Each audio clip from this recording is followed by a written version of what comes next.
it constantly got stuck in this nonsensical limbo. All three wildcard teams are the identical spot, and the Royals are as close to the top wildcard spot as they are to get into the playoffs. I got to think increases the likelihood of them being a playoff team by a few percentage points at least. Like in your brain, you got to be thinking 5% at least better chance they are a playoff team as a result of the fact that they now have a chance to surpass any of the three teams. And like I said, that means only one has to get cold. This goes back to the CAG stuff we'd mentioned yesterday. This is part of the reason they have not been super fast or are not going to be super fast. And this is the team's got good flow right now. And I think because of that, they look like the team we thought they were going to be a huge chunk of the year. Yeah, now look, this is everything it took to get to this point. You know, they're 10-6 since the deadline. They're 25-15 since July 1. They've got a plus 34 run differential since July 1st. All of that is how they're even in this spot. So what I'm getting at is, while we keep breaking it down in these 7-game chunks, it still applies. We said at minimum during this 7, now 6 games left of the 7 streak, they have to go at minimum 4-3. Okay, they got the first one. It's a good step. This has to be foot on the gas still the rest of the way for them to still have a chance. It's great that they now are within 3.5 of 3 teams. That's a plus. That's a positive. But they're in the same spot of, hey, they can't suddenly just drop 2 in a row to the Rangers and then be looking at the Tigers coming to town and then all of a sudden lose on Friday and then they've lost 4 in a row just like that and they're back to 5 back and we're back in the same spot. They have to consistently win series. Especially, and slowly catch up. By the end of next week, can you be 2.5 back? The good news is if you win this series against the Rangers, I do think you can bury the Rangers, and at least you don't have to worry about them factoring into this equation. The Rangers are now 6 back. So can you win this series against the Rangers, which means take one of the next 2, right? I think this is a 3-game series or 4-game series? I'm sorry. 4 against the Rangers. Okay, so obviously you've already taken game 1. Can you win this series? Worst case now, of course, is a split, but I think you need a series win now that you got game 1, and you have Seth Lugo, who we'll talk about in the bump tonight. You need him to return to Seth Lugo form from a month ago versus what he's been the last 3 times out. But I think we all acknowledge, as exciting as it is to see the updated standings and the teams, that everybody knows that this is just the beginning. They still have to play at a basically 10-game above 500 pace or so the rest of the way. Yeah, and to your point, and like I understand this idea of like we've got to say somewhere near the number that we've continued to talk about, at least for now. But you're right. At some point, they got to start catching up. And the fact that the Rangers, I think, don't matter. Because if the Rangers catch you, you were never making the playoffs anyway. Like, that's the way. With 6 games to go, and that, like, 6 games to go and the amount of time they have remaining, they weren't catching you anyway, so who cares, Yeah, right? 6 games back. Yeah. Or 6 games back, not to go. 6 games back with this time to go, and 3 other teams in wildcard spots that are good baseball teams, those weren't going to be the ones that hold you back outside of it. And we've given the stats, right? Since the All-Star break, they have one of the better run differentials in baseball. They're averaging 5.5 or 5.25 runs a game, which would be one of the better offenses in baseball. They're obviously playing. We had said this before. After the All-Star break, they were going to have to play, we said like 15, 20 games above 500. They're 10 games above 500 since July 1st, Gold. So they are the kind of team who's accomplishing the stuff they have to accomplish in order to stay in the mix. And I got to imagine this is the peak of their confidence this year. Like, if I'm walking into the building and I'm Vinny and I'm Salvi and I'm the starting pitching, this is the most confident I would have been at any particular time. I guess the question is still, and we talked about this, which of these teams can we count on to lose? Like, of the teams who currently possess a wild card spot, historically, the Mariners are more likely to, if you just believe in like, oh, they're just kind of a cursed franchise. They went for way more in the trade They department. did. I like what they did at the deadline. But if you're from a historical context, you would say the Mariners are going to be the team that falls off. Based off of what I've seen this year, Yankees? The Yankees, it's the Yankees, so we give them a little more credit. But in general, they have not played well all year. They just have been able to stay afloat, with the fact that Aaron Judge for a while was playing like an MVP. Looks like Cal Raleigh's going to win it now. Cal Raleigh might win it now, yeah. Cal Raleigh? How about that?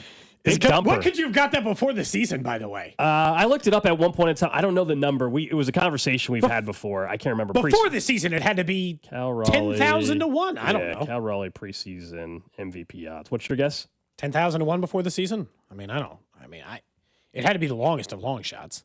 Maybe that's too far, but here we go. Minus, is that 100,000? Is that 100,000? 100,000 to 1? It was plus 100,000. Plus 100,000. Okay, so pretty long odds. Is that right? Got it. I think that's right. Yeah, that sounds right. How many zeros? 5 zeros if you're doing 100,000. 10,000. Okay, 10,000 to 1. 4 zeros. 10,000, just like I said. 10,000 to 1. 10,000 to 1 is what he was to win the MVP. No. Insane. If you're plus, anyway, if It's you're plus 10,000, you're 100 to 1. It's 100 to That's 1, still but not. Why are we not getting 100 to 1 or 1,000 to 1?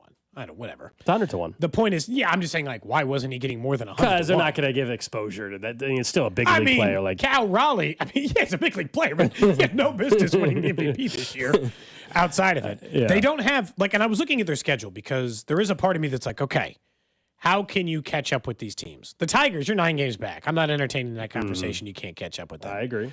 The Angels are behind you in the standings. The Twins are behind you in the standings. So for the team you're half game back, you got 4 games left against the Guardians. The only other team who is ahead of them in the schedule, who is actually on their calendar for the rest of 2025, is the Mariners for 3 games. So of all the teams, I'll say, Gold, that I'm following closely now the rest of the way, the Mariners are the one I hope they stay the closest to. If they're going to be only a game back of one of them, let it be the Mariners, because then halfway through September, you can actually do something about it. You can still, and truth is, just as long as you're within 3 games, Last homestand of the year. you can still do something. Yeah. Yeah, you can still do something about it. You have the Mariners for 3. Can't catch the Yankees, can't do anything about it. Like, you can, but like, you can't do anything about it. You can just play your games and play your schedule and hope for the best.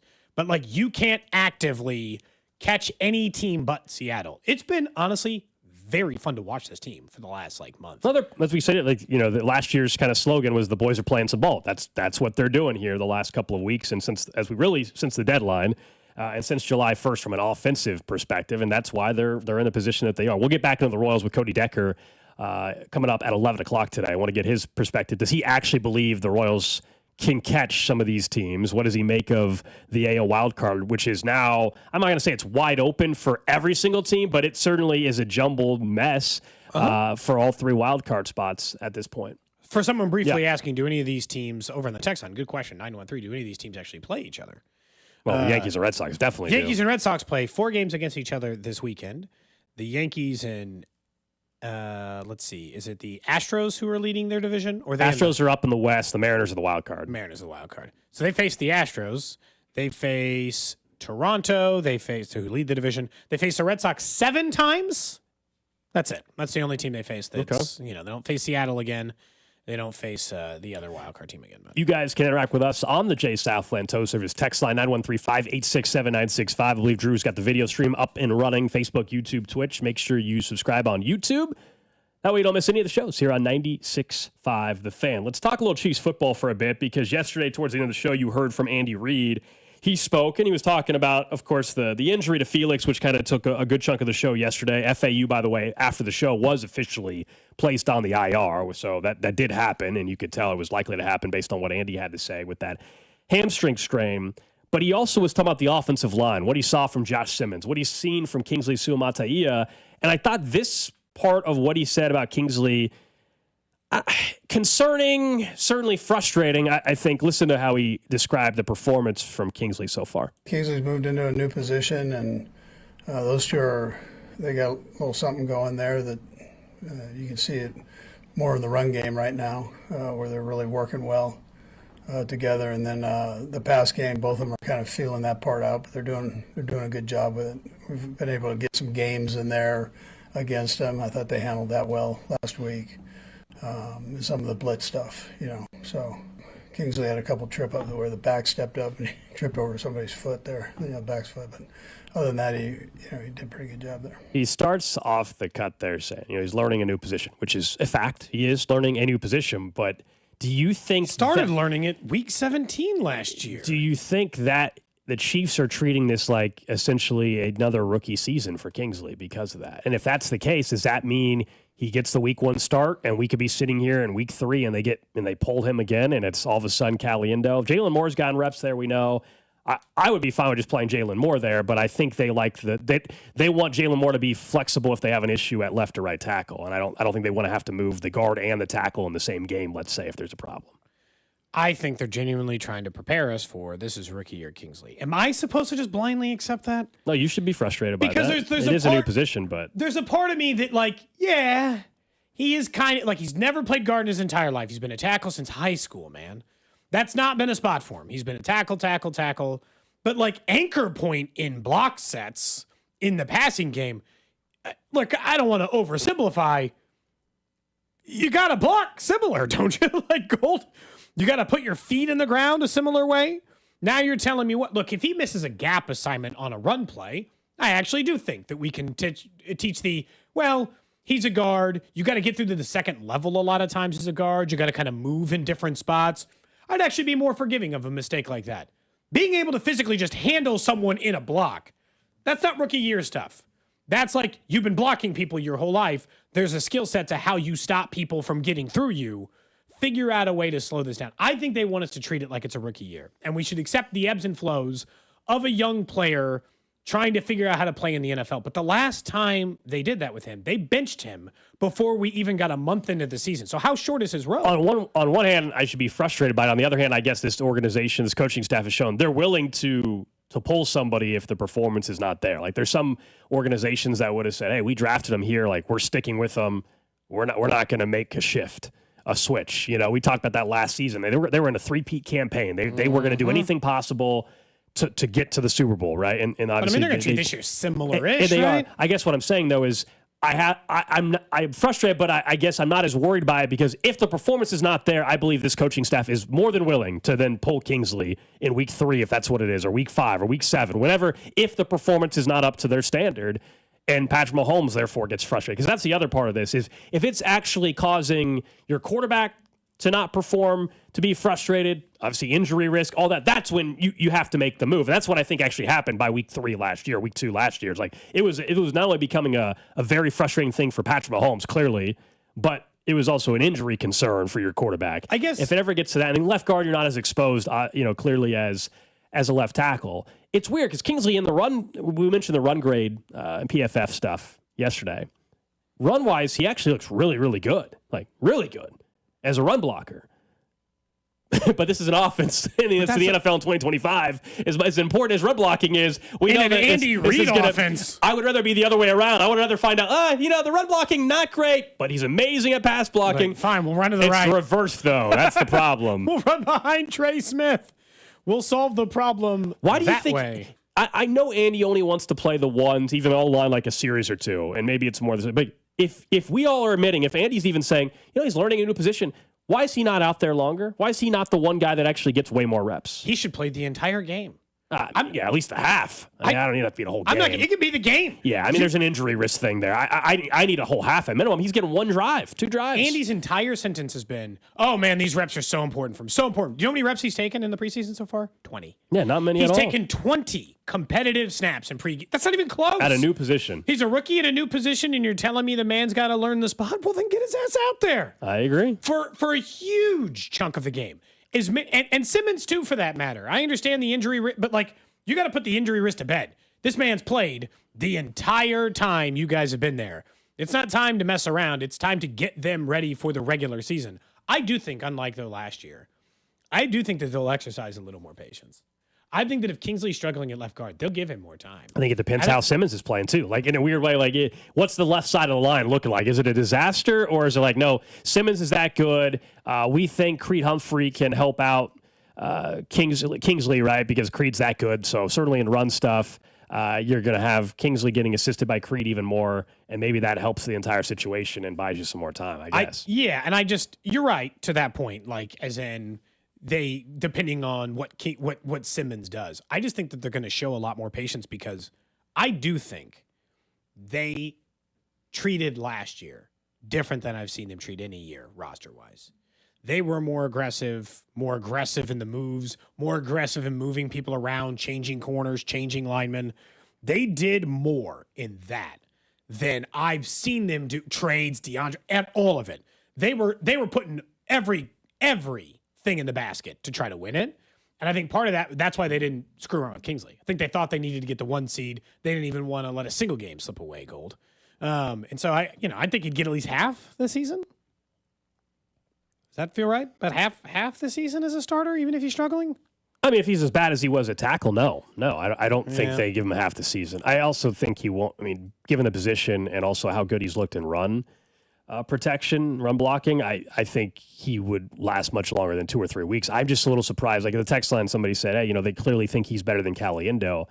Yeah, that goes back to the whole thing last year, right? They clearly thought he was better than Wanye, and obviously that wasn't the case. Not that Wanye was good, but you know what I'm saying? Like, just that doesn't necessarily mean I think you can see why they like Kingsley. You can see why they drafted him. Like, everybody talks about the athleticism, but he's very raw. And when you see, even in the limited snaps in preseason, especially on a run play, you can see, wow, okay, that's why they drafted him. Like, he looks impressive. Athlete. He's got some strength. Yeah. He's athletic, all that kind of stuff. So that's why they're giving him every opportunity. I think you and I are just saying, if you're acknowledging it's a new position, if we're acknowledging that last year was a massive struggle and disappointment for him at the tackle spot, now he moves over to guard, why not give him some increased reps in the preseason to get him more confident and comfortable? Hopefully that happens on Friday night against the Bears. Even without Patrick Mahomes. I don't care if it means more plays for Patrick Mahomes. Let's say Patrick Mahomes is going to play a quarter. Give him a half. Give the starting offensive line a half. Injury risk is going to happen no matter what. We're talking about one additional quarter of football for a team that plays 20 damn games every year. 21 games every year, however many it takes. Yeah. Whatever the maximum number of games is, that's how many the Chiefs play every single year. And so, I understand, that's not going to be the bend or break point versus their health. It might be that they don't have to start as slow if they get those snaps. For Kingsley and Simmons in particular. Yeah, so someone says, if you got nothing out of Andy Reid in the Kingdom documentary, it's don't judge. Yeah, that doesn't mean that every decision is just 100% and there can't be any questioning of how they operate. Like, that's not what that means. That's not what that means. It doesn't mean don't judge. So anything they do is 100% correct every single time, and there's no criticism, there's no questioning. None of that. Sat in a meeting and said, you did this route wrong. What? I don't think that's what don't judge meant. If you watch the documentary, it wasn't that nothing we do could ever be changed. All sunshine and rainbows.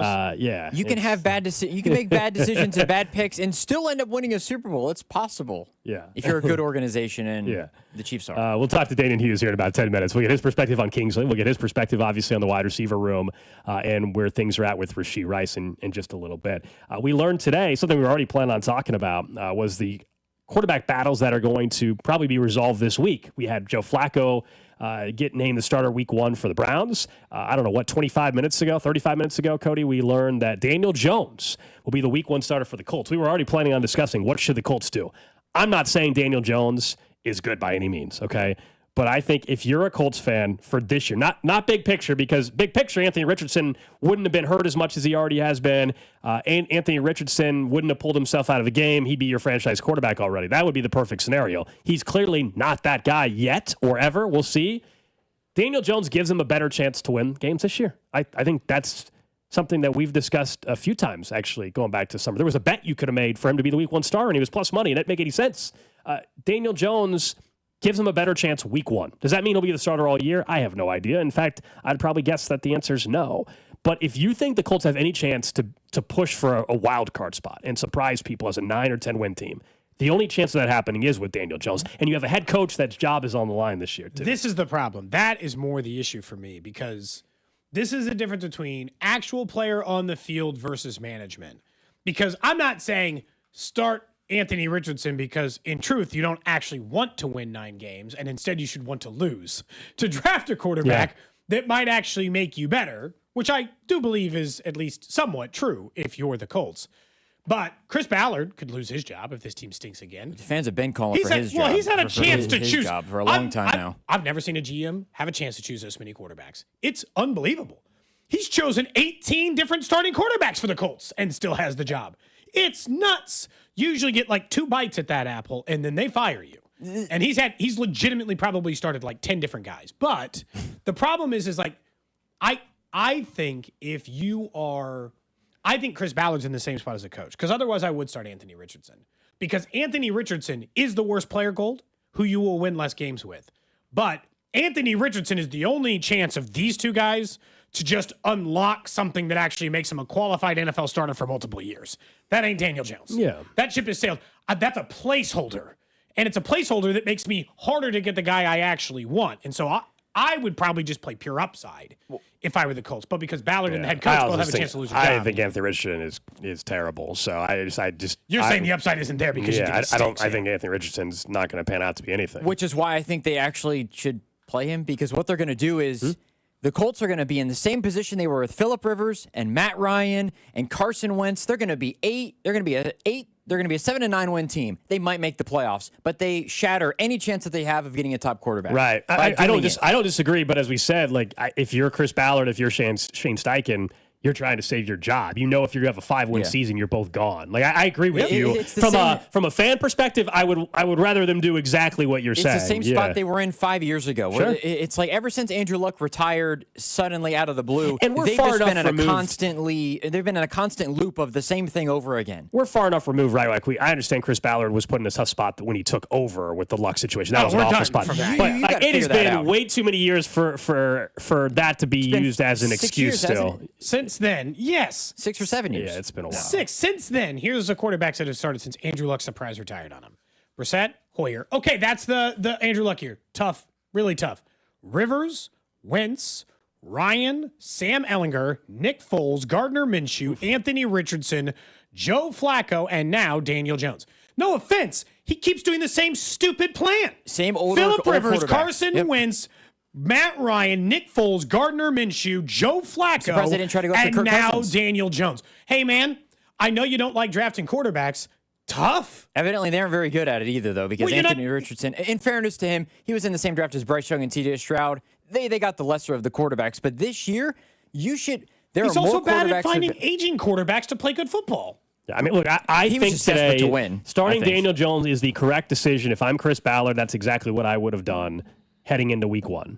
To protect my job, it probably is. I think they're a better football team. If the ultimate, if we're just talking about 2025, not big picture, if the goal is to win as many games as possible in 2025, and I would say that's the goal for most GMs, then Daniel Jones is the correct decision. And to me, wasn't that hard of a decision. I just think if my job was safe, I would have started Anthony Richardson. And I would have taken, and you're right, Gold, I actually don't disagree with you. I don't think there's some secret mediocre quarterback hiding in Anthony Richardson a la Geno Smith and Baker Mayfield, he just needs to be in the right situation. I don't see that at the moment, right?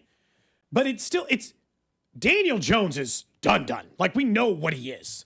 There is no story left to be told there. With Anthony Richardson, even if it's a 2%, there's a 2% chance that there's a hidden quarterback in there. And if I knew my job was safe, it is what I would do. But I get how the Colts come to that decision between Ballard and Steichen and their job security and all these other things. And winning for me, best case scenario, Daniel Jones this year for the Colts 8 wins, 9 wins. Oh yeah, that too. I agree. For him, I think if everything went right, he's the 17th best quarterback.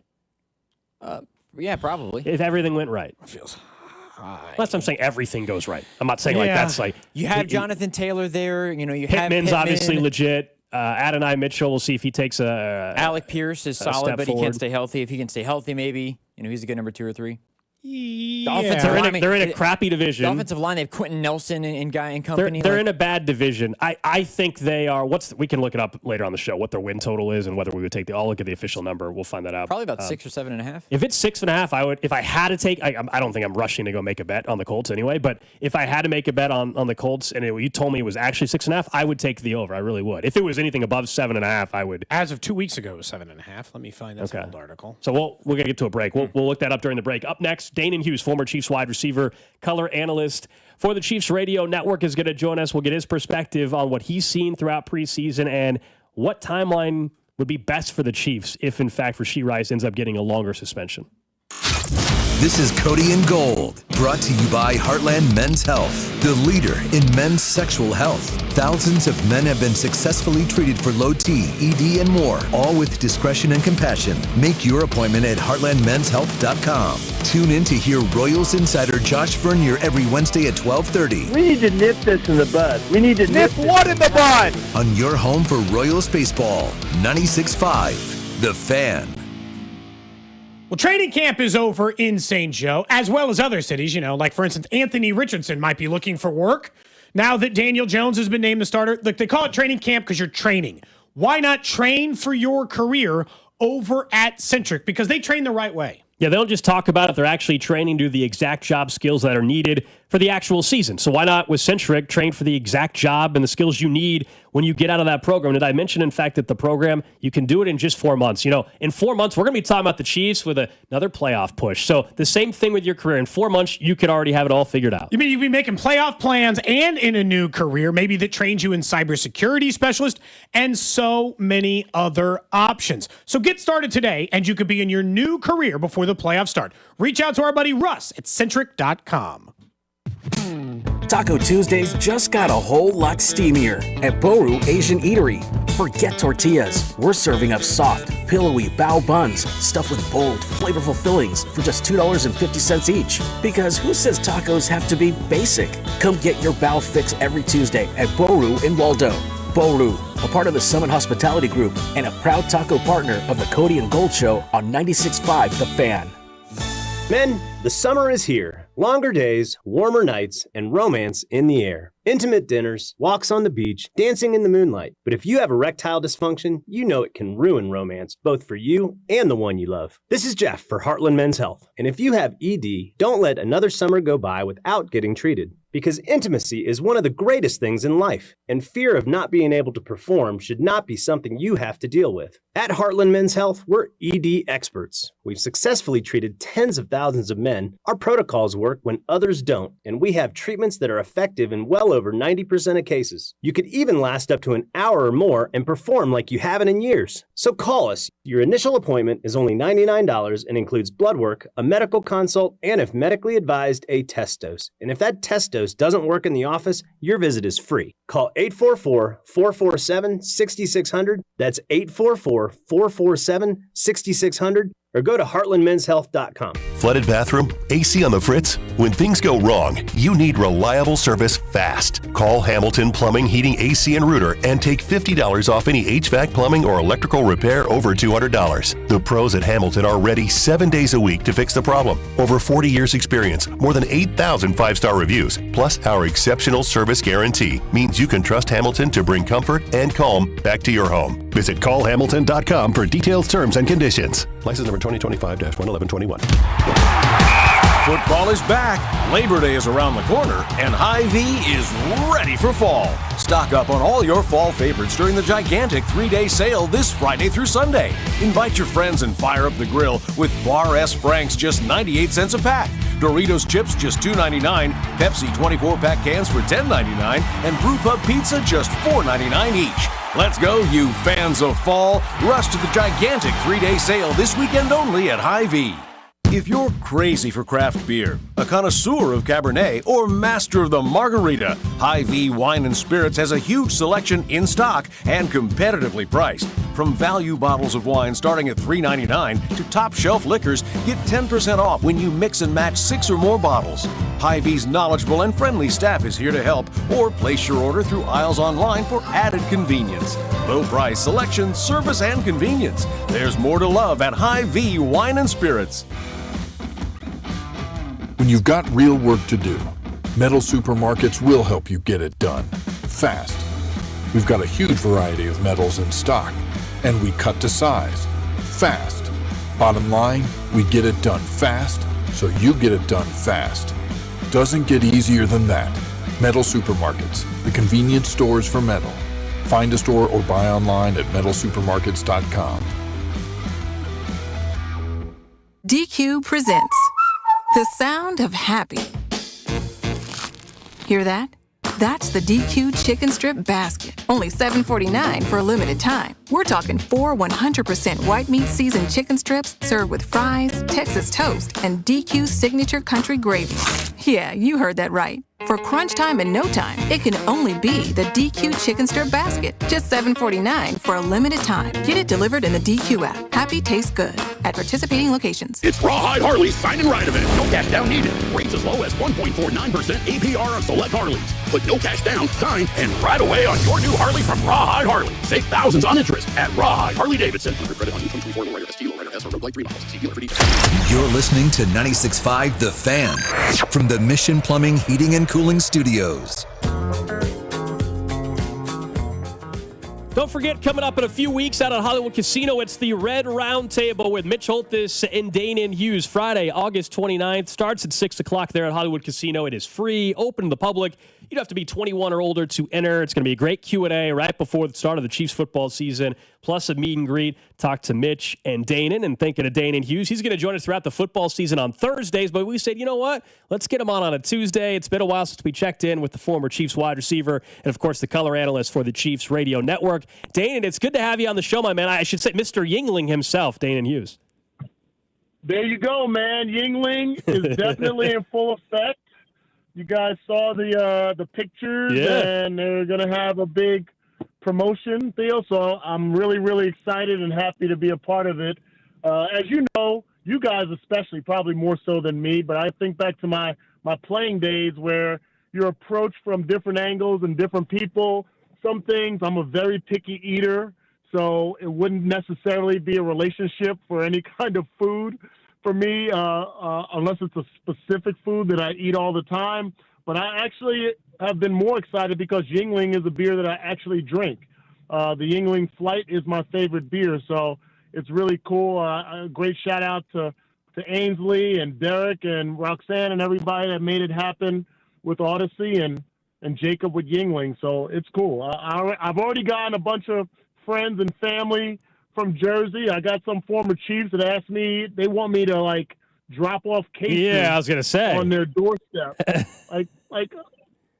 You know my former teammates, they're always thinking about themselves. That's how those guys are. So yeah, just ignore the ones from Sean Barber. Everybody else take care of. Sean Barber, I don't know if you should. Oh, that's automatic. I mean, I totally ignore. I block him halfway through most texts anyway, so it's all good. Do we need to cancel the season already, Danon? The Chiefs are 0-2, so we're barreling towards 0-17. I saw people freak out over a beatdown in a preseason game, and then I watched the Bills lose 33-0. I was like, do you need to know more, or because this is not how the regular season games are going to go?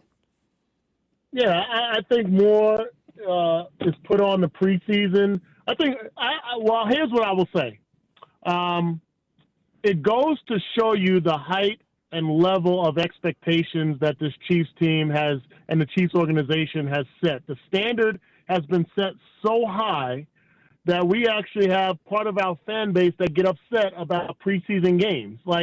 I think there's some good in that, but then there's also some not so good in that. So I'm looking at the good side of we have set the bar so high that there are fans that literally expect us to win every single game, practice, scrimmage, shells, shorts.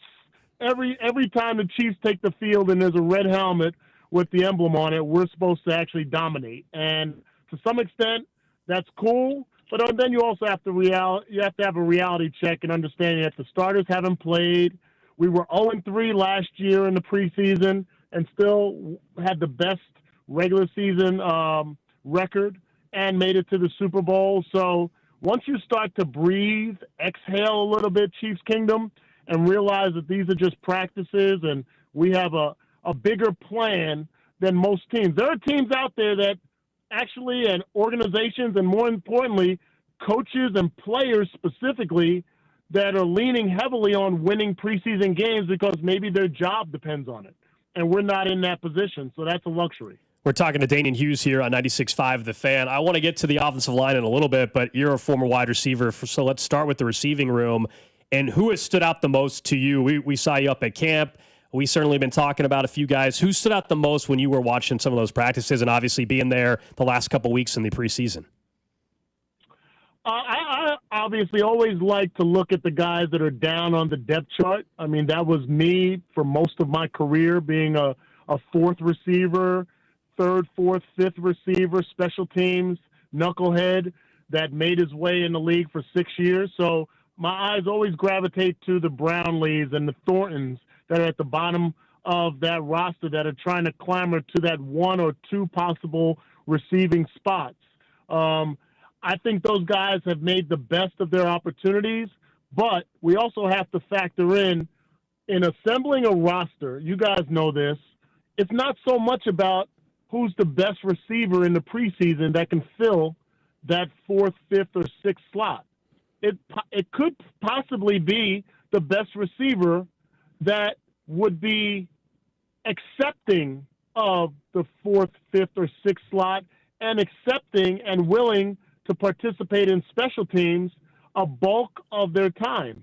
There have been times around the NFL, not just with the Chiefs, throughout history, where the best receivers did not make the team because they would be the guys that might sulk on the sideline, might be a negative energy to the locker room because they think they should be playing more as wide receiver, as opposed to accepting the role that's given to them until their opportunity presents itself.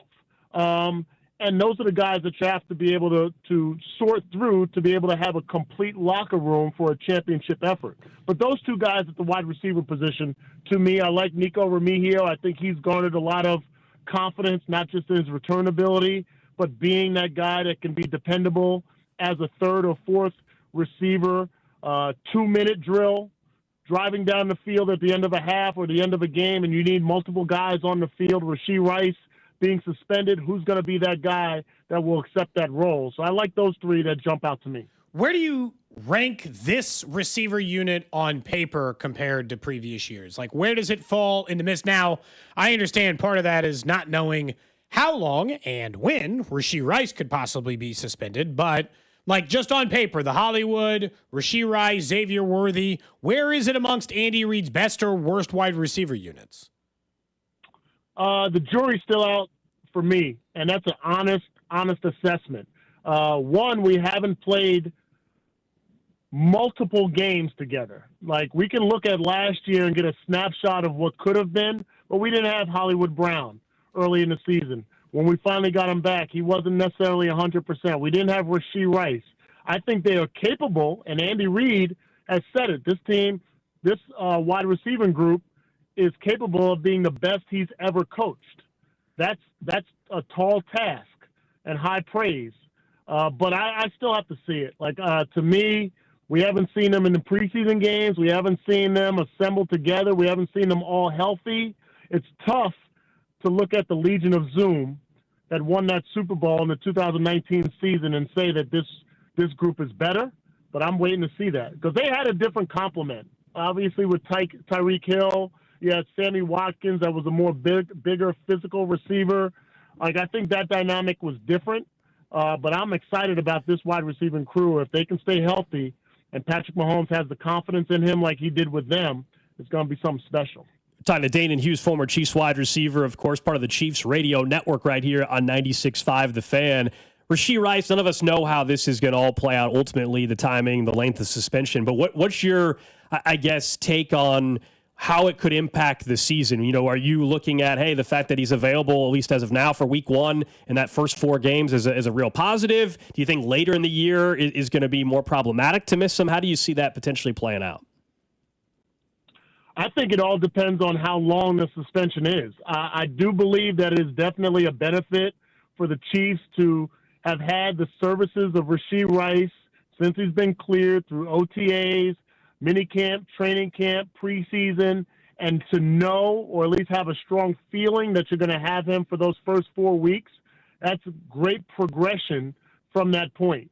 It wasn't like he was kind of hit or miss during training camp and being held out and working on the side with Rick Burkholder or whatever. He was practicing like everybody else. So it can only be a benefit from that standpoint. But if you get the hammer dropped down on an 8-game or a 10-game suspension, and now after week 4, that's when the hammer drops, and you're not going to see him until December and into January, that can be a whole different dynamic that we'll have to deal with. So I feel like it's a good thing to start the season off being able to have all your bullets in your chamber. But let's see how it all transpires with his appeal. And for the record, all of the idiots, and I know Nick Wright pointed some out with Pro Football Talk, like, there's a process. It is not any preferential treatment for the Chiefs. It's also not a negative to the Chiefs. There's a process in the appellate direction that you have to go through with any fine, with any suspension, and that's what he's exhausting. And I give him credit for that, because just to accept your punishment without going through that appellate process would be dumb on his part as well. When you look at the left side of the offensive line, where's your confidence level there? We understand it was messy for a good chunk of last year when they had to bump Joe Thuney out to left tackle, an unnatural position. And now it feels like Andy is already talking about Kingsley as a guy who is, he's talking like him, like he's a rookie because he's learning left guard. And outside of that, like, how comfortable are you with the left side of the line? Do we need to give Kingsley more leeway than previous thought? I think we definitely need to give Kingsley more leeway because he's moving interior. It might be a little easier for him. Doesn't mean it's going to be easy, but it's going to be a little easier for him because he's not totally out in space. And you don't have to deal with the athleticism that you have to deal with at the tackle position with all the outside linebackers and defensive ends, the talent that's at that position every single game. I was looking through the schedule last week thinking, okay, is there a time where Josh Simmons and Juwan Taylor are going to have a relatively easier week? Not easy, but easier. And there's not. They're going to face a gauntlet of outside linebackers and rushers throughout the season. And to think that Kingsley is now isolated a little bit less inside, it's going to have the help of Creed Humphrey, going to have the help of Josh Simmons on that side. I think that's going to help him. And then to think that Josh Simmons is going to come in and be Willie Roaf, that would be a misnomer. He's going to go through some growing pains. He's going to be put on skates at times, and we're just going to have to hope that Patrick is able to make plays off of that. But it's a growing process, and it's going to be a marathon, not a sprint. But I'm encouraged to have that left side be as young, as inexperienced as they are, but have garnered the confidence to the level of Andy Reid. To me, that should tell everybody in the Chiefs Kingdom that we're going to be okay. Before we let you go, I'm sure we'll talk to you before the start of the season, but are you and Mitch working on some Portuguese already for week 1 in Brazil? I'm sure Mitch is. You know how he is. He's got everything down. So I would not be surprised to hear anything in that opening part of the broadcast or throughout the broadcast from Mitch that is in Portuguese. For me, I'm just trying to master the English language. Like, I'm still a work in progress, fellas. So, but we're going to have fun. It's going to be exciting, a long trip. The one thing you can guarantee that Josh Klingler and I will sleep most of the I remember from the Germany trip, I heard you slept the entire way. I slept 10.5 hours of the 11 hours going and 9.5 hours of the 11 hours coming back. Perfect. So it's an art that I've definitely mastered, and I plan on applying that when we're going to Brazil. So, but I'm excited about it. An interdivision rival that we're going to play over there. It should be fun. There you go. Dane Hughes, former Chiefs wide receiver, our Chiefs color analyst for the Chiefs Radio Network, will be joining us throughout the football season. Always good to catch up with Dane, and I do remember that from last time where I would be jealous of it. 10-hour flight and you can sleep for 95% of it. You just wake up and you're there. I wish I was exaggerating. I don't think I've slept for 10.5 hours straight in 20 years. I can't tell you the last time I slept for 10.5 consecutive hours. Yeah, we've done some red-eye flights back from Vegas before, and even on in fairness, you're running on some adrenaline there. Yeah. And the team just won the Super Bowl, so it's a little bit different. But in general, even on those red-eye flights, I can nod out for like 35, 40 minutes at a time, max. And then all of a sudden, like, you wake up and like your head pops back into the seat. Like, oh, what happened? You're just like, it's the worst. That's not really sleeping. I remember Danon said, and I remember the Kling was joking about, like, he's out. He'll be out Does quick. He pop to Ambien? I don't know. Is this medically aided, or does he just have the natural God-given ability? Even if it is to sleep for 10.5 hours, even if it is medically aided, that's the way to do it, man. You're going across the globe, and you just wake up, and everybody else is miserable for a 10-hour flight, and you're good to go. I'd have to pop like half a dozen Benadryl to even get close to that. I don't know if there's some sleep aid going on or what, but anyway, thanks for joining us, Danon Hughes. He'll be joining us typically Thursdays, 10:30, 11 o'clock throughout the football season. And the point about the offensive line with Kingsley, you and I were starting the show with it, is like, I don't think anybody views that like Kingsley should step in and be an all-pro. But he should be serviceable but, already. The treating it like a rookie year, I don't know. I don't want to be in that camp because this team can go. And here's the problem. I'm pretty confident now. Rashee Rice is going to miss like a third of the season at some point. I think it's 6 or more, yeah. Which means they're going to need the offensive line to be good so that they're not, because they're going to once again be missing for the second consecutive years, a huge chunk of the time, their number one wide receiver. And only their number one wide receiver if, fingers crossed, Hollywood Brown stays healthy for the first time in 4 years. And you don't get unlucky with any other injury. Like last year, you managed to keep Xavier Worthy healthy or everyone else. Like, we're like, if during the time Rashee Rice is gone, you're one injury away from the same thing you were like. It's like Nico Remigio and Tyquan Thornton getting passes. And you're asking if DeAndre Hopkins is still on the street. He's not, by the way. I think he's signed with Baltimore or whoever. Yeah, he's on Baltimore. But like, you get the point. Is that you're just like, you're back there in the guessing, wondering game. If you have an offensive line, you can cover it more easily. You can hide those problems. That's what makes, honestly, there's times I look back at last year, and I'm kind of impressed they were like the 10th best offense for a huge chunk of the year. I'm like, how? They were throwing to no one but a rookie, and what appeared to be an exhausted Travis Kelce, and had zero protection, like on the left side of the line. Like, how were you an even functional offense is sometimes impressive for me. Well, their defense was so good, their offense wasn't forced to have to score 30 points a game. Yeah. Or 28 points a game. I'm just impressed that they were able to score the amount of points they scored. That's all. Like, it's not even just the outside of it. It's like, there are times in which I'm like, the 11th best offense actually wasn't all that bad considering some of the setbacks you had. That's all. Coming up in 12 minutes, we'll check in with Cody Decker from the BetMGM Network. Of course, does a great job with baseball coverage. Also provides a little sports betting insight. Was in the Royals organization many years ago. Want to get his thoughts on the Royals, who are now 3.5 back in the wild card, and more importantly, 3.5 back from every single team in the wild card race. You're not just looking for the final wild card spot. Everybody's kind of come back to you a little bit. So a lot of work to do. They're going to have to keep playing at this pace, but we'll see if Cody thinks that is in play. One reason why they're even in this spot is out of nowhere, Noah Cameron continues to be one of the best pitchers in baseball. Not young, best pitchers in baseball in 2025. I know we're a day late on this because yesterday's show ended up getting busy with some other stuff, including a lengthy possible and FAU and all the other stuff. But Noah Cameron deserves another mention on this show, and honestly, nationally, from outside of it. Take the Rookie of the Year stuff out of it for just a moment, in which he's being still criminally Nick Kurtz is underrated. Just so far on front. Kurtz deserves to win it.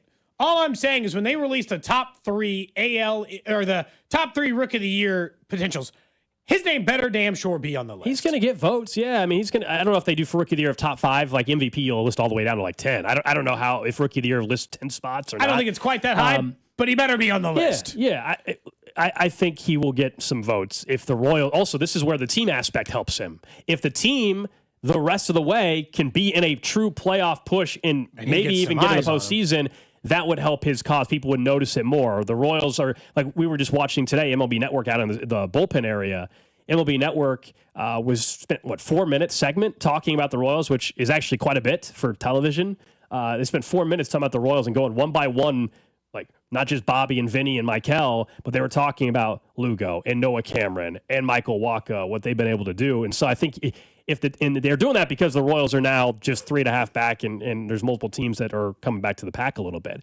But it's been very, very impressive. He's been someone that completely came out of nowhere for them and makes you feel a lot better, obviously, about next year's rotation too. The way it works is that you have to have a certain number of qualified innings in order to qualify for the ERA title. He's not going to win it anyway. That title will belong to Paul Skeens, a guy who has a 2.16 ERA.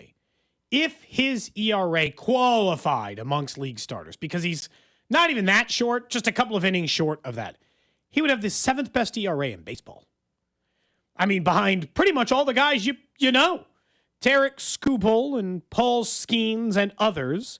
He would be in that kind of category when we're talking about pitchers in Major League Baseball. He's been, at this point, a revelation. And the truth is that he's changed my opinion on what options they have available to them in the pitching staff going forward next year. We know right now they'll have Seth Lugo. They'll have Michael Wacha under contract for another year. Cole Reagan's under contract for another year. Wow, that's a pretty solid start to number 3. Now you got Noah Cameron. I don't think, between that and the other guys who've been promoted, Ben Kudrna and some of the other guys available, I don't think they're going to have to go starting pitching It's going shopping. to be all about the outfield. Very much all about in the the outfield in offseason. the offseason. That gives you so much freedom. Noah Cameron is going to give you freedom to spend your resources on one of two things: either big free agent signings or extensions you want to get done. Whether that be Vinny Pasquantino or Michael Garcia, maybe you don't want to get either of those done. But whatever the deal is on the guys you want to keep here long term, those would be the two guys at the top of the list right now. You now have that under lock and key because Noah Cameron has been as good as he's been. I don't know. It was probably 3 starts into this. So I'll happily admit that I was not waiting. I thought the other shoe was going to drop here, Gold. Did you? Let's honestly, when I watched him start this way, I'm like, okay, but the strikeout numbers and all this other stuff. Now he's made 78 starts. He's pitched 100 innings, and he's got a mid-2 ERA. At worst right now, it looks like he's barreling towards a, 3 to 4 starter in the NFL. With the way he's pitching right now, the upside being so much better, Gold, than what we're saying outside of that. And so I just felt like it'd be silly not to mention the fact that he's been pitching this well, because I really did think 3-4 starts into this thing, Gold, that he wasn't going to continue at this rate. It's kind of crazy. He's lowered his ERA since the beginning of June. So he's been it doesn't make any sense. He's just been better. He's had 2 bad starts all year? Yeah. One this month where he Be honest, when you gave saw up his 4. first start in Tampa at the Yankees spring training facility, basically, or whatever that day game was. When we first started that and he had the no going or whatever it was. Gave up 1 hit. We were like, 6 oh, wow, this is a nice surprise. We're like, okay, all right, sure. All right. Dude, I mentioned Jimmy now Gobble's debut is a bad sign. Now you look back at it, you're like, oh no, that was as real as ever, because he's now backed it up with 15 different starts. He has given up 1 or 0 earned runs in a start this year. 1, 2, 3, 4, 5, 6, 7, 8, 9, 10, 11 of his starts have had either 1 earned run or 0 earned runs allow. So when he's on. He gives you a chance to win. And honestly, he's going to end up, if they make the playoffs, and I'm still not predicting necessarily, I'm not predicting that they will yet. But if they may, someone was texting in, do you still think they're done? If you're asking me, do I think they make the playoffs? My answer would still be no today. They're giving themselves a shot, but no, my answer would still be no, because it still is 3.5 games, and it still is the Guardians, the Mariners, the Yankees, and the Red Sox all ahead of you. And it's August 19th, so time is not on your side. If they end up making the playoffs this year, Noah Cameron is going to end up being the savior of the season, in my opinion. I'm not saying he's their best player, the most important player, the one. He's going to end up being the person who saved the playoffs for them, in my opinion. They lost Reagans, Lugo down for a time, other starters struggling, and Noah Cameron, the steady stalwart, the rookie, somehow carrying through start after start. He's going to be the biggest reason why they saved a chance at being in the playoffs, which is crazy and not something I was planning on saying at any point. We'll get to another question on the text line maybe a little bit later. Someone asked, what are they going to do with Cole Reagans when they become available? Well, my guess is they'll do something with the Burger. He continues to play well, but they'll figure that out. A lot of it sorts itself out. There'll be something else. 6-man rotation. Yeah, something always happens. Somebody else gets hurt or somebody doesn't perform well, and all of a sudden that kind of stuff. Into the bullpen. We can get into that more. Up next, Cody Decker from the BetMGM Network, former baseball player with the Royals organization as well, going to give us some insight on what he's seen from both the pitching staff and also the teams that are in front of the Royals. Who's most vulnerable that the Royals could catch? That's next. This is Cody and Gold. You will not decorate my balls, period. I will decorate my balls. Brought to you by Heartland Men's Health, the leader in men's sexual health. Thousands of men have been successfully treated for low T, ED, and more, all with discretion and compassion. Make your appointment at heartlandmenshealth.com. 96.5, The Fan. Let's build your dream deck over at All Weather Decks. The weather next week is supposed to be fantastic in Kansas City. You could be sitting in a screen porch like I will be next week, thanks to All Weather Decks. You can schedule your free estimate and take a look at their project photos over at allweatherdecks.net.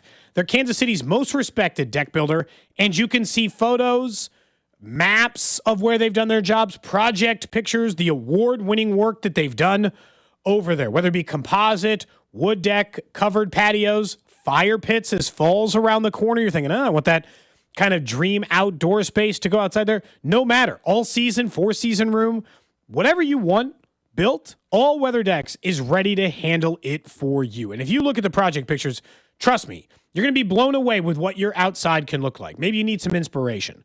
Maybe you already have the idea of what you want. They just want to build your dream. You don't have to copy and paste somebody else. You can and make it look just like that, but they want you to spend more time in your dream space outside, because that's what you do when you get your dream house. So go to allweatherdecks.net and schedule that free estimate. 913-206-1974 or online at allweatherdecks.net.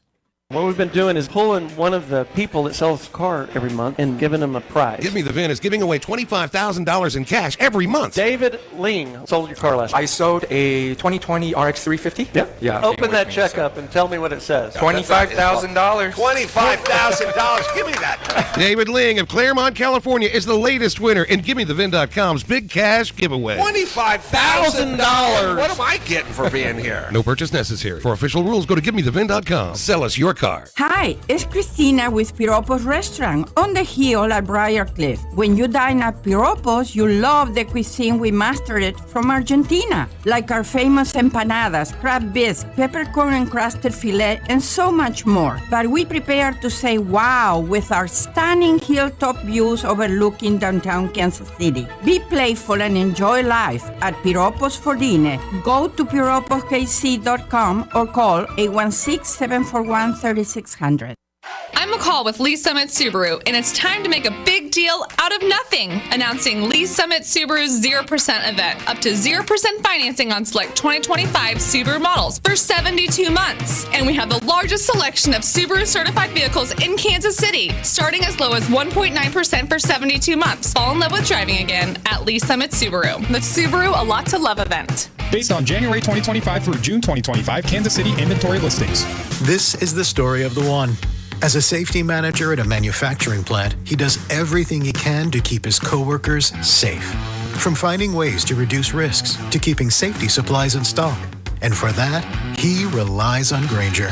Grainger offers a broad range of quality products and next-day delivery, so he can always play it safe. Call 1-800-GRAINGER, click Grainger.com, or just stop by. Grainger, for the ones who get it done. On Tuesday, August 26th, it's FanDuel Futures Day, a new holiday for football fans. It's 24 hours of deals on all your favorite season predictions. So you can take a flyer on the MVP race. Yeah, Patrick Mahomes is 6.5 to 1 to win MVP. But further down the board, how about Tampa Bay Bucks quarterback Baker Mayfield sitting at 25 to 1? Maybe you want to crown your champion in August for a divisional race. How about taking a flyer on the Jags in the AFC South, sitting at 3 to 1 to win their division? Mark your calendars. This is your day for your hunches, your hot takes, your calls, and your odds. Visit the FanDuel app today and start planning your futures bets now. Because Futures Day is one day and one day only. FanDuel, play your game. 21 and present in Kansas. FanDuel is offering online sports wagering in Kansas under an agreement with Kansas Star Casino, LLC. Gambling problem? Getting help is your best bet. Call 1-800-522-4700 or visit ksgamblinghelp.com. When you've got real work to do, Metal Supermarkets will help you get it done fast. We've got a huge variety of metals in stock, and we cut to size fast. Bottom line, we get it done fast, so you get it done fast. Doesn't get easier than that. Metal Supermarkets, the convenience stores for metal. Find a store or buy online at metalsupermarkets.com. DQ presents The Sound of Happy. Hear that? That's the DQ Chicken Strip Basket. Only $7.49 for a limited time. We're talking 4 100% white meat seasoned chicken strips served with fries, Texas toast, and DQ's signature country gravy. Yeah, you heard that right. For crunch time and no time, it can only be the DQ Chicken Strip Basket. Just $7.49 for a limited time. Get it delivered in the DQ app. Happy tastes good at participating locations. This is the story of the one. As a lineman, he does whatever it takes to keep the power on in his community. And he wants a partner like Grainger who does the same. Grainger offers the professional-grade products he needs, from voltage detectors to harnesses to hard hats, plus fast, dependable delivery, so he can rise to every challenge. Call 1-800-GRAINGER, click Grainger.com, or just stop by. Grainger, for the ones who get it done. You're listening to the all-new 96.5 The Fan, your new home for Chiefs football. KFNC FM and AM, HD1 and HD2 Kansas City, an Odyssey sports station. 11 o'clock hour here on Cody and Gold. Alex Gold, Cody Tapp, Drew Nixon with you. We'll get to the trash of the day in about 20 minutes or so. Somebody that we had on the show in person last time we were out in Las Vegas, we'll be heading out there to Circa Sports, Circa Las Vegas Resort and Casino coming up later on this week, was Cody Decker. We had a great time talking to him. At that point in time, it was August. We were saying, hey, like, do you think the Royals are dangerous come playoff time? And I think he said, hey, you know, they very much could be. This go around, as we welcome in Cody Decker from BetMGM Network, I'll ask you, do they have enough to actually get in the postseason this time around? 3.5 back on the wild card race. We'll see. The issue here is simply this, guys. The American League is flat out wide open. That is just the fact. So much so that the Cleveland Guardians subtracted. Yeah, they're very much in it, a half game above the Kansas City Royals. But to say that the Royals don't have a chance, it would be an absolute lie. The Yankees have shown that they are mortal. They have been bleeding out, even though they're currently holding out the top spot in the wild card. You got the Red Sox that can go back and forth, and they've lost 2 in a row. The Seattle Mariners worry me to the point where I don't think the Seattle Mariners will be a wild card team. I think they're going to win the West, and then you got to deal with the Astros. Will the Astros fall out of it, of which I'm inclined to think yes. This is a real opportunity right now, and I love the fact that they went for it a little bit. They extended Lugo. Dude, I like this team, and I'm not sure if you guys saw that home run that Pasquatch hit yesterday, but it was about 190 miles off the bat. Can't believe anyone in the outfield survived. I view him, and I know you'd probably appreciate this, Cody. I view him as like the kind of guy you talk about in baseball that you love all the time. That's just a professional hitter. That's just a guy, like, you know, there's a difference between, like, you're a really good hitter or a streaky hitter. That guy, he's just a professional hitter. Flat out. Like, I can't get enough of the cat. And then, by the way, this is going to sound like it's an insult, but it is not. I mean this from the bottom of my heart. It makes me love him even more. The fact that he's not a body Adonis guy. He's a big dude, but, like, you I'm going to tell him that. I'm going to tell him. Man, dude, I can't get enough of it. He looks like a beer league softballer who just goes in major league games and rakes. I can't get enough of this guy. I love him, love him, love him. I hope he's in Kansas City forever. So if you think Seattle's winning the division, which of the wild card teams do you think is most vulnerable to Kansas City right now? Is it Houston, who's currently in the lead, or New York or Boston? Honestly, I think it'll end up being Houston. I think Houston has a real good chance of falling out of this entire thing. And I do think that the Cleveland Guardians will come down to some semblance of reality. That being said, that's just a good group of ball players that have a very good manager that gets them believing. Not unlike the way Pat Murphy has been doing in Milwaukee, except that team is just running on all cylinders in a way that I can't even really describe. That's an organization that keeps getting better with subtraction. Not unlike how the Guardians do, but the Guardians are still always in that kind of wild card, will they, won't they phase.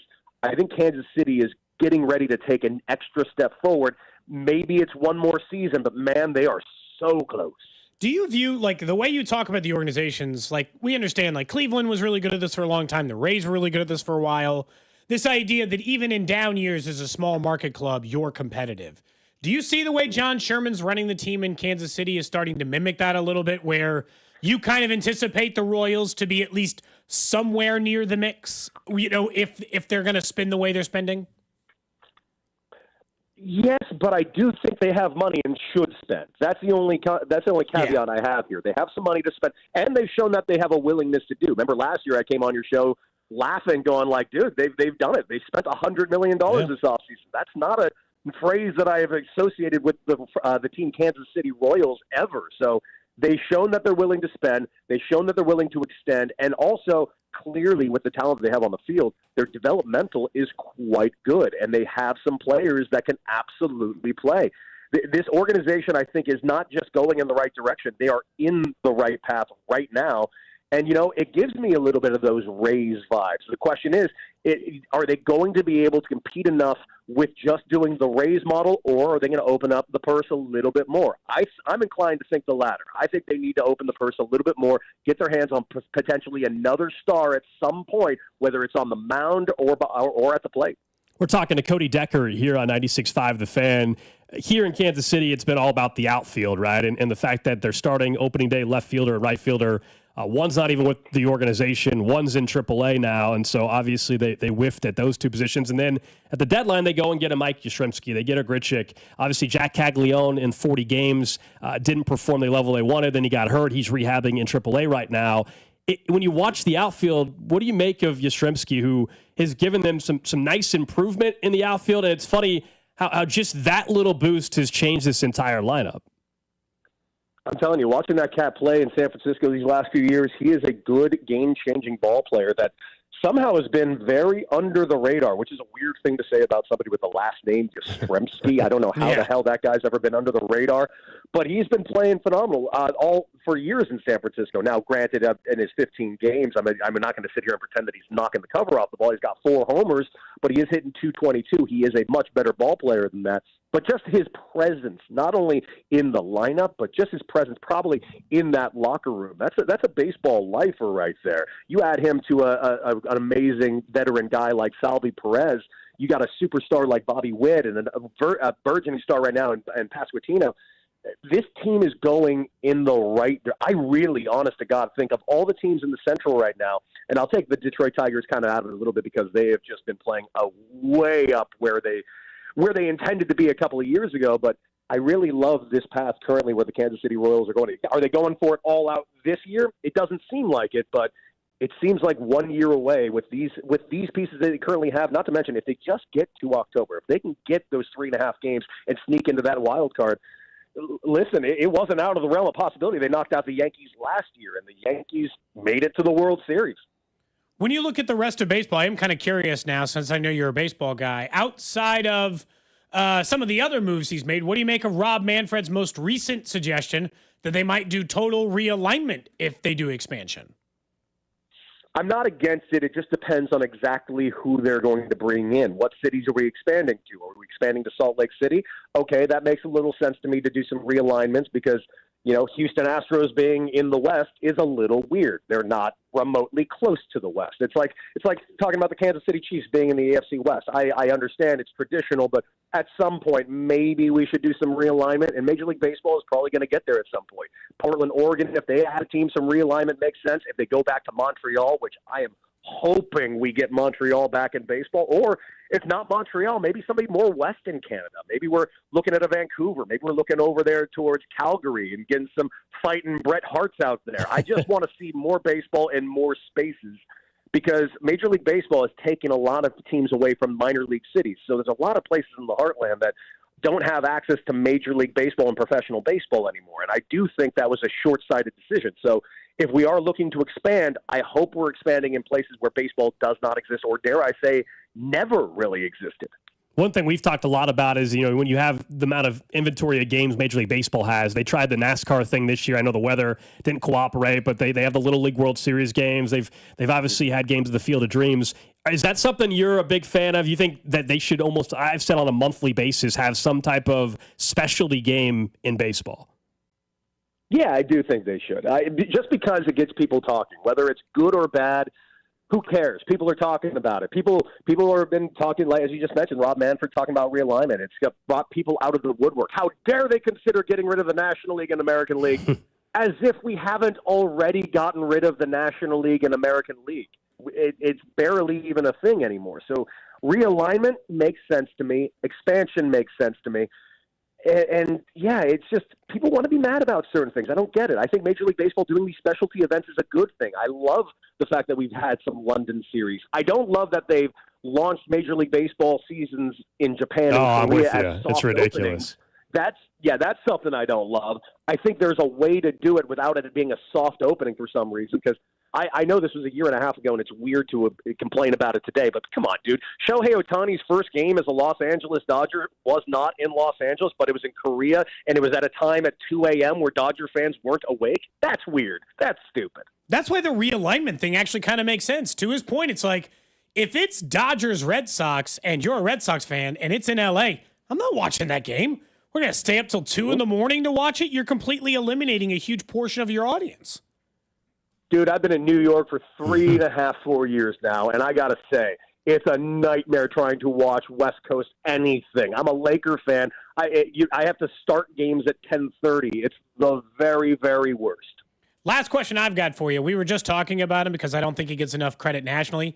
You're someone who's familiar with Royals baseball, but also has worked nationally and out of New York. Do you think enough people have mentioned Noah Cameron as far as a rookie who has jumped into the baseball scene? Enough people? Who has mentioned Noah Cameron at all? No one. That's my problem. Yes, it's a problem. Listen, it's a Major League Baseball problem, quite frankly. I think Major League Baseball has an issue. Now, they're getting better at promoting new stars, but for some reason, there's certain cities that always fall through the cracks. Kansas City is a baseball-hungry city. Look no farther than 2014 and 15. Dude, everybody. The song Royals by what's-her-name was like the number one thing in the world for a while there. And, yeah, from by Lord. Like, I don't know why Major League Baseball has an aversion about talking about certain cities. Kansas City, Seattle, San Diego. It's like they all have to do something outrageous for you to even pay attention to them.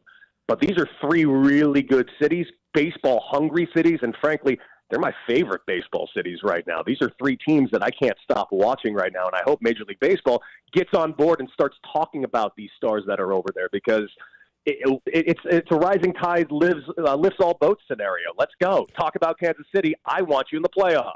You mentioned music, so real quick, we're going to Vegas later this week. Neither one of us has been to the Sphere despite going to Vegas. The Backstreet Boys are performing at the Sphere while we're there. Should we go?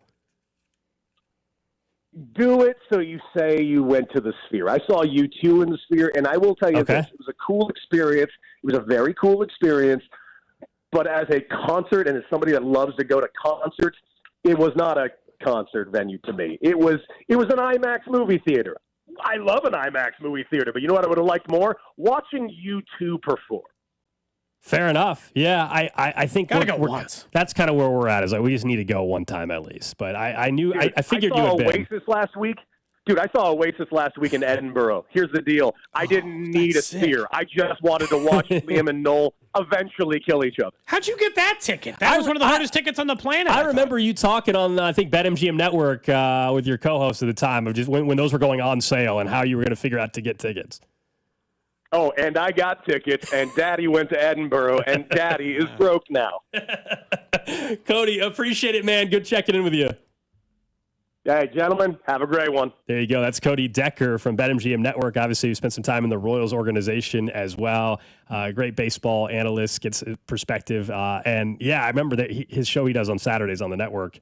They were talking like months and months back about how expensive the tickets, and he was debating whether or not he should spend the money. Clearly, he spent the money on the tickets. I got to say, experience-wise, that's got to be way the hell up there. In Edinburgh, watching Oasis reunion tour, like if you're just a fan of that music, that's got to be like way up the list of like places to go. You and I are just talking about Backstreet Boys at the Sphere. Which, by the way, because the ticket price, something magical is going to have to happen between now and Friday at 8 o'clock for me to actually go to that concert, given the ticket price. We get really hot at the craps table? Is that what you mean by like miracle? Somebody texted in yesterday like, oh, it shouldn't matter. You can just use, I don't want to blow the money from the Caitlin Clark card. That's a crazy way to spend it. I give a lot of suggestions. I'm not spending $600 on a ticket to the Backstreet Boys. So look, we all are getting those cooking lessons. Spending $600 on Backstreet. Well, that was $1,500. You wanted me to spend $1,500. What if it was $600 for both? I get a ticket to the concert. Oh. Yeah, which one? I'd probably choose the concert. That's crazy. Crazy. Between that and cooking lessons, I'd choose the concert. Nonsense. What are these going for now? Let me see. The secondary price on Backstreet Boys. Oh, my God. I should have bought them. No, they're more. They're more now than they were a couple weeks ago. Yep. Yeah, I could have got them for like $400 a couple of weeks ago. Now to have like a seat not in GA is like $600 a seat. It's not happening, man. It's just not going to happen. How about Cody Decker talking about Vinny? He looks like a beer league softballer who just goes in major league games and rakes. That's what he does. That's what he does. It sound like he looks like the Vinny, man. He's not. I mean, he's not turtle. He's not Bartolo Colon at the plate, but you know, he's also not jacked. No, but he's in pretty good shape, isn't he? Yes. I don't know that I've seen. I mean, I think he's in fine shape. I don't know. Look, he's not Juan Soto, okay, but he's also, you know, he also, you know, is, again, I'll just use the Bartolo Colon in the batter's box example. I was thinking whoever the name of that Astros player was who was a position. Berger? No, the catching guy who looked like he was Maldonado? No, different guy who had kind of like a bigger baseball player frame. It's fine. The Blue Jays catcher? Yeah, man, that's what I'm oh my gosh, Kirk. Oh yeah, Kirk. Yeah, Alejandro Kirk. That dude. Yeah, Alejandro. Is that who? Are we on the same page now? Yeah, there's a couple of guys that are in that same. Is Alejandro Kirk like 5'9"? Yeah, that's part of it. He's not very tall. Yeah, Vinny's tall. Yeah. He's not like Aaron Judge tall, but I mean, he's probably based on when they stood back to back, I think he's an inch shorter or half inch shorter than Jack Caglione. That's right. That's true. Because we saw that. No, Vinny's been playing great, obviously. He's been playing phenomenally for this club. All right, let's get to it early. A little early trash of the day. Trash of the Is day. it extra trashy? Well, because then we can go back to the text line. A lot of people chiming in about the Backstreet Boys concert thing. Okay. But no, this one takes us to a bizarre story. I would wonder, like, did you? At this point, this person probably gave up, and would you have returned it? There's a story of a Minnesota mechanic who was working on a 2015 Ford Edge. Okay, they discovered a wallet under the hood that a Michigan Ford assembly plant worker lost 11 years earlier. Yeah. The assembly worker? How did he lose his wallet? So imagine, this this is Michigan, but imagine like. We've got people that listen, obviously, work at Clay Como. Okay, imagine if you're at the Ford plant in Clay Como and you lost your wallet and you're like, oh, I have no idea where it went. Must have lost it in the plant. 10 years from now, someone gets back in touch with you and said, hey, my 2025 Ford F-150 you were working on up at Clay Como, I found where my mechanic was working on the truck years down the road and found your wallet. So this guy named Chad who runs a auto place in Minnesota was under the hood replacing a vehicle's cooling fan. He pulled out the airbox when he made the discovery. The airbox would not fit. He then attempted to put it back into place. He had to investigate the problem, and that's where the wallet was. He had to sit down, go through the wallet. He searched through the leather wallet, found the Ford Motor Company employee ID, and he used it to find at now retired auto worker who recalled the moment he learned his wallet had been located, and there was still a gift card in there that had money on it. It's valid. Nice. I liked that the guy $15 cash. And $250 in Cabela gift cards he had planned to use 11 years ago. They had not expired yet. So nice. Cabela's on hook him up. Double that up, Cabela's. Help that man out. Of course, by the way, the guy instantly knew. He said, did you find it in a car? Like, I worked in the plant all those years. I guess I just kind of assume maybe you put it in the, like maybe that goes in like a workplace locker. This guy could not look more like a stereotype of a person I assume works on cars too, by the way, Richard. He looks salt of the earth. Not me. I look like, my hands haven't done any manual labor in my life. Now should I go in the parking lot, open the hood of the Ford F-150 from Shawnee Mission Ford and see if there's any wallets, see if there's any wallets in there from Clay Como? He said, it's just so funny to find out. It's like, lost it, couldn't find it, looked everywhere. And you know what it is, if you've ever lost a wallet, replacing everything in it is like a personal hell. You got to go to the DMV.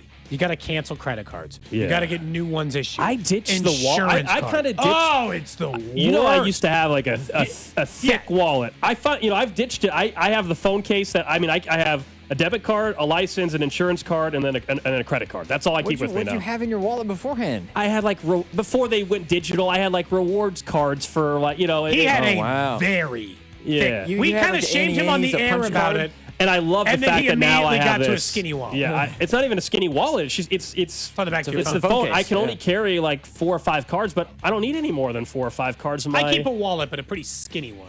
Mine's not. The only annoying thing I will say, when you do have cash with you, you can't really fold the cash enough to fit in this money clip time. So you've got to go clip. Yeah, I have a money clip slash wallet. It's got a couple. Drew, what's all slots. in your wallet? I got a credit card. I've got an insurance card. Same as me. Debit card, and license. I'm guessing. Well, there's a. I got a couple other things in there. Other than those, I've got a. It's pretty much just insurance. Drew, do you have some Blue Chew in there? No. My HSA debit card. So there's a couple of versions of that. No, you said no, Drew. No, I do not. I keep a pretty insurance my wallet's not yours is thin. Drew. Yeah, mine's. Let me see yours. Oh, a little thicker than mine. It's a little bit thicker because I think I've got. That's going to be a drop. That'll be a drop in the system in the future. Thank you. What all do you keep in your wallet, Drew? Give us a breakdown. So I've got a debit card, credit card, ID, insurance. Insurance I keep digital now. Health insurance. Health insurance card. Health insurance and my dental whatever. I've got all those. Sam's Club membership card. That can just be on your phone. I've got digital version of that. Yeah, I don't know like why. Costco, I just have it on my phone. I don't know why I have it in there. I've also got a Smokehouse gift card. I don't know if anything's on there. I love Smokehouse. Go find out. Go call or type in the number or whatever. Yeah, I love Smokehouse. I don't keep any gift cards in my wallet. Someone they says stay at home, and if I need them, I'll get them from Someone says they have 3 wallet-sized senior photos of Cody, Alex, and Drew in their wallet. That's a little creepy, but appreciate it. Thank you. Why do you have a picture of me? Honestly. Should the 3 of us go to like a JCPenney? Yeah, get a show photo that way. Like a back to like a family We'll photo. have to wait till wintertime so we can all wear sweaters. Yeah. And I want some sort of like cat in the background, like I want it to like you want to have like in the space, but I want it to be weirder than just it's the 3 of us taking a photo. Have like a leather chair or leather couch or something. I don't want it to look cool. I want it to look different. Classic. Yeah. Someone says ditch the insurance cards, keep the gift cards in your car. I don't keep any gift card in my wallet. All those just get kept at home. I have it in a drawer at home. I know if I'm going to go use it, kind of thing. If it's something that either that or I keep, or there's the glove box or console if you really think you're about to use it in the next couple days. But yeah, it's mainly debit card, license, and insurance card. There's just no need to everything. It's nice having things that are all digital, where it's all like right there. You don't have to worry about a big wallet. A buddy of ours just texted us and said, "Holy cow, what a drop from Cody." Yeah, I can't wait to gets it. The radio. I can't wait till we to have that one saved in the system. That was tough. Which Didn't think one? about the way Because I said I when said Cody mine was worse. was commenting about yours being, I'm not going to give you a drop. So wait a second. But yeah, I need to go back and find it then because I have me saying it's a little thicker. and then Cody said, "Yeah, I said yours." it right before that. And Cody You said said it before. I Cody's- said, mine was worse. Mine was worse. You're just gonna have to take my word for Go it. back and you'll know it. Right before yours. Yeah, let me find it real fast. I mean, I could say it again because it's already exists in a drop, but it's in there. So I just noticed this is like literally as I'm typing. Yours is way worse. Hang on a second. Yeah. As I'm typing, I just noticed how disgusting this keyboard is. So I'm not. My laptop needs a new charger, or I need to. So it's coming today from Amazon. So I'm using an iPad today, which is fine, whatever. But I don't have the keyboard attachment with me, so I'm using the desktop, which I never use for the like text line. I'm responding to someone's text. Someone was asking about the Caitlin Clark card. We've talked about the show enough that I'm just going to respond to the person. And I'm typing on this, and this is the most disgusting keyboard I've seen. I mean, this thing needs to be thrown out. Real dusty. I mean, It's like missing. It looks like. What are we doing? It looks like you could get Ebola from it. Mine's not cleaner. Like I think But also, I only COVID use started it inside for- this keyboard. Actually, I think. But, I only use this keyboard for the text oh line. my The same. gosh, yeah, that's terrible. Thank you, Drew. Here it is. A little thicker than mine. Yeah. That pause too, right? I mean, He knew it because he knew it. He knew it in the middle of it. I was All trying right. to figure out a way to get out of the sentence, and I couldn't. Up next, we'll get to the Chiefs' red half hour here on Cody and Gold. We'll look at the Eagles and Ravens and how they have had some misses in their history. We'll compare them to this front office. That's coming up next.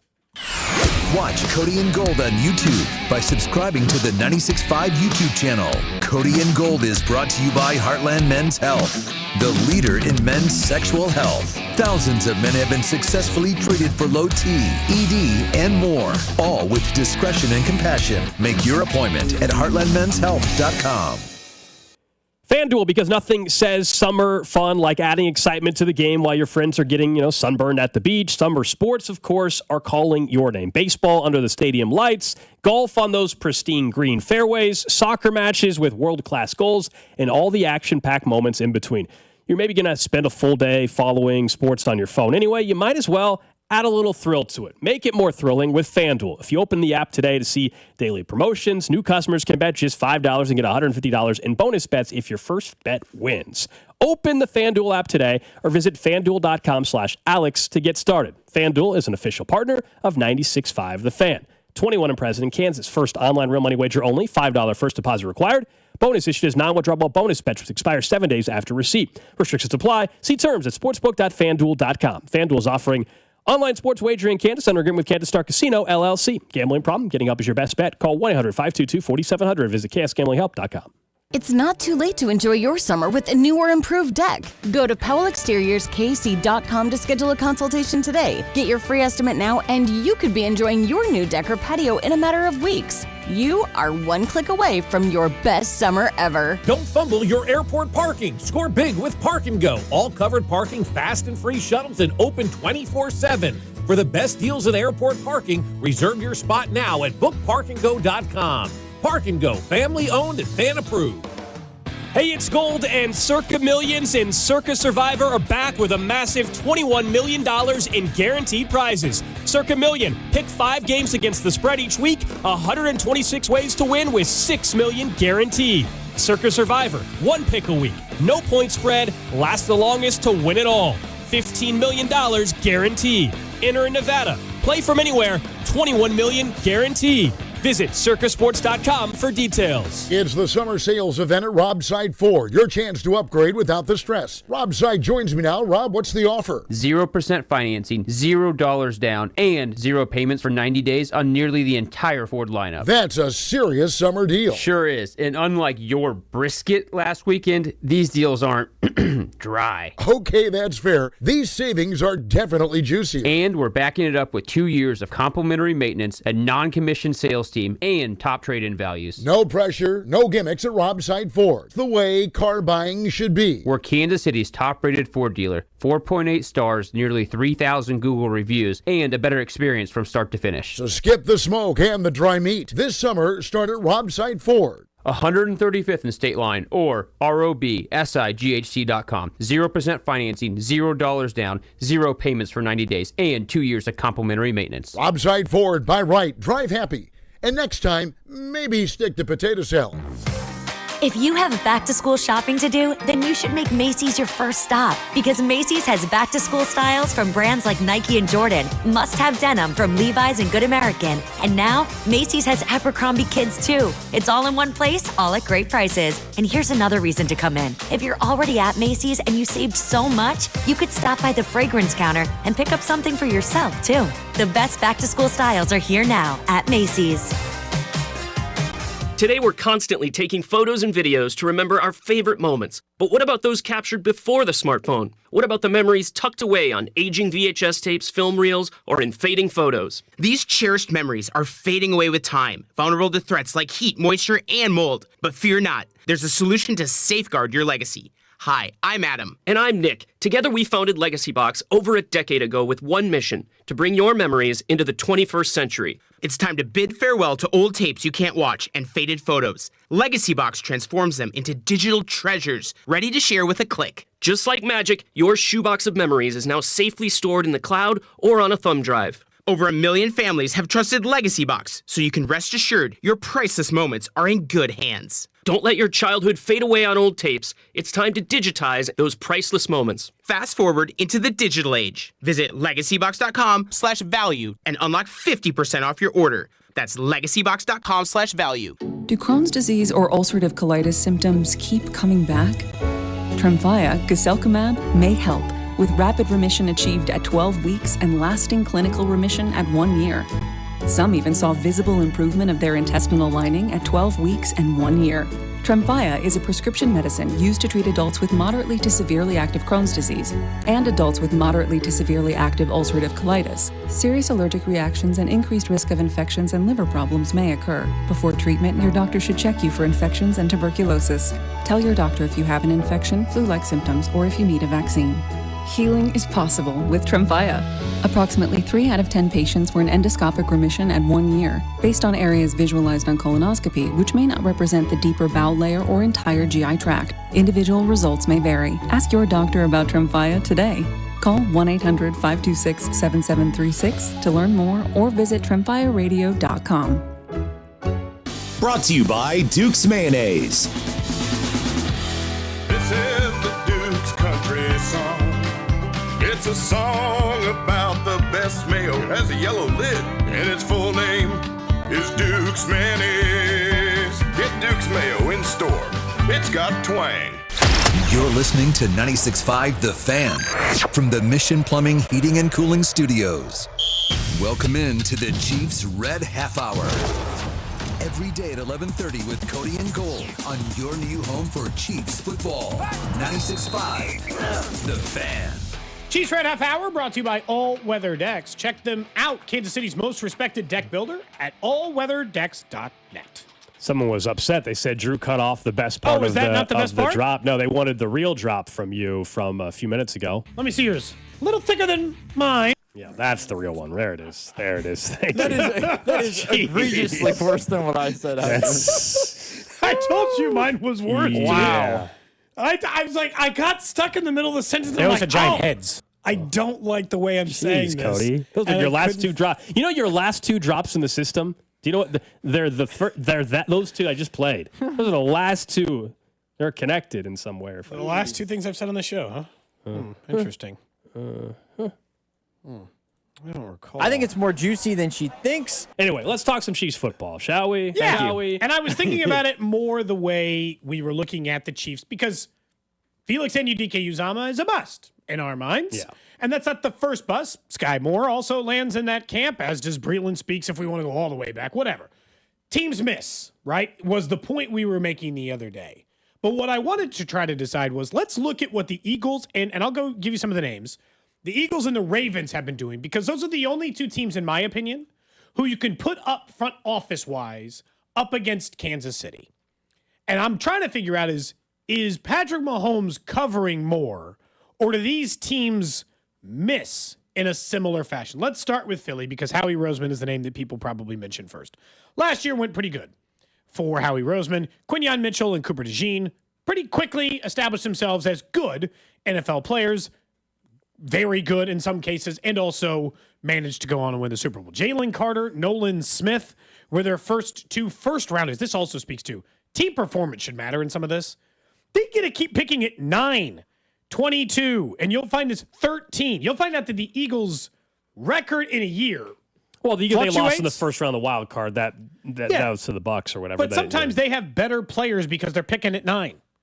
Chiefs haven't picked at 9 in a billion years. No, it's fair. They've also traded some assets to get more picks. But yes. They obviously have not had the same run as the Chiefs have had. This was just looking at it from a draft perspective. Yeah. Jordan Davis was their first-round pick in 2022. Cam Jurgens was their second-round pick. Again, I'm not seeing much of a miss here.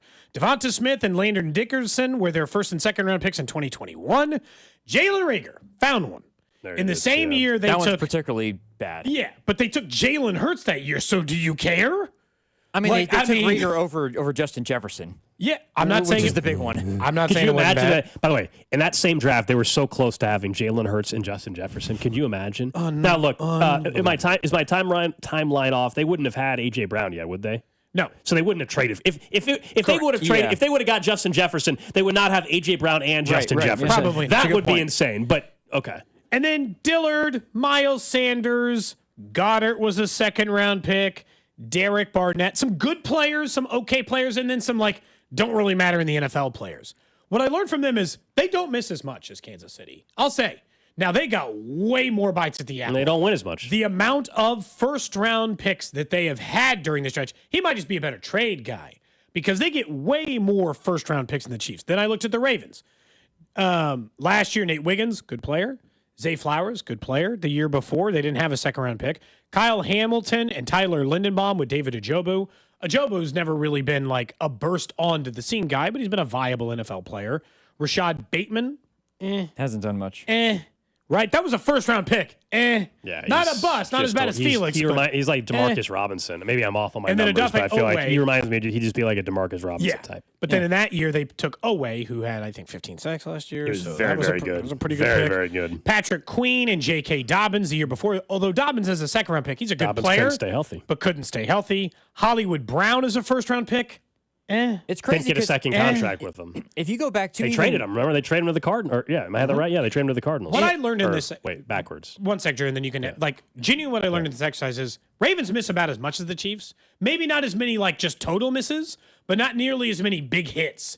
And the Eagles, they're just better at drafting than any team in the league. They're better at drafting than Brett Veach, which probably does mean Patrick Mahomes, but the Chiefs win more, which means Patrick Mahomes and Andy Reid cover more of the misses. So is Brett Veach as good as Howie Roseman? Probably not. Can you make an argument for the it? draft is the Sure. biggest part of the equation, but it's not everything, though, man. It's like not. you got deal. They were able to get deals done with Chris Jones and Patrick Mahomes, and been able to finagle the cap, right, and without having to do the dead cap years to the same extent that the Eagles have. Remember, the Eagles have. I don't remember the exact number. This was an offseason conversation we had back in, I don't know, guys, in March, about how the Eagles had so many players on, not dead cap, basically like essentially deferred money, down the road that they're going to have to worry about. They haven't been able to. Avoid the same way the Chiefs have with that. And ultimately, the name of the game is consistent success. The Eagles and Jalen Hurts are a very good franchise. Howie Roseman's incredible at his job. They're the second best franchise over the last 10 years. Been to the Super Bowl in 5 of 7 years. Yeah. And they've been able to win with plenty of personnel changes. They've won the Super Bowl with Tyreek Hill. They've won without him. They've obviously won with 5 different left tackles. And you could say, well, that's a Brett Veach issue. Yeah, the one criticism I think has been their inability to find a left tackle in the future. That can all change if Josh Simmons is that guy. But I still think you can have the argument between Roseman and Veach. I don't think it is clear-cut 100% either direction, by the way. I don't think you can 100% tell me. I don't think you can 100% tell me it's Howie Roseman, and I don't think I can 100% give you a case that it's Brett Veach. I think it's 1A, 1B, and you can interchange the two. I don't think it's way Howie Roseman way better than everybody else, despite the national media, for whatever reason, loves Howie Roseman. I don't know why. I don't know what their backstory is there, but they act like that guy has never made a single mistake in his life. It's kind of crazy. The biggest thing I would and this is Howie Roseman is a better drafter rounds 1 through 3. Brett Veach, now, if I do the same exercise and I start giving you rounds 4 through 7, Veach is going to kill it. He's going to destroy these other two teams. And all of these teams have 1 year where you're like, damn, you just hit on everything. For the Chiefs a couple of years ago, when it's McDuffie and it's Karlaftis, and they're taking 3 seventh rounders that are still on their roster. Yeah. For Newsome, it was when they went Lamar Jackson and Orlando Brown Jr. and Mark Andrews all in one draft to go with it. There are arguments for either. Roseman's biggest issue is he spent a lot of time in quarterback mediocrity, and he was so good at drafting, he covered up the quarterback play. He did. And what's happening here is for any of Veach misses, the quarterback and the coach hide his misses, and the lack of getting a quarterback. He's just so good at drafting everything else. He's been masking his own issues with finding the dude at quarterback. Now they got a very good one in Jalen Hurts now. 913-586-7965. I'll be honest. This text, we're jumping ahead 2 years and it doesn't work this way. Someone says, Howie is much better. Eagles might three-peat. It'll taint anything the Chiefs have done. The Eagles haven't even gone to back-to-back Super Bowls yet during this run, let alone one back-to-back, let alone going for a third week. The Eagles, the Eagles might three-peat. They have a whole other year of they have to win a Super Bowl this year to even open the door for that conversation. We're acting like they just won their second in a row and they're going. That's just crazy. Well, then guess what? The Chiefs might win 3 in a row still too. The Chiefs might go back to back now too. The biggest part about it is that if you the Eagles are the best comparison because the Eagles are of the last decade, they are the second best franchise. That includes even because a decade, I even get the tail ends of the Patriots years, but since 2017, the Eagles have won a Super Bowl, gone to the playoffs they've won 2 Super Bowls. And gone to the playoffs every single year but one, in which they finished 4-11. But to point out, they won a Super Bowl.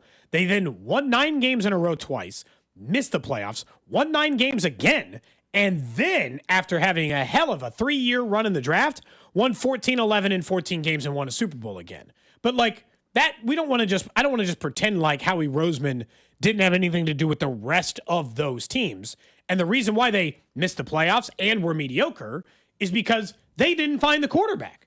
When they found Jalen Hurts, that's when Howie Roseman started to look like the genius of all geniuses. Until that point, he looked like a guy who was really good at drafting everything but quarterback. It's more the most important position. To me, and I was talking with Mac about it a little bit when I came in, but it feels like it's not even Veach has been doing it longer. It feels like where the hype for Howie Roseman has been the last 2 years. Where Roseman's been doing it way longer than Veach. No, I'm saying the hype has been there for the last 2 years for Roseman more than anything else because he's getting every Georgia player. Jalen Carter should not have been available when he was taken, but he fell to the Eagles. They took the pick, and he's worked out. Jordan Davis fell to him. They took the pick. Cooper DeJean has been outstanding. It feels like the fact that they've hit on every first-round pick and the fact that they've gone to get the Georgia guys, and it's like, how is Howie Roseman doing this? He's getting the Georgia players. Of course, that's the conversation. I feel like it's only been the last couple of years where people are astonished with the A.J. Brown trade and all these other things where if you look at the body of work, they've had the bigger splashes. That's all. Howie Roseman's Veach has had really misses. good, but Veach is, in terms of consistency, been better from whenever he became the full GM to now currently. Yeah, like now we're just talking crazy on the text line though. Like I should stop reading this person's texts that are coming. Sounds like something it says Howie's teams don't get blown out in Super Bowls. What? That's the GM thing. Now he's gotten to more Super Bowls, and now he gets discredited for this goes back to the Mahomes quarterback thing. I do not get penalized more for going to Super Bowls and losing one bad than losing in the wild card. Oh yeah, Howie Roseman's team that lost in the. If we're gonna play the wild GM card, is the 3 different times. They lost to the Bucs wild card weekend 2 years ago. That's better than losing in the Super Bowl by 20 or 30, whatever the hell the score was. I don't care if it's That's 17-16 in a wild card. Now we're just being crazy. I think what stands out about stop. I can't read any more of your texts for the show. Sorry, that's 2 bad texts in a row.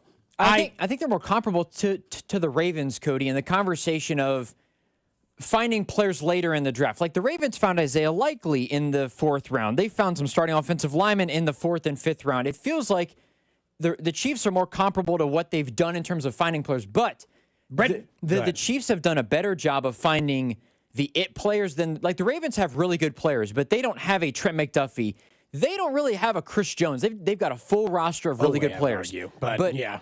But it feels like Veach has done a great job in finding directly Trent McDuffie. Of course, going back to Chris, like it feels like the Chiefs have more. Chris Jones is Dorsey. The Chiefs have more it players. Yeah, the year when they've had earlier that picks. they've found. When they've had earlier first-round picks, Brett Veach has hit on them. Karlaftis and McDuffie. That's why it's hard Xavier to Worthy is still very good to this point. It's really hard to go apples to apples because like they have had much higher first-round picks. It's easier to find a guy at 9. It's easier to find Jalen Carter if you're picking at 9. Of course, especially when he was supposed to go 1 or 2. Easily the biggest knock on Brett Veach is it feels like he has one bad miss every year. And I'm not saying versus just a bad draft, which I don't know if that's better or worse. Because let's just say we don't know that Kingsley's a miss, but he could be, right? We don't know that he will, but Felix was a year before. Sky Moore was the year before that. They didn't really have a miss. Nothing but hits the year before that, especially in the higher end of the Howie draft. Roseman didn't have a single miss in his last draft class? Like, we're just not in it. You're telling me he nailed his 3rd-round pick? No, I was just talking in the first couple of rounds. And going through it, not really. I mean, he misses. When did they draft a couple? I'd have to go and look at their. But I'm telling you, I was going through it, and finding the misses is hard. It really is. Well, here, if you go back to what year do you want, Gold? 2023? 2024. Their 3rd-round pick was Jalix Hunt. Who? That's probably a bust. There you go. There's one. He's played in 16 games, but I mean, look, we're going further down, but because it doesn't matter in the 4th round. But if we're going to give Veach Will Shipley in the 4th round, that dude's barely going to ever play for them. I'm saying rounds 4 through 7, inarguable who's the best in football. But I also think it's inarguable that Howie Roseman's better rounds 1 through 3 right now. His hit rate is far higher now. He's had way more chances to hit because they just had more first-round picks and all the other stuff to go with it.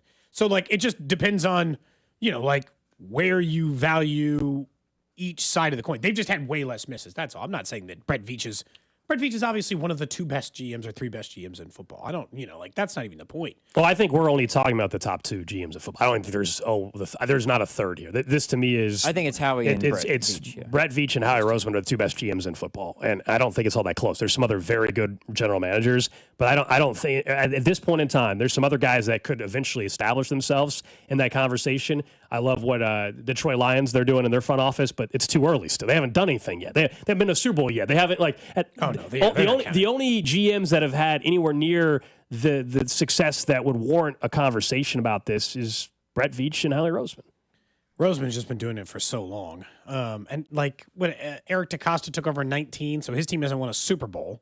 They've drafted good players, but you're probably right. That's probably not a fair way just because he hasn't been in the job long enough and hasn't had. It doesn't mean they're bad. It doesn't mean those guys are bad GMs. We're just talking about the same as the quarterback elite convo. We're nitpicking here, and it's why it's Veach and Roseman. That's why it stood out so much when we were looking through that that future power rankings, and they had the Chiefs front office ranked 6th. I was That didn't make any sense. That didn't make any sense. We know we were talking with Danon Hughes earlier today. He, of course, will be in Brazil on the call with Mitch Holthus, Josh Klingler, right here on 96.5 The Fan when the Chiefs open up the season in Brazil against the Chargers. And now on the TV side, we knew there were some rumblings a couple weeks ago about who would join the full broadcast crew. And I told you, and we're going to get to Rich Eisen later in the show because last night he made his return to SportsCenter and it was awesome. It was just the nostalgia was all over the place and it was great. But we found out Rich Eisen's going to do play-by-play and Kurt Warner will be color commentary. I think Stacey Dales is sideline.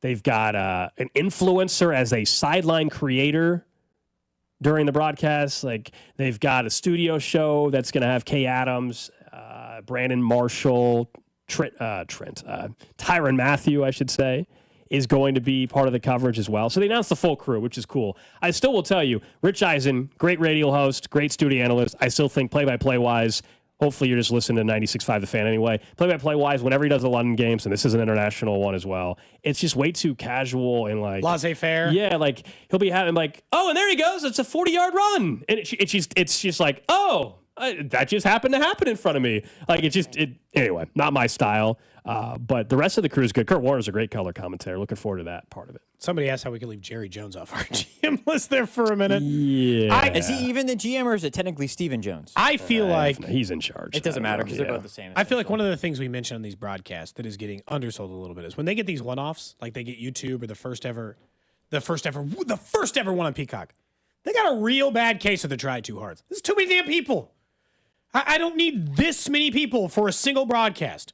I don't need Eisen and Warner and Destroyin as my sideline content creator. Drew, can you do some research on this? I'm assuming he's an influencer. Who is Destroying? Deestroying. DEESTROY. I don't know. And there's a fantasy football analyst and 5 studio analysts, and Cam Newton and Kay Adams are in Brazil. It's just too. Every studio show has like 4 people on it these days. It's just too many. Oh, they're like overdoing it. Is that Tyrann Mathieu being on it though, and your guy Derek Carr? Okay, so Destroying. Okay. His Derek real Carr was name, interesting when he played. It's going to be interesting. His real name is Donald De La Haye. He's a Costa Rican American YouTuber and pro American football kicker for the UFL team in San Antonio. He also played college football at UCF. Okay. But he's an influencer. You said YouTube star. He says he's going to be the sideline content creator. I don't know if he's this person, but he might be the person who literally was told by the NCAA, either you need to do YouTube or play college football, and he picked YouTube. Is that him? It might be him. He played 1 year. He played from 15 to 16 in college football. He might actually be that. Well, good for him. He's on a national. He's on an international broadcast now for the Chiefs game. And sideline creator. He was. I texted Kling. I was asking Kling what's his. He's a silent reporter. Obviously, I needed to know what's his alias going to be. He needs to compete with Destroying. So this actually is him. The NCAA controversially banned him for profiting off his name for YouTube videos back in 2016. I gotta say, the guy. How stupid does the NCAA look now? Oh yeah. You could just make money on anything you want. Yeah. You could just make. I mean, just hand over fist. Nobody cares. You can make money doing anything. That's crazy. They told this guy either get rid of your YouTube channel or we're kicking you out of NCAA football. That's awesome. Good for him. Yeah, good for him. I think he made the right choice, by the way. I would say so. Screw the NCAA. The full crew, though, in the studio, in Brazil will be Kay Adams, Cam Newton. In the studio, host will be Brandon Marshall, and then analyst will be Tyrann Mathieu. I love it. I love that we're going to try to get Tyrann on the show, I think. Great. And then Derek Carr as another studio. And then Pete Overzet, who's a fantasy football analyst. Not familiar with Pete. I will say, Derek Carr, his brother David stinks on TV. I actually think Derek Carr will be good. But Derek Carr wasn't a super some interesting good, He's guy. done some good. And Brandon Marshall together some would of be his nice. press conferences, though, were good. I love it. Like, he was good. And Tyrann Mathieu's extremely smart and intelligent in how he talks about football. We've had him on the show. I think he'll be very good in that role as a studio analyst. Brandon Marshall's podcast is very successful. And he's done a bunch of TV stuff. Yeah, he's done plenty. Cam, of course, is also in the media world as well. Yeah. He's also spent $20 million, I think, in his life on hats. So, Cam Newton. He has his own line. That's confirmed. I don't know if that's the actual. Has is his he own selling line, them though, at least? I think he's got his own. Was like $20 million to start the business, or he actually spent $20 million on hats, or did he spend $20 million to start a hat business? Because spending $20 million to start a hat business doesn't sound as crazy as He spending just once in an article said, "I've spent millions of dollars on clothes I've never." Oh, I believe that. I believe that. I've never worn. Cam definitely comes off as a fashion guy.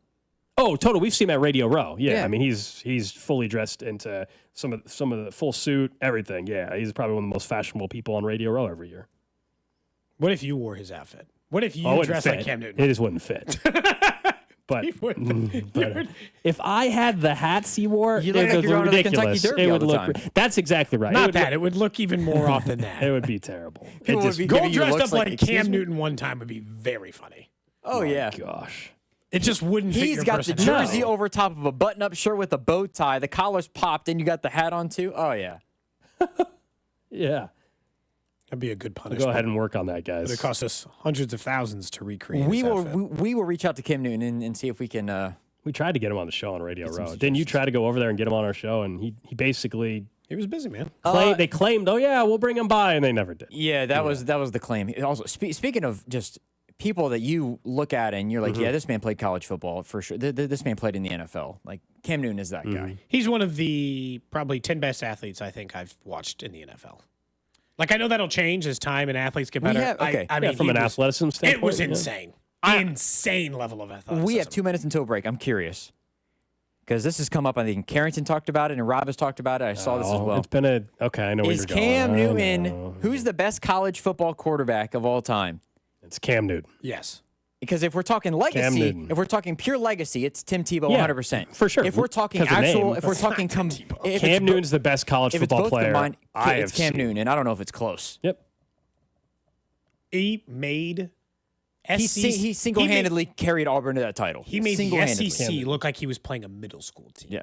It's Every the, week. the answer is Cam Newton. Tim Tebow had the full story and post career and everything like that. And the accolades as And far as like team success. for sure, he was on an unbelievable Florida team. He was sensational as a college Behind football player. everybody's like, well, he was behind Tebow, yeah, but because he was a freshman. Cam Newton was doing things we just hadn't seen. Yeah, he single-handedly At that won. position. For him to take Auburn of all schools and win the Heisman and win the national title. Some of that's what happened to Cam. He just couldn't stay healthy. Yeah, his body got beat up. He couldn't stay healthy. I always worry that we've talked about this on the show before. That is still my back of my head fear for Josh Allen. Oh, because people are like, he's too big to get hurt. I'm like, have you seen Cam Cam Newton's Newton? a massive human being. He is huge And did not miss time for a very long time. He was. I'm just saying. I don't know if I cut him off before that to be a usable clip, but man, I'm not cutting it. We're in a rough spot on this show today. But when you start he's 6'5", 255. Yes, he's a big man. He is. yes, He is. but Definitely. I really do No genuinely dispute there, worry about it Drew. for Josh Allen that eventually his body will take one hit he can't.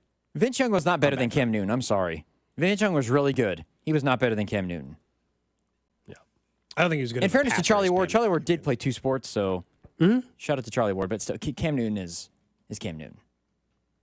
Were people really arguing Tim Tebow?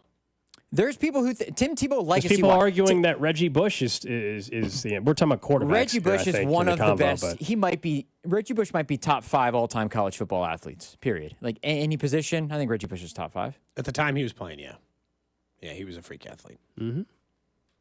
Anytime I think from a national perspective, people know who you are because you're that good. Like Reggie Bush, like you knew who Reggie Bush was because USC was good. It was LA. Everybody was talking about it. It felt like Reggie Bush was kind of larger than life almost in a way. And he dated Kardashian, didn't he? As well. Oh, while he was with the Saints. I did not know that. You didn't know that? I did not know that. Are you serious? Yeah. Oh, he was in the early. He was like before the Kardashians were like the Kardashians. Unfortunately, the most memorable play from his NFL career that I remember is him getting folded up like one of those foldable tables when he got popped on that wide receiver screen or whatever play that was when they played the Eagles. I don't remember. Honestly, I'd you have guys to forget see that play. Oh, Yeah. I'm gonna come in there and play it for you during the break. Yeah, I'll have to have you play it for me.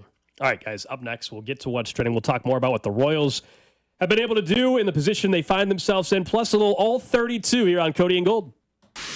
This is Cody and Gold on your home for Kansas City sports. 96.5, The Fan. Brought to you by Heartland Men's Health, the leader in men's sexual health. Thousands of men have been successfully treated for low T, ED, and more, all with discretion and compassion. Make your appointment at heartlandmenshealth.com.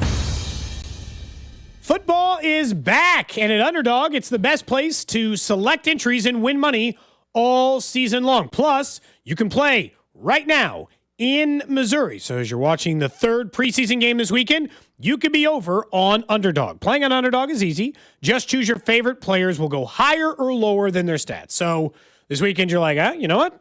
I like Brownlee to go higher than 0.5 touchdowns or receiving yards, interceptions, and more. You can mix and match sports, and you can win up to 1,000 times your cash by playing with as little as $1.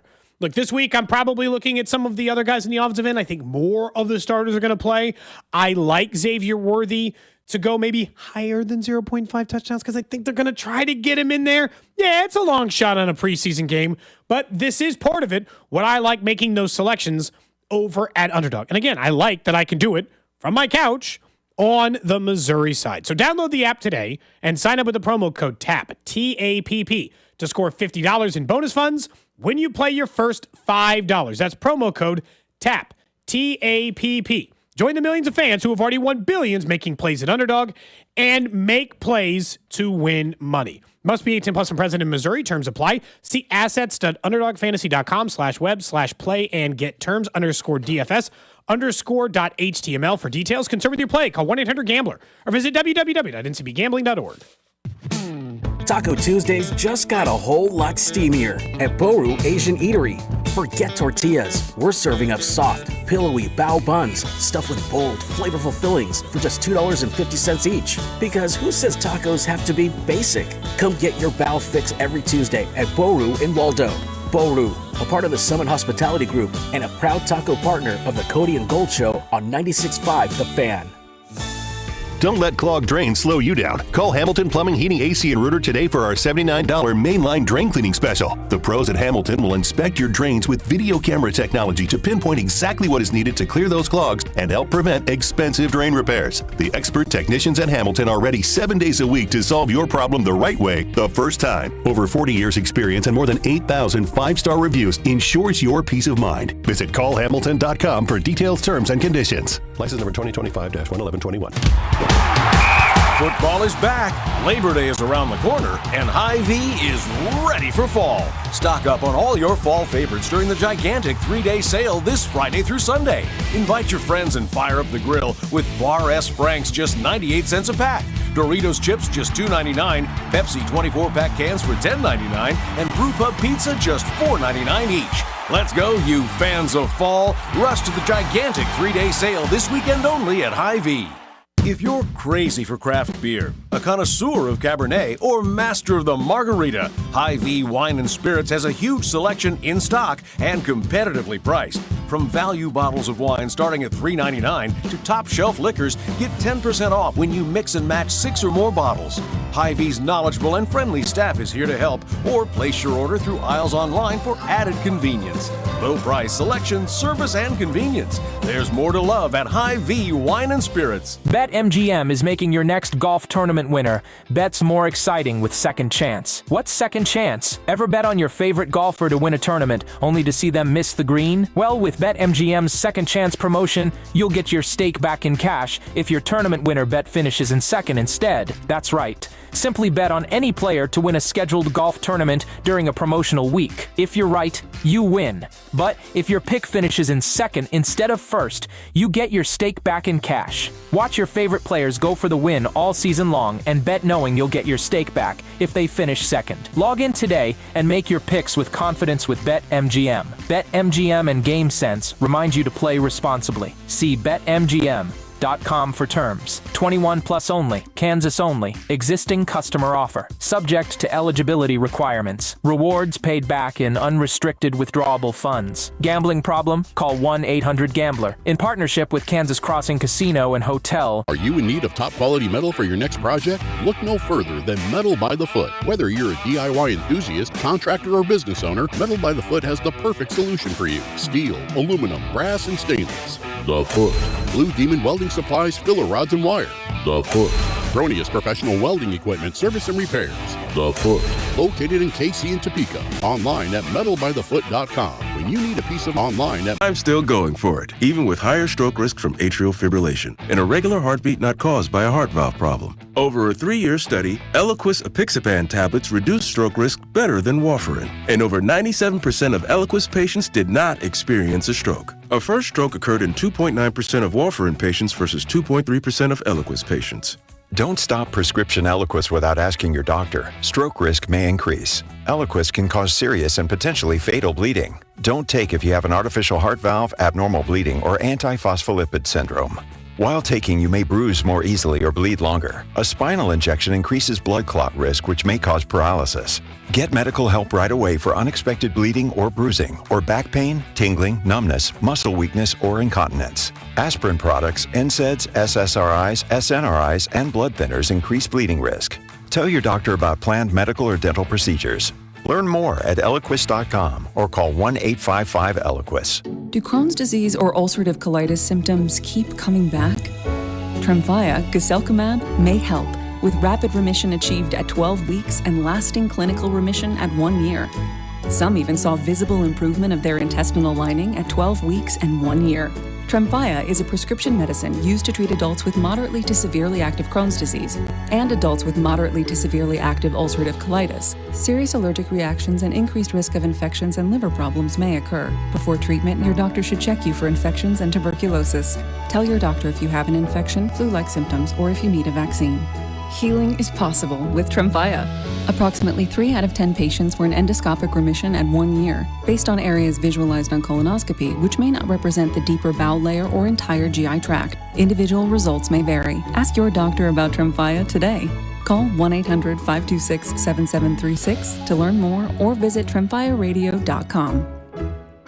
Tune in Saturday, August 23rd for K-State and Iowa State, live from Dublin, with pregame starting at 9, kickoff at 11 on your home for K-State Athletics. 96.5 The Fan, KFNC FM and AM HD1 and HD2, Kansas City, in Odyssey Sports Station. What's trending? Number one on What's Trending, the Royals, of course, began their series yesterday against the Texas Rangers. Got a 4-3 win. That puts them now 3.5 back from a wild card spot. I say from a wild card spot because it's not just the final wild card spot. It's every single team now in the wild card race. They're a half game behind Cleveland, but then the Yankees, the Red Sox, and the Mariners are all tied for the wild card. So that's what has changed. We're going to talk more about it after What's Trending tonight. Seth Lugo on the mound. Can he bounce back? That's the huge question. He's had three straight rough outings, if I can say that properly. And they desperately need him to find something again here. Tonight, 6:40. First pitch, Vern's on Deck show at 5:30, right here on 96.5 The Fan. We'll talk about more of him in the show as well. Next up on What's Trending, Terry McLaurin. Yesterday, you might have seen Washington and Cincinnati square off on a preseason Monday night football game. Well, he did not go or travel with the team or show up to the game yesterday, which was a interesting development considering he has been in or around the team a little bit in the early stage. The one problem they've got is ESPN asked around to a bunch of different teams and asked if they would pay him, if they think he will get that. And the consensus right now is Terry McLaurin isn't worth what he's asking. And so whether or not he can get that number out of Washington be the case. The surprising thing to me is Washington has all the positive momentum in the world coming off of last year. And now they're letting Scary Terry in a hostage situation. It's kind of a weird spot for a team that had all the positive momentum for an entire calendar year. Yeah, you're going to talk more about it during all 32 coming up in just a bit as well. Elsewhere in sports in the NBA, Pacers coach Rick Carlisle has agreed to a multi-year extension. Of course, he took the Pacers to the NBA Finals. They're one of the great stories. Halliburton got hurt, of course, shifted that thing a little bit as well. But, Drew, you got to be happy. Rick Carlisle is staying there. Absolutely, I'm pumped up. In the NBA, his job's safe for now 12 months. And then his ass could be out on the street. If they were to miss the playoffs next year out of nowhere, he'd be fired. Yeah, dude. The NBA is actually kind of funny. It is nuts. Dude, it really the is. Knicks fired a coach that gave them one of their single best seasons in Thibodeau. 15 years. They fired Tibbs immediately and then couldn't even find a coach. Who do they end up hiring? To take the job. They ended up hiring Mike Brown, but they called like 5 other teams currently and said, "Hey, can we get just your have head your coach?" coach? Like, excuse me. What a stupid plan. Yeah, Dude, well, that's wild. It's the Knicks for you there. Think about that in any other situation. Like, Gold, you break up with your girlfriend and then you call 5 other people like, can I just date your girlfriend? I thought maybe that would work. Instead, you're like, no. What made them think that was going to be a successful hiring practice? Who knows? Just everyone's going to be like, sure. Yeah, they should have just kept Thibodeau. But anyway, Pacers take care of Rick Carlisle. At the very least, if he gets fired in 12 months, at least he's getting a pay raise, okay? He's at least getting a raise on a new contract extension. Next up on What's Trending, Vlad Guerrero Jr. is scheduled to have an MRI today on his hamstring after injuring it stretching at first base last night. I mentioned that because obviously that has obvious playoff implications for a Blue Jays team who's been one of the better in the American League all year long, and one of the better teams in baseball all year long. Could miss time depending on what the results of the MRI are back. He was stretching like Vinny does, you know. You do the splits over at first, you can get a tight hammy every once in a while, you know. Lastly on What's Trending, Daniel Jones has been named the starting quarterback for the Indianapolis Colts by their head coach Shane Steichen. He was in a camp battle with Anthony Richardson, who has struggled to stay healthy, obviously has been disappointing. Daniel Jones signed a one-year deal with the Colts in the offseason. Shane Steichen was asked about it. Now, look, he's not going to say it's a short timeline. He said he is our starter for the entire season.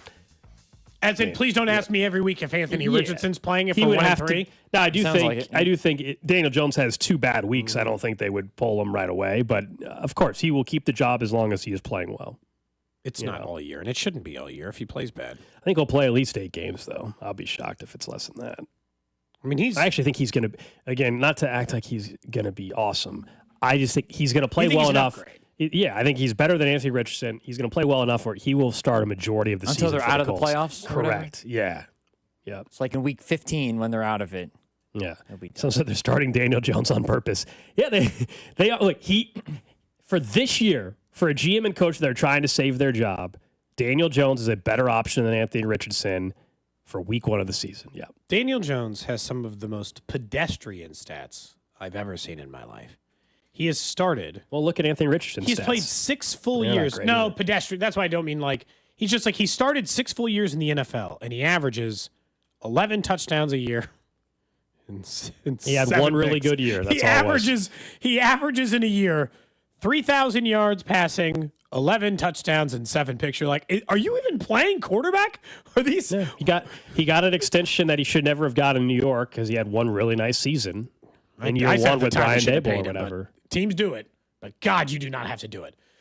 He should be the cautionary tale of, well, teams do it. You don't have to. You could just be the team that lets them go. Yeah, and figure out a different thing at quarterback. The way they structured the deal, though, it was they were able to get out of it very quickly. It didn't burn him too bad. It wasn't like the Russell Wilson number or anything like that. I guess it was like numbers like this. How the hell has he gotten 70 career starts? How is Daniel Jones Jones top pick for the Giants? How has he been given 7? He has 14,000 passing yards in 70 career games. Look where he was drafted, though. He averaged 208 yards per game. I don't know the exact number. You guys can, Drew, you probably remember the exact. He was drafted very high, and so if you're a first-round pick, you get multiple years guaranteed. I mean, Anthony Richardson's not been given that. He didn't even want to continue playing in a football game. He pulled himself out of a game. Kind of hard to make starts. He also can't stay healthy. The health has been the bigger issue for but him. He literally said, hey, we're on a nice scoring drive. I pulled myself out of the game. That's what Anthony Richardson did last year. I'm just saying it's tantamount to... tapped out. It's pretty embarrassing that Daniel Jones is going to somehow get 80 to 85 starts in his career. Didn't Daniel Jones get picked? It's crazy. I want to say 8th overall. That might just been he was his very number high with the Giants. But yeah, he was up there. To his credit, he averages 40 more yards per game in his career than Anthony Richardson does. So you want to talk about a guy who stinks. Yeah. I mean, by no means in saying Daniel Jones is going to have an amazing season. I'm just saying he potentially can give them some average quarterback play, which is better than what I think below average is the peak, though. Maybe. Oh, yeah, 100%. The best case scenario is you get average quarterback I think earlier in the show I said best case scenario. What did I say? Like 16th or 17th best case scenario. So, yeah. That's like dream of all dreams scenario, yes. Our Taco Tuesday partner is Boru Asian Eatery in Waldo, part of the Summit Hospitality Group. Yeah, we know what you're thinking. Taco Tuesday, Asian restaurant. No. Think Bao Buns, the fluffier Asian taco. Bao Buns are incredible, by the way. I'm not just saying that for the purpose. They're incredible. They're great to eat. Head down to Boru in Waldo and grab a Bao Bun for just $2.50. Or switch it up with some ramen or sushi while you're there. Summit Hospitality Group, proud partner of Cody and Gold. So the Royals are an interesting spot now. Nobody's suggesting that they don't have to continue to play at the level they are right this second. and the pace that they're at. That's why we're even having a conversation about them still only being 3.5 back. But the biggest development yesterday was the fact that the rest of the wild card race has become wide open. The Yankees, the Mariners, and the Red Sox all have the same win percentage. You are 3.5 back of everybody in the wild card race. You have a Guardians team that's 3 back, but you're not just chasing the Mariners, let's say, for the last wild card spot. You now have 3 teams that if one of them slips up a little bit, all of a sudden we're talking about this team being right in it. Now, they're going to have to continue to play at a 10-game above 500 pace and things like that. Which is what they paid since July 1st. They have. So for a month and a half. 10-6 since the deadline, 25-15 since July 1.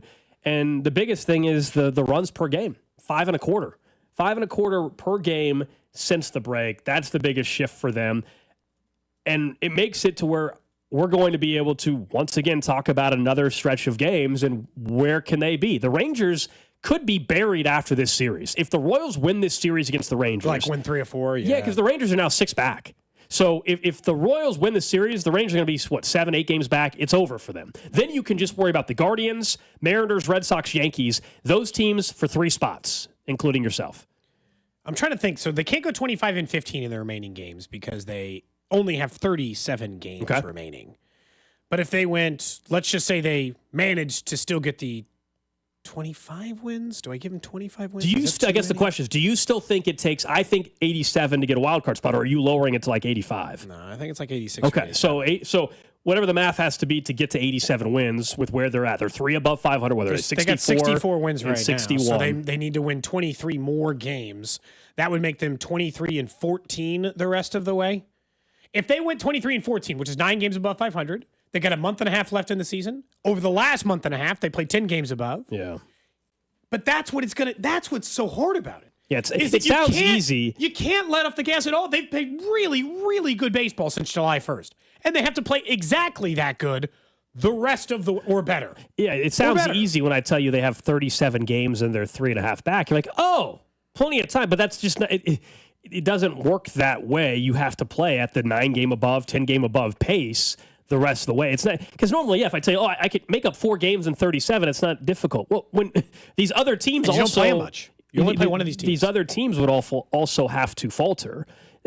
Do you have to play 9 above if all of a sudden the Yankees lose 8 in a row? No. Okay, yes. If one of those teams, the Yankees, Mariners, or Red Sox, have an 8-game losing streak, then yes, the math changes. You hope somehow one of those teams goes on a long spurt. You hope that the Guardians also just fall off finally. My goodness, even with Clase and these guys out for suspension or on the gambling list, they have to eventually. They continue to win. They have to eventually, don't they? Like, I mean, right? I don't know. No, they don't. They don't have to eventually, actually. I hope they do, but they don't. I mean, the Guardians are a team that has a lot of experience, and they did not trade away Steven Kwan, which was a huge thing at the time. They would have traded away Kwan. The Guardians would be out of the picture already. No, yeah. I mean, absolutely. I mean, I do think that there's a part of that at least puts them in the conversation. But I like at this point, I'm down to looking at who I think is most likely to fall off. Right now, the win pace, I wanted to look it up. 87 wins is what it would take right now to get in a playoff spot if you're the Yankees, Red Sox, or Mariners. That's what they're all pacing at, 87 wins. 913-586-7965. I don't know why you're yelling at us on the text line. They play each other. Yes, these other teams do play each other. The Royals still have to play at a certain pace. The Royals cannot play 500 baseball the rest of the way and get in. Sorry, they can't. Because what happens if the Yankees and the Red Sox split their series? Then you can't play 500 and catch up with them. Yeah, like the Yankees do play the Red Sox, but you need pick your team. Whoever you think's not going to be as good down the stretch. If you think the Red Sox are more vulnerable, then hope the Yankees sweep the Red Sox. But no, like the Royals, there's still a certain level the Royals are going to have to play, even if these other teams are playing each other. Like that's still the reality of it. And the Royals can't play a game above 500 the rest of the way, and just because the Yankees play the Red Sox a couple times, think that's going to get you in, or the Mariners play the Yankees again, or whatever. Maybe it doesn't end up having to be 9 or 10 because these other teams falter, but the win total is kind of going to be the win total. 83 games is not getting you a wild card spot. Maybe 85 if things broke. Maybe. If things are going pretty negative, maybe 83 is not getting you a wild card spot. So that's the number you at minimum have to get to. Get yourself to 85 and we can talk a little bit. Looking at the rest of the Royals schedule, the Rangers, a team that they've now beaten 4 times in a row because they swept them the last time they faced them and now have beaten them in game 1 of this series yesterday. Tigers for 6 more games this month, which is tough, obviously, because that's a team with 75 wins, and the Royals are 15 games below 500 against teams with a winning record, even after the way that they've played better against that. Angels, a team below them in the wild card standings, been out of total laughingstock. Same with the Twins. The only 2 teams that they've got like some weight on is the Guardians, a team that they do trail, and the Mariners, a team that they do trail. But the Guardians, I said this earlier, and I still stand by this. If the Guardians is the team you're still chasing, then you got problems anyway. Because really, they're just as far back as you are. You got to be worrying about the teams ahead of the Guardians until the Guardians are the team to worry about. Look, if come September 8th, the Guardians have moved into the final playoff spot and the Mariners are out of it, or the Red Sox are out of it, then have those conversations. By the way, of those teams, in really looking at them, I think the Red Sox are the most vulnerable. I think the Red Sox played hot after trading away Rafael Devers, and they gave you the illusion of being a slightly tougher team than they are. I think they got real roster problems in Boston. They not that they're like a worse team than Kansas City. They're an equally good roster as Kansas City. Mm-hmm. But if there's a team that's going to fall off to me, it's still the Red Sox. They've got they got 7 games against the Yankees. Without even looking at their schedule, I can guarantee you they got to face the Blue Jays again. They are currently looking the most vulnerable over their last 10 games. You highlighted it there, Cody. 4-6 of their last 10. Maybe the ship is starting to tilt and sink a little bit there in Boston. The good news is because you have closed the gap to where you're 3.5 from every single wild card spot, we now can talk about just one of those teams necessarily needing to slip up. You're not only being able to look at the Mariners and like, oh, the Yankees are so far in front, you're not catching the first wild card spot. No, all 3 of those teams now are within striking distance. But the series also, this conversation's fun today because they're playing well. They have 3 more in this series against the Rangers. It's a 4-game series. All of a sudden, like you can't drop. You lose 3 in a row. We're having a completely different conversation. The Royals all of a sudden are 5.5, 6 back. The Rangers are ahead of them. It can shift just like that. So tonight, you need good Seth Lugo, and we're going to talk about him some more. You need him to flip back to what he was. He doesn't have to be 7 innings, okay, of 1-run ball. But you got to. It can't be this 3 1/3, 4 1/3, 7-run stuff that we've seen now. I think it's 2 or 3 outings in a row. Small sample size, but here are the remaining strength of schedules of the teams in there. The Yankees have the 20. They have the 4th easiest. I don't like that. They have 7 left against the White Sox, 3 against the Nationals, 3 against the Pirates. They face the worst teams in baseball. So all right, count the Yankees out, I guess. Seattle has the 23rd ranked from difficulty standpoint because they also have a lot of games left against bad teams. 3 against the Rockies, 3 against the A's, 4 against the Angels. So like some losing record teams. Boston has the 18th hardest in schedule ranking. Their easiest stretch, they got 6 against the A's. The Royals have 11th. Of the playoff teams, toughest, they have the most difficult because they still have 6 against Detroit, 3 against the Blue Jays, 3 against the Phillies, 3 against Seattle, and 4 against the Guardians. Those are all teams with a winning record. The biggest tell on this team, Gold, is if they're just playing hot and making progress, is probably realistically going to be the end of this month when they've just wrapped up 6 games against Detroit, and we find out where they are. Squeezed between a White Sox series. All right, let's get to it. Well, all 32 here on Cody and Gold. Love talking other I might have to change my all 32 with go something ahead, that we just saw in the group. Yeah, go ahead. Fire it off. Go right ahead. I'll start. Okay. I know exactly what he's all upset about. There was a text that was just sent in a group chat by with one a bunch. Sean Barber, of course it was. Yeah, we'll get to it. I was just going to talk about something more from what's trending. You mentioned Terry McLaurin. So, yeah, it sounds like most people around the league do not believe Terry McLaurin, his ask as a 30-year-old wide receiver, is frankly all that realistic. And he, of course, believes he still has a lot of great football left. The Commanders are saying, we don't want to be paying you top 10 wide receiver money when you're 33 years old. Totally get the argument. Meanwhile, he was removed from the PUP list on Saturday, which is kind of intriguing. Because you're like, okay, does that mean they're closer? Well, no. He had an air quote ankle injury that he was dealing with. He's been at practice. The PUP list means now he has to hold in. It puts some more pressure on him. I still think what happens is he plays week 1 of the season, and right before then, there's either this year they just give him some more money this year, which is not what he wants. He wants a long-term deal. but maybe they do that to smooth things over, or there is still, like most things, a serious compromise. Maybe they give him more signing bonus. He doesn't get the same average per year that he thinks he deserves. Terry McLaurin has to play for them this year at some point. He can't sit out all year. We went through this with the Chris Jones stuff a couple years ago. He has to play. They also, by the way, need him to play if they want to have any chance of getting to where they think they can get to. And I'm talking even just making the playoffs. The Commanders' schedule is so much more challenging than it was a year ago. They can be a better schedule. They could be a better not first place schedule. They could be a better team. They could be a better team this year and lose more games. Kind of like what we've talked about the Chiefs. Like the Commanders might be a 10-win football team this year and still be better than they were a year ago, but the only way it comes together, Terry McLaurin has to play for your second-year quarterback, and I think he will. But this has dragged on much longer than anybody in D.C. even thought as well. Talking to Grant, who I do a show with on the weekends, he hosts in D.C., and they're all kind of stunned that we're sitting here this late into August and they haven't resolved this. All right, Drew, what do you got? I want to hear yours first, just in case we don't have enough time for both. All right, so Sean Barber texted.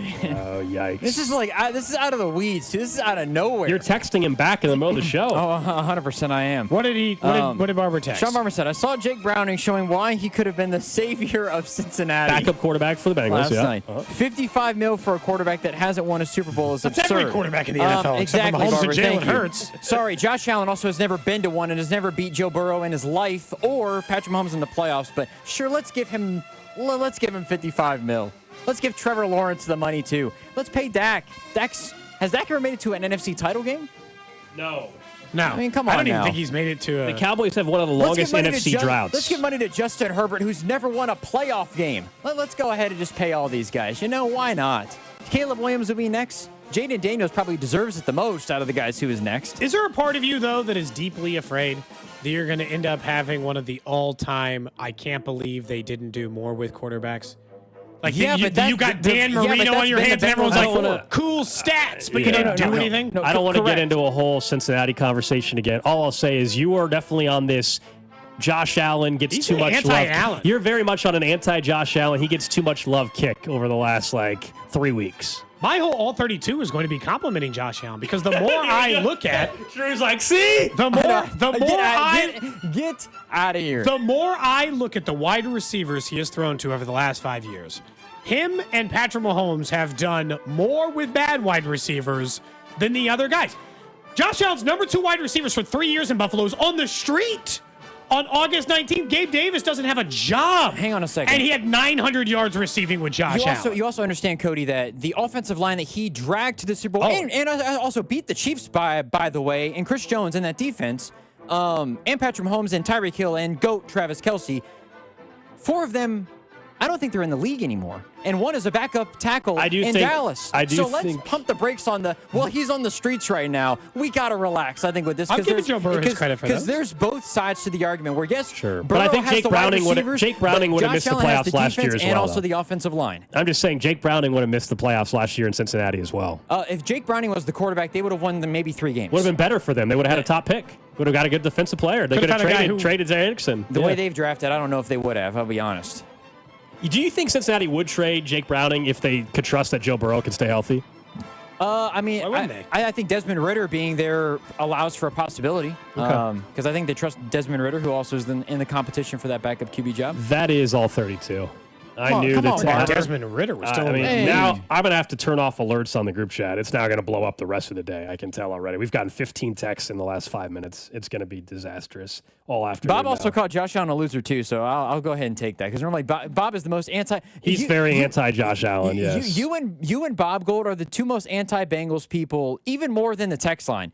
Alex smiles. His grin He's a Cincy hater. Your grin is like the Grinch's around Christmas time when he knows he's going to steal Christmas because you know that the Bengals are incompetent. Quite a bit. Well, they are incompetent. Yes. I admitted that at least. I very much enjoy the Bengals discourse and the false hope. Jeez. Yeah, I definitely enjoyed trust me, Drew. You are the Grinch when it comes to the Bengals, 100%. If the Cincinnati Bengals lose week 1 to Joe Flacco and the Browns, oh, man. You're going to want to call in. I mean, Mondays, yeah. You may not want to be here on that Monday, man. You may not want to be here on that Monday. I told you guys I think they Flacco. It'll be fun. It'll be a lot of fun. Anyway, Up next, let's talk about the next 8 years for a Chiefs player. Like, as if 8 years is a thing still for this player. We'll explain, plus the random question of the day. This is Cody and Gold on your new home for Chiefs football. 96.5, The Fan. Brought to you by Heartland Men's Health, the leader in men's sexual health. Thousands of men have been successfully treated for low T, ED, and more, all with discretion and compassion. Make your appointment at heartlandmenshealth.com. Hi, I'm Trisha, your friend and jeweler at Shane Company, where we're all about you. Your style, your budget, your dream engagement ring. Are you looking for a style that's classic, modern, vintage, or something in between? Not sure? At Shane Company, we're here to help. We have so much style under one roof because a friend knows you like options. Drop by or visit us at shaneco.com.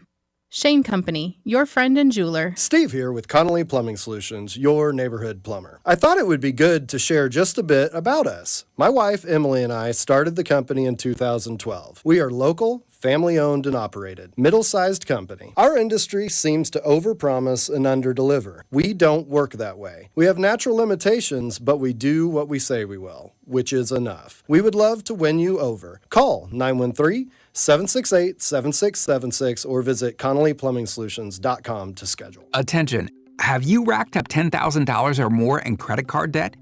Are you barely getting by making minimum payments? With credit card debt reaching all-time highs, National Debt Relief is notifying consumers about significant debt relief options currently being made available to help those with overwhelming credit card debt. These options may reduce a large portion of credit card debt for those who qualify. You don't need to declare bankruptcy or take out a consolidation loan, and you may only have to pay back a fraction of what you owe, even if you have bad credit. National Debt Relief has already reduced the credit card debt for more than 550,000 consumers, so don't wait. If you owe $10,000, $20,000, or even $100,000 in credit card debt, you can now take advantage of this financial debt relief as the cost of living continues to skyrocket. To check what debt reduction you may qualify for, call 800-224-5353. That's 800-224-5353. Again, that's 800-224-5353. Finding great candidates to hire can be like, well, trying to find a needle in a haystack. Sure, you can post your job to some job board, but then all you can do is hope the right person comes along, which is why you should try ZipRecruiter for free at ZipRecruiter.com/free. ZipRecruiter doesn't depend on candidates finding you. Its powerful technology identifies people with the right experience and actively invites them to apply to your job. You get qualified candidates fast. So while other companies might deliver a lot of hay, ZipRecruiter finds you what you're looking for. The needle in the haystack. 4 out of 5 employers who post a job on ZipRecruiter get a quality candidate through the site within the first day. ZipRecruiter, the smartest way to hire. And right now, you can try ZipRecruiter for free. That's right, free. Just go to this exclusive web address, ZipRecruiter.com/free. That's ZipRecruiter.com/free. ZipRecruiter.com/free. Your cold is coming. Your cold is coming. When you feel a cold coming, shorten it with Zicam, the #1 cold shortening brand. Oh, no, not before my big trip. The big trip you've been planning is coming up, and so is your cold. But Zicam can shorten your cold and get you back to planning sooner. Thanks, Revere. We really should keep Zicam in the house. Shorten your cold with Zicam. Take it from America's most revered messenger. Shorten your cold at the first sign with cold shortening products from Zicam, the #1 cold shortening brand. Available in stores or see where to buy at Zicam.com. Oh, could this vintage store be any cuter? Right? And the best part? They accept Discover. Accept Discover? In a little place like this? I don't think so, Jennifer. Oh, yeah, huh? Discover's accepted where I like to shop. Come on, baby, get with the times. Right, so we shouldn't get the parachute pants? These are making a comeback. I think. Discover is accepted at 99% of places that take credit cards nationwide. Based on the February 2025 Nielsen report. When you've got real work to do, Metal Supermarkets will help you get it done fast.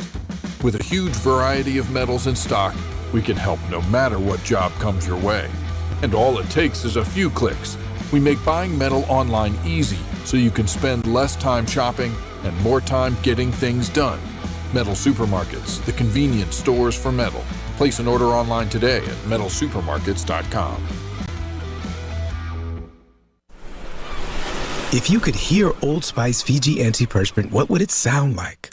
First, you'd start with Fiji Antiperspirant's amazing scent of palm trees. Add pure notes of fresh coconut and layer on 24/7 odor and sweat protection. You won't hear any dyes or parabens because with Fiji, you won't have any. So while your regular antiperspirant sounds like this, Old Spice Fiji sounds like this. Sounds like it smells amazing. I'm still going for it, even with higher stroke risk from atrial fibrillation, an irregular heartbeat not caused by a heart valve problem. Over a 3-year study, Eliquis apixaban tablets reduce stroke risk better than warfarin, and over 97% of Eliquis patients did not experience a stroke. A first stroke occurred in 2.9% of warfarin patients versus 2.3% of Eliquis patients. Don't stop prescription Eliquis without asking your doctor. Stroke risk may increase. Eliquis can cause serious and potentially fatal bleeding. Don't take if you have an artificial heart valve, abnormal bleeding, or antiphospholipid syndrome.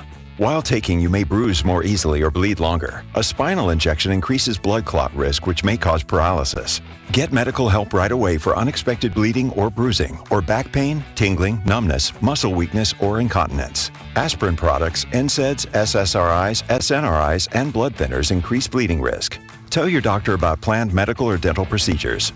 Learn more at Eliquis.com or call 1-855-ELIQUIS. This report is brought to you by Surfside Iced Tea and Vodka and Surfside Lemonade and Vodka. Surfside Iced Tea and Vodka and Surfside Lemonade and Vodka. Proud partner of the Kansas City Royals. Each can of Surfside is only 100 calories and the best part, 0 bubbles. Grab it at the K or ask for it at your favorite bars and liquor stores. You're listening to 96.5 The Fan from the Mission Plumbing, Heating, and Cooling Studios.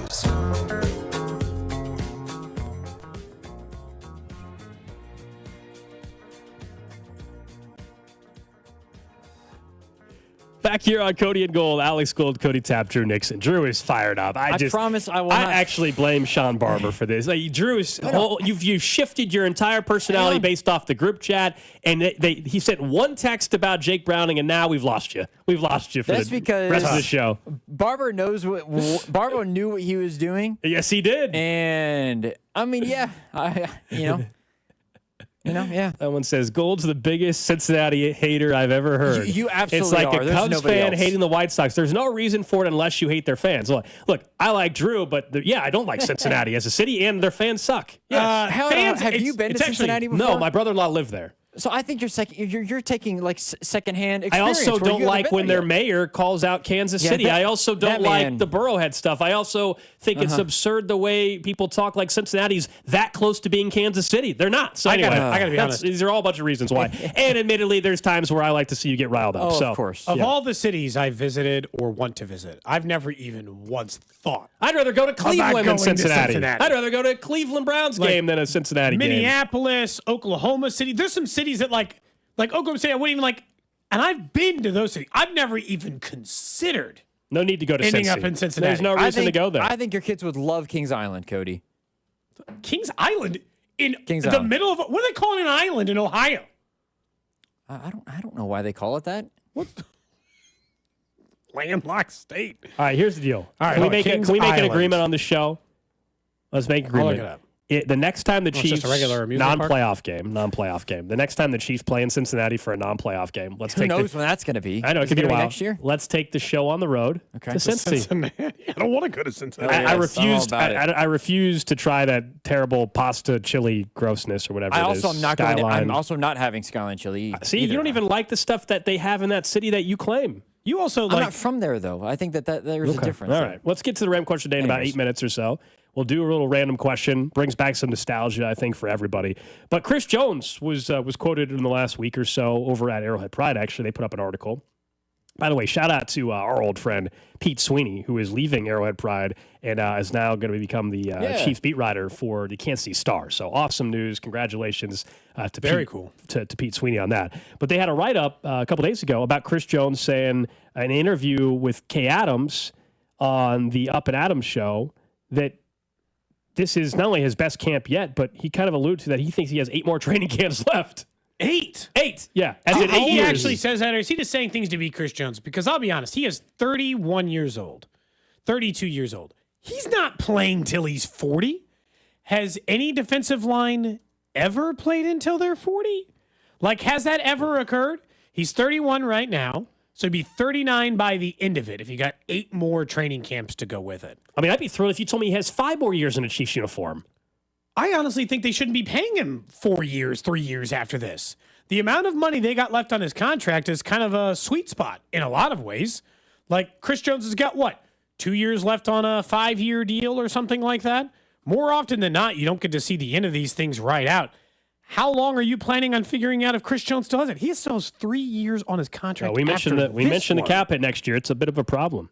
Oh, it's they're going to have to reduce something there. But yeah, you and I were kind of surprised to find out that his cap hit is $44.5 million next year.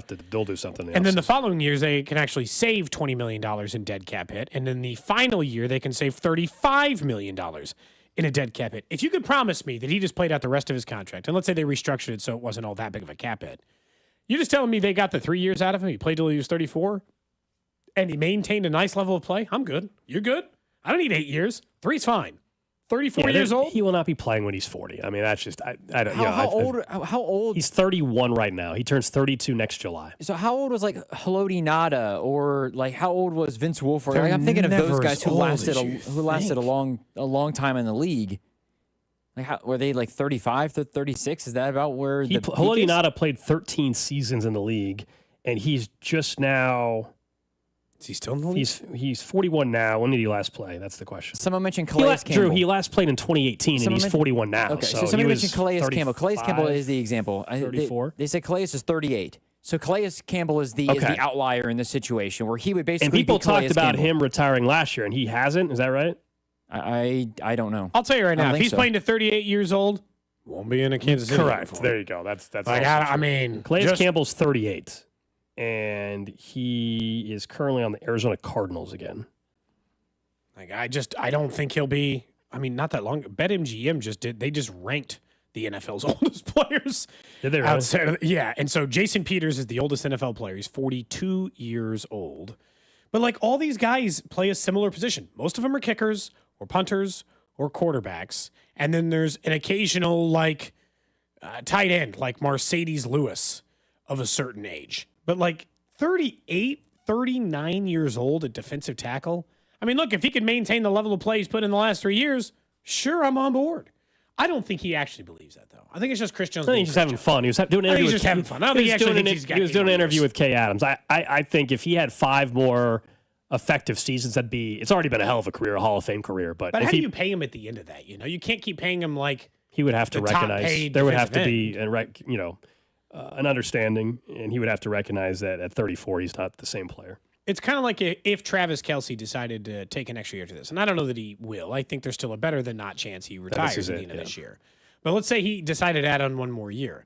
I don't think you would just say, okay, we'll get a 1-year contract done with you, Travis, and we're just going to make you the highest paid tight end for 1 year. I think you would probably be like, can we just get you a little below where some of the top guys are paid? There'd be a lot of incentives. I doubt the guarantee money would be $18 million or something a year. There'd be incentives that probably could bump them up quite a bit. But sure, yeah, you get 1,100 yards, you get 10 touchdowns, you win a Super Bowl. We'll pay you whatever you want. Well, then let me ask you this: we all agree, Travis Kelce, whether it's this year or not, Travis Kelce will never play for another team. We all agree, right? Correct. Chris Jones, can you say that? Yeah, no. See, that's the difference. Not with 100% certainty. Yeah. I think there's a chance he just rides out these 3 years. He's 34 years old with 3-4 Super Bowls, and the man just decides, presume he's healthy, I'm good. too. I'm not talking about injury derail. So let's say he's healthy, but he just gets old. Father Time catches up. Chris Jones would be the one. I don't know the answer to that or not. I think, much like Kelce, I think he would like to. I think it helps your legacy even more. Both are Hall of Famers, but if you it's so rare to play for one team your entire career. That is really special. Even more rare in the It's NFL. rare now than ever. Yes, it's incredibly hard to spend. Quarterback is the only position in which it is an assumption that you will face at least a majority. And after what happened with Brady, 95% of your with Brady career. and Rodgers and Russell Wilson, we all thought at one point they probably all were going to play for one team their whole career, and obviously that didn't happen. It's insane. It's still insane to me that the New England Patriots let Tom Brady play for another team. It's crazy. You sided with Belichick in this. Do you know how stupid you look now? Do you guys think that Lamar, Allen, Burrow, Mahomes all play for the same team their whole career? Oh, man. Allen, for sure. I think For sure. Okay. Allen is the one I would bet right now he plays his entire career. He just And feels like a I swear Buffalo. I'm not trying to bring this up to get Drew fired up. I mean, Burrow's got to hate his circumstances. I wouldn't bet on him. I don't want to have a full-blown conversation. I'm truly curious. My guess would be Joe Burrow would be the one that doesn't. Carson Palmer sense. left. Yeah. I mean, it makes sense why you would say him, just based on the circumstances and history from the team 10 years, 20 years ago. Baltimore let go of their Super Bowl winning quarterback once in Joe Flacco. So, I mean, it's not like, but they also paid him. And they wrote it. And also, they probably couldn't presume he was going to play till he's 40 years old and be starting for the Cleveland Browns this year. And Lamar's won an MVP. It's a little bit. I think some of it also depends on how long is the current regime still there too. Like if the coaching changes, all of a sudden you have a falling out. You don't like the new coach. That's the one thing none of us can predict with even Mahomes, right? We don't know what the relationship dynamic. Right now they have a relationship where owner, GM, coach, quarterback. It's all perfect, right? They all get along. It's as good as you could ask for in terms of relationship. I think Lamar. I think you're right. I think Josh Allen's probably there forever. He just feels like a Buffalo quarterback. Yeah, I think Lamar. Lamar's case, the case for Lamar is the running ability kind of goes away a little bit, and the Ravens are like, "Look, we're going to move on." And then another team's like, "You know what? We're going to try to bring in Lamar Jackson and hope he's got a little bit left." Not like an Aaron Rodgers situation, but does he have an ounce left where we can maybe make a run? We got a great roster. Let's bring in Lamar Jackson. It feels like that could be Lamar's. Seeing 38-year-old Lamar Jackson still trying to run around is really depressing to think about, actually. Just news out of camp, just so you know who did or didn't practice today. No Jalen Royals, Najee Johnson, Mike Edwards, Jack Cochran, and Ethan Driscoll all missed time, as did Omar Norman Lott. Okay. So those are all Hollywood. That's 2 practices in a row, 3 practices in a row for Hollywood Brown. Yeah, Good. stacked a couple of practices. Obviously, you don't hear Felix Anudike-Uzomah's name because he was officially placed on the IR yesterday. So... still though, man. No Royals, no Najee. They had a lot of injuries in that season. They got banged up big time in Seattle, yep. Hurt him quite a bit. All right, let's get to it. Random question. The random question today brought to you by Kansas City Urology Care at KCUC. Remember, UC the best in KC. Visit kcurology.com today. Play a clip first, and then I will ask you a subsequent question. Last night, I'm assuming everybody saw the little nostalgia. Rich Eisen for the first time since 2003. The year I graduated high school, you'd have been in late elementary school. Drew would have been an infant. I assume outside of that, 2003, the last time. Hang on a second. I was 8 years old. I was 12. Close, but I said elementary school. Yeah. I nailed yours. Yeah. I couldn't remember. I didn't want to back the math on Drew's. Yeah. He was anyway, 8. It was awesome last night. The nostalgia was off the charts with Rich Eisen. So Rich Eisen hosted SportsCenter for the first time. This is what it sounded like because, of course, they went with the old intro. Old graphics, old intro music.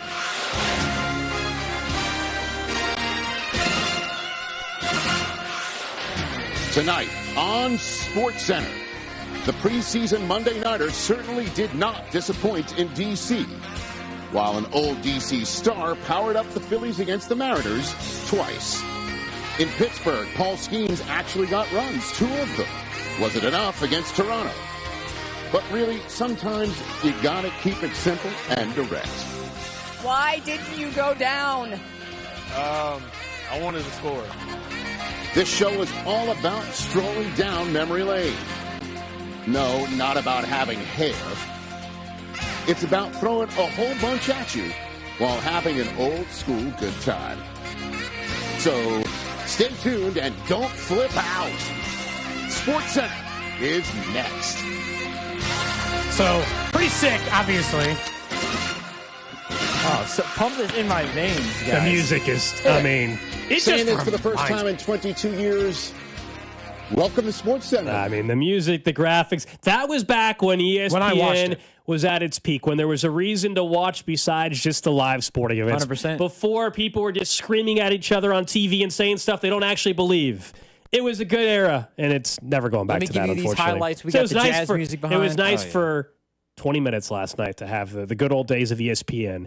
Back when they had the ESPN Zone restaurants across the country. Back when you wanted to buy the SportsCenter T-shirts. Not anymore. We're never going back. I had to throw mine away like 3 years ago. I had the original one that had the slogans on the back of it, like said "Booyah" and all the other stuff on the back. It had disintegrated. It was like 20 plus years old. I bought one of I got it from the ESPN Zone in Anaheim. It was a school trip. We were at Disneyland, but obviously there was a ESPN Zone or whatever restaurant there. And yeah, everybody bought stuff from the gift shop there. I bought like a Sports Center gray T-shirt that I probably up until maybe Cody like 6-7 years ago I had, and probably got rid of it at that point. I held on to it for a long time. It was my painting shirt for a while after it had turned out of you could wear it in public shirt. It became the painting shirt, but then even then it just started to fall apart.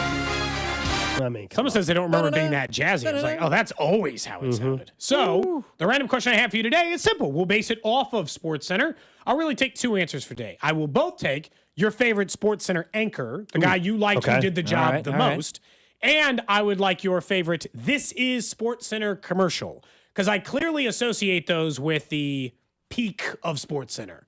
I think of those existing in the time gold when you and I would watch the 9, 10, pretend to re-air. I would do my own voice for the 11 when you knew all the highlights. All the stuff people who were very into sports as kids got into. So I want that. I want your favorite Sports Center host, the guy you liked did the job the best, and then I want your favorite This Is Sports Center commercial. So host-wise, this is probably an answer a lot of people would give, and RIP to him. But Stuart Scott was one of the best, 100%. Man. The way he went about doing the sportscast and everything. Yeah, Stuart Scott's an all-time Sports Center anchor. He would have been my answer, so we can share it. Yeah. I don't know if that's Drew's answer. That would have been mine as well. Wow, look at Stuart us. Scott was mine. He was just great. I talked to Stuart Scott one time. The dude was so nice. R.I.P. to him, man. He was a legend.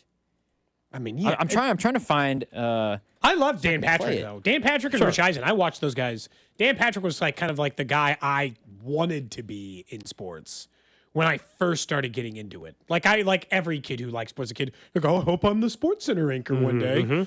A dream that is obviously unrealized by many who hope to do that as kids. But like Dan Patrick was a guy I definitely looked up to a lot. And someone's like, now it's just people screaming at each other. We can get to that separately. That's all right, so we all say Stuart Scott.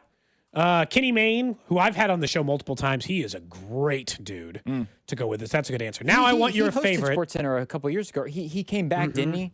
Now I want your favorite Sports Center commercial. Oh wow. 2 come to mind for me of ones that like have held up for me no matter what. Yeah, so one that I like, even though I'm not the golf guy on the show, the Tiger Woods one is good. The gallery. He's got a whole gallery following him through the office. That one was well done. Any of them with the mascots were always funny to me. The mascot one that I think is underrated in the This Is Sports Center one is the Pittsburgh Penguins mascot and the New Jersey Devils mascot changing the thermostat. It's so the devil and the penguin. It's so simple in its execution, but think about like the easy comedy that is that. Yeah. The Penguins turning it all the way down and the New Jersey Devil comes by. That was on my list. I loved that one. The Stanford Cardinal one when he's like standing next to the trash can and he throws the paper in the trash and then he's like just looking at him, with that look of what are you doing? Someone says the Steve Irwin commercial. That one was when he attacked the Gators mascot. Yeah, when he attacked the Gators mascot. For the 816, this one is mine. Is the Arnold Palmer commercial when Scott Van Pelt is? They're watching him make they're watching Arnold Palmer make the Arnold Palmer. And like, that was amazing. That one's great. There's just so many good answers to go with. Our buddy Kling texted and he said favorite anchor Craig Kilborn, favorite commercial Charlie Steiner. Charlie Steiner. Okay, those would be the 2 that come to mind. Craig Kilborn. I watched his late. Someone night else show. saying Charlie Steiner. Follow Me to Freedom commercial. Did you guys mention the John Clayton one when he was yelling at his mom? Mom! Yeah. Oh yeah. He just takes off and he's wearing the Slayer shirt. So good. Yeah. That was a later one John too. Clayton as I well. know. Yeah. Man. Yeah. Now these aren't sports centers. Some people are mentioning Chris Berman. For me, like Chris Berman, what I like is Tom Jackson, Chris Berman, primetime. Back like before. Sunday night. Before you were tired of the shtick? Yeah, Sunday at 6 o'clock, or whatever. They just go through the fastest 3 minutes or 2 minutes or whatever in NFL. That was the best. That was all I watched every Sunday before Sunday Night Football. Part of the ESPN. That wasn't even a thing, I guess. Part of the ESPN Plus subscription service. I don't know if you guys. Yeah, you can. I don't watch it So anymore, on Sunday nights, I will at like 7 o'clock from like 7 to 7:30 before Sunday night. I will go and one of my favorite things. If you like that nostalgia. Chris and Tom Jackson go through highlights. They do an entire 30-minute show where they got the music in the background, and it's of course not the same exactly, but the music makes it though. It gives you the music. I don't know if we don't have the primetime music loaded in the system, but from the 913, somebody mentioned the mascot steal Bobby Labante's car. They're talking about the Albert the Machine Pujols ones. There's so many good ones. Somebody mentioned the Oregon Duck when he's sitting at you remember when he's like typing on the computer and he looks out and there's just like a pond full of ducks. sitting outside. I don't know why the mascot ones get me so Because much. mascots are funny, yeah. That's all. Man. LeBron James king chair. Oh, he said, "Hey, man, did you take my chair?" Yeah. He's like, "No, I don't think so. Good luck finding your chair, LeBron." That's how he says it. So, like, that's Van Pelt, isn't it? Yes. Okay. Yes. I was just like, If without it even, I wasn't- don't have them all pulled up, but that one is. So right. says they do the Sports Center sound every time they still see a highlight reel play. Yeah, there's just some classic. The dun-dun-dun, That was the dun-dun-dun, T-shirt. That was the Sports Center T-shirt I had when I was in like junior high or high school. Mine said Sports Center across it, Dun-dun-dun. and then it just had all of the slogans they've said, like Yeah. in type on the Yeah. back. Yeah. Glad we both had that. Good nostalgia last night with Rich Eisen. Yeah, there you go. Prime time. That's basically we've used that for some bumper music. This is probably before. when you fell in love with the NFL. This music. Oh, 100%. Yes. Yeah. It does still kind of go. Chris Berman would be like, you'd be like, the San Diego Superchargers. Oh, he just always would. Unfortunately, Yeah. Raiders, Yeah, the Raiders one was always great. That's the problem, though. Is like man. it's like I'm gonna sound like it's gonna be like the Musburger thing all over again. I don't need him on my TV anymore. I'm good with Berman. Well, I don't need him for the home run derby. I We're don't square. Back. I don't need him for the home run derby. I don't need him for the NFL stuff. I'm fine. Chris Berman is OG. Oh, well, yeah, like now I don't need, but I'm just saying, like, that stuff, that was the best. yeah. That was the best at the time. So you guys, I don't remember watching Rich Eisen at all on SportsCenter. I remember like the Stuart Scott, SVP just starting. Those were the when it was Neil Everett. Neil Everett. Stan Verrett when he was getting going. Hannah Storm was still doing stuff. Linda Cohn was all. It was Linda Cohn, Scott Van Pelt, and Stuart Scott were the three ones that I remember growing up with in terms of SportsCenter anchors. A lot of people around here like John Anderson because he was. John Anderson too was great. What did he go on to do? He was like he's hosting He was Wipeouts. doing Wipeout. What's he doing now? What's John Anderson up to these days? Track and field stuff, if I remember right. really? I think he does track. I think he does track and field stuff, or he has done like a college, college track and field. I think whenever it's on ESPN. At least that was a couple years ago. I don't know if that was his thing. He's also a Missouri grad. That's what. I Yeah. believe. So that I think he was very popular because of that. I don't Oh, know. I'm thinking of local connection. What's his name? The guy that does a lot of MMA or wrestling stuff. That Coachman. Jonathan Coachman. Yeah. He's another guy. Go throwback. Yeah, he's another one that. This claims he's retired. Anderson. Really? Okay. It said, "Oh man, he was hosting SportsCenter until 2024." It said Anderson announced he would host his last SportsCenter in June. There you end in That 2024. just happened. Okay. So yeah, I mean he just retired like a year ago. There's a lot of like Neil Everett's not doing it anymore. I think he was a part of the layoffs. I think. Was he? A year or two ago? Stan and Neil, yeah, those are the late night guys, if I remember right. Kling is telling us that Anderson works at Missouri now, so he works for the university. Okay. He's probably teaching like me, me and John Anderson, teaching at the old alma maters. Saw my classrooms yesterday. The one is in a building I didn't even have a class in. I couldn't get in the door, and now I'm worried I'm going to get locked out on day one. You think I got to go find a key before? Probably. You might want a key for the locked door. Yes. I just thought maybe they'd unlock it and open them. Yeah. Oh, well, they don't just. You can't just like as a random person walk up and be like, "I'd like a key to this room, please, if you don't mind. One key, please, that opens all these doors." They're not like keypad or key card entry or anything. It's in one of the older buildings at UMKC. Well, I'm It's gonna in the be Fine honest, Arts building. As soon as Cody started mentioning me and John Anderson, I thought he was going to say 2 Missouri Sports Hall of Famers. I thought you were just going to go down that line. Sports Hall of Famer. You were going to go all the I'm way. not going to in. just make things up. I'm not a Missouri. I'm not even a Winnetonka Hall of Famer. I'm in 0 Hall of Fames, to be clear. That's right. No Hall of Fames on this show. You're also in 0? No Hall of Fames on this show. I'm not in any either. Man, your high school is brand new. They should be looking for people. You're in the initial graduating class. What from would your I high be in the school. Hall of Fame for? Being successful in your they had like chosen an career. athletics wing Hall of Fame thing. There's no Winnetonka just has a generic Hall of Fame. we as don't in we don't have that. You're an Didn't have that. esteemed alum. That doesn't exist. I don't believe. I believe there was an athletics Hall of Fame wing thing that they have. We have an athletics one. I don't know if there's a general Yeah, that's one. what I'm saying. How many I high bet schools there have is. a general Hall of Fame? I thought it was always for athletic yours, achievement. Olathe? Northwest. I can never remember the Shout out to the cardinal Ravens. direction. There's two. It's like Olathe, and then I'm like north. There's a lot of directions there. Yeah, that's what gets me There's a every time. lot of directions. You don't think they just have a generic Hall of Fame? I honestly don't. No. I bet they do. I don't think that's a thing. You'd be a part of like distinguished alumni, but you wouldn't be in a Hall Yeah, of but Fame. they'll have someone else that's like running Google or something. You know what I mean? They're not going to pick the radio host.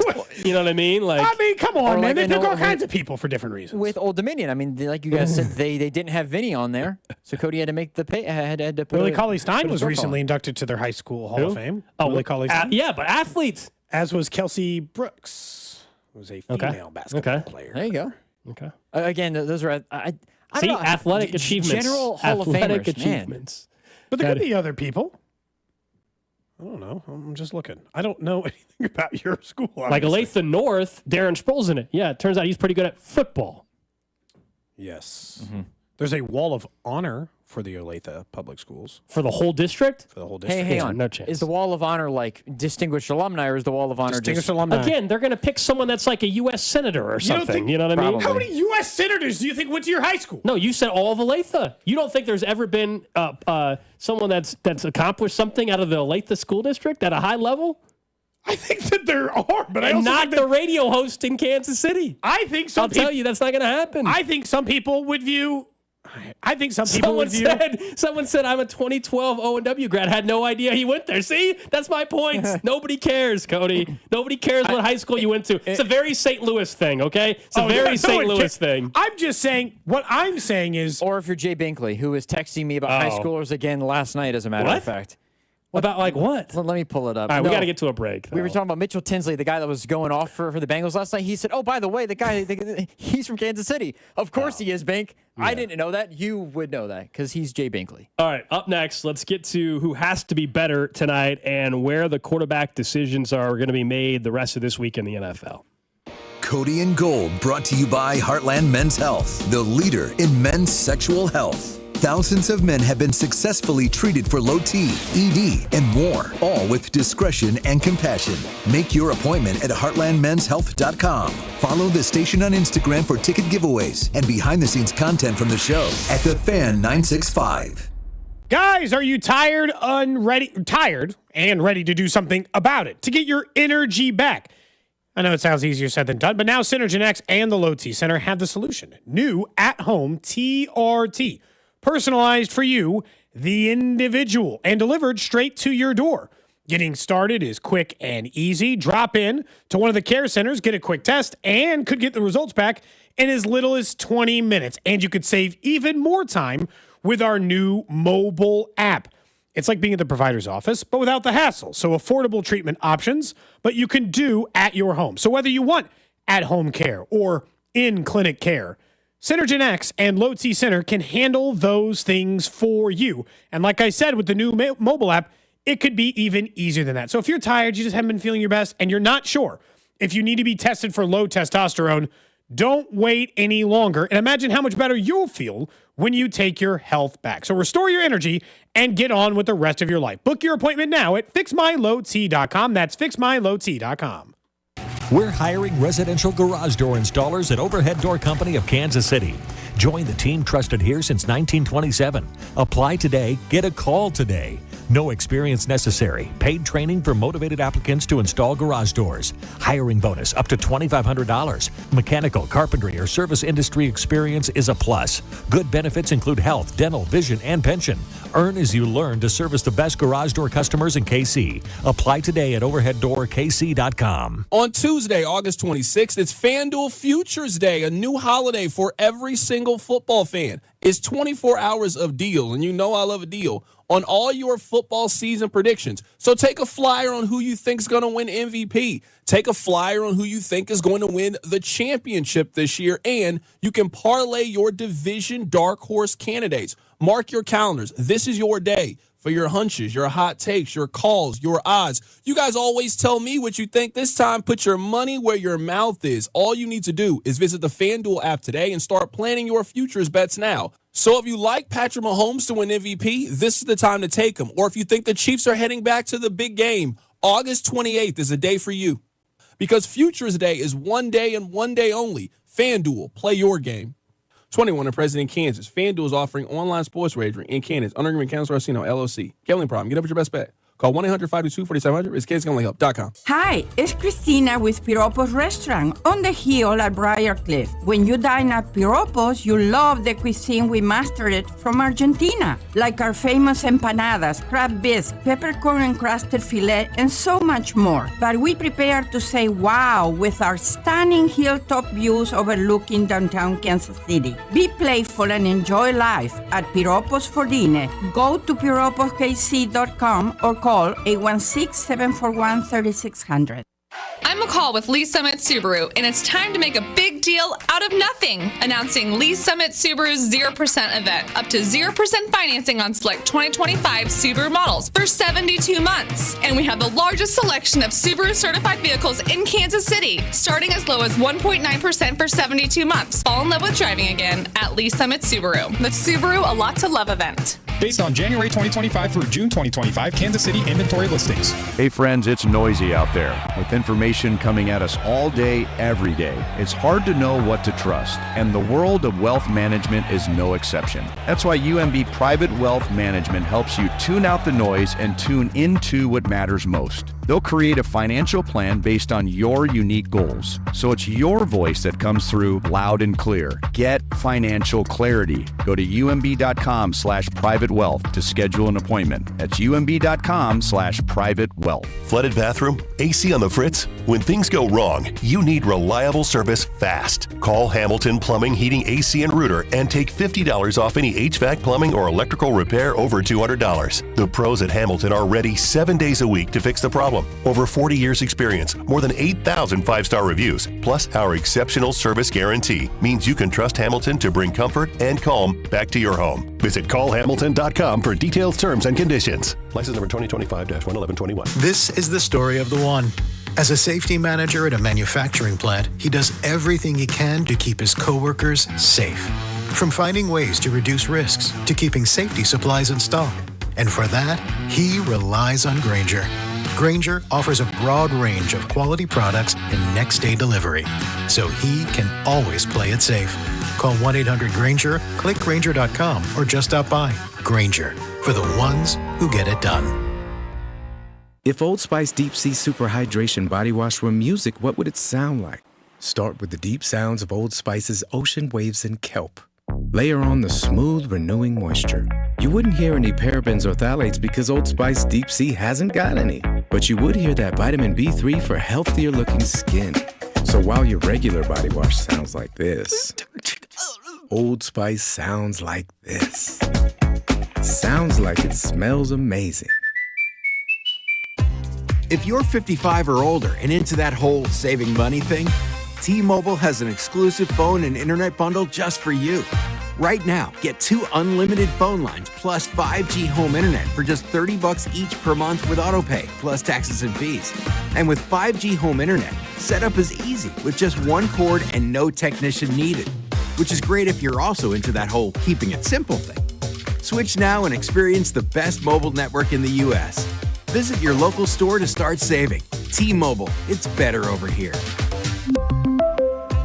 Based on analysis by Ookla of speed test intelligence data Q4 2024 to Q1 2025. Ookla trademarks used under license. Unlimited on our network. Customers on voice plan may notice speeds lower than other customers and further reduction if using more than 50 gigs a month due to data prioritization. Video streams and SD on this plan. Home internet pricing after $20 and monthly bill credit plus $5 per line without autopay. Debit or bank account required. See 5G device coverage and access details at T-Mobile.com.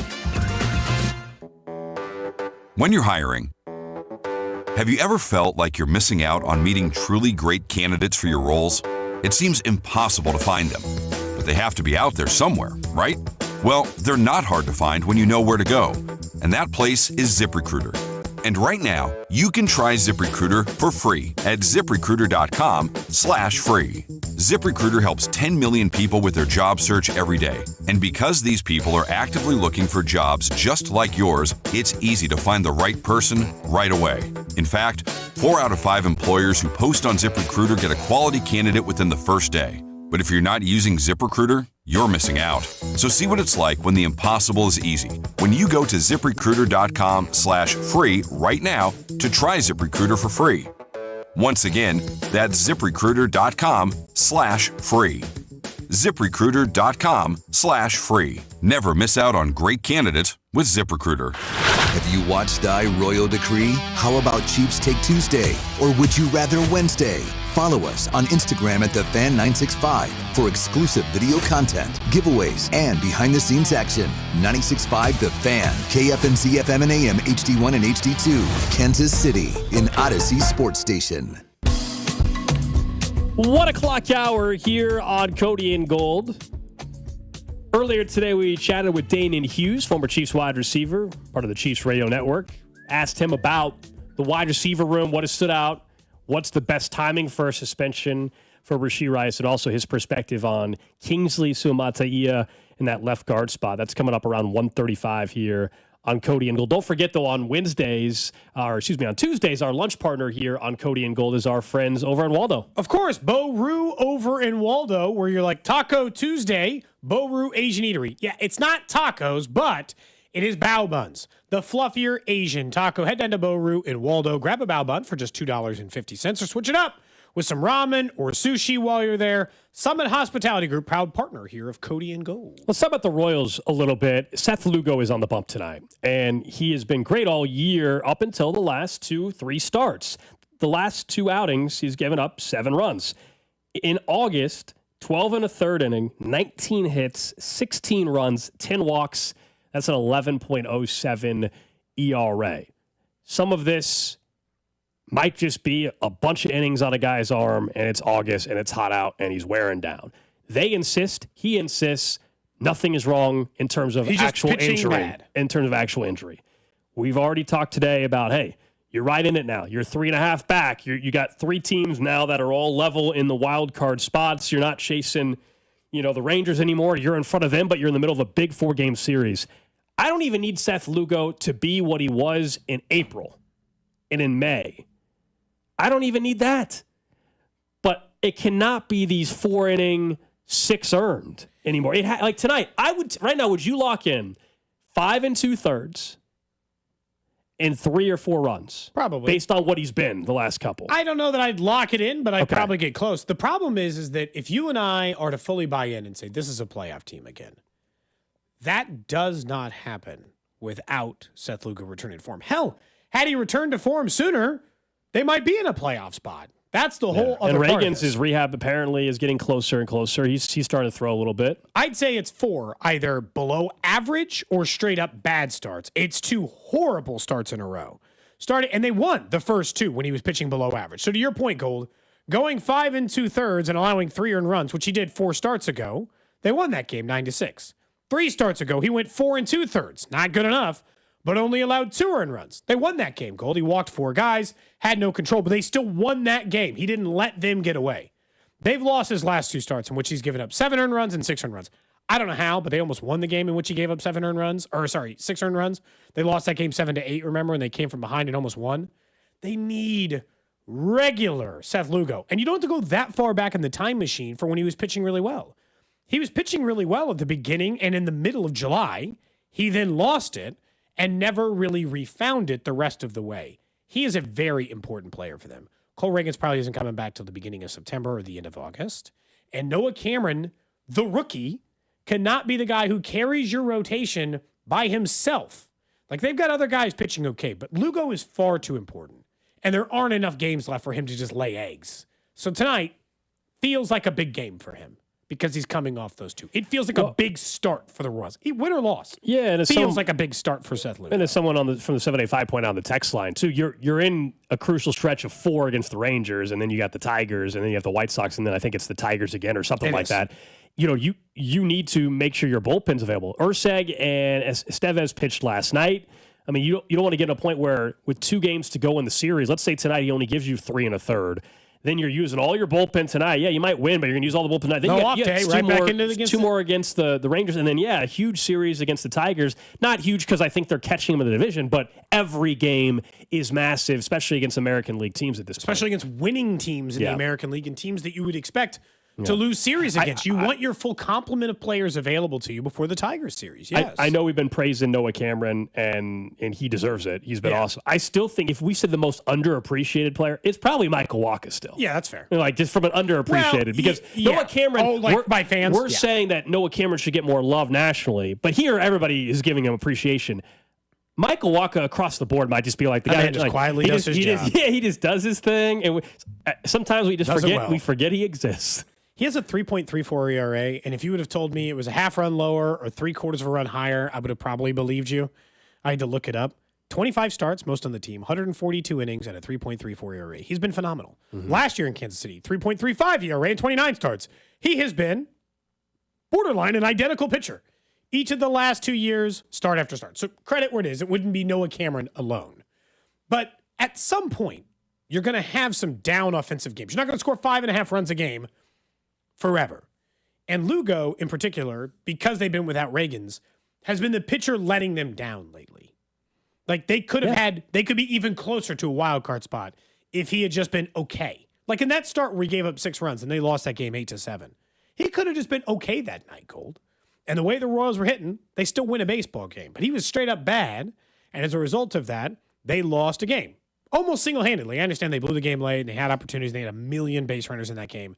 But when your starting pitcher gives up 6 or 7 runs, Gold, it's like the odds of you winning that game in any circumstance, no matter, that's just probably pretty low to go with it. So, yeah, I don't know. I'm not saying it's a make or break because I see the people in the text on which I think is crazy, calling the extension already bad or saying he needs to get it together so he can go to the bullpen when Cole Reagans comes back. I'm like, are we there? Because I'm not Lugo to the bullpen. That's nuts. He needs to pitch better, but the extension was not just about not trading him this year. It's about having him in your rotation as one of the anchors for 2026 when this organization once again is going to be expected to compete for a division title and obviously the postseason.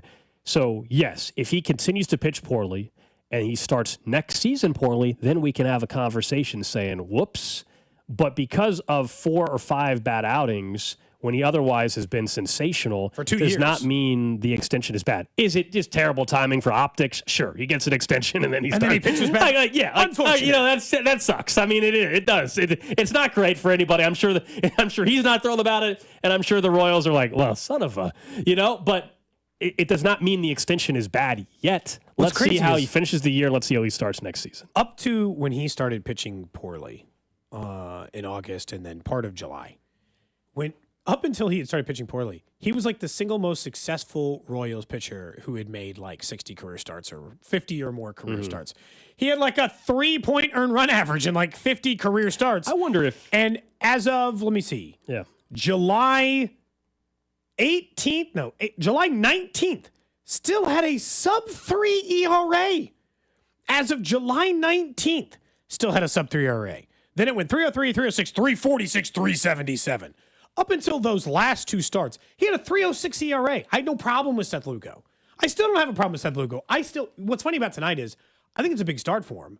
Unless he is hurt and he just doesn't, or tired, and he doesn't want to use it as an excuse publicly, if he isn't, and at his word, he is healthy and okay, I expect him to start well tonight, and that is just a blip on the radar. I don't know if it's the blister thing again.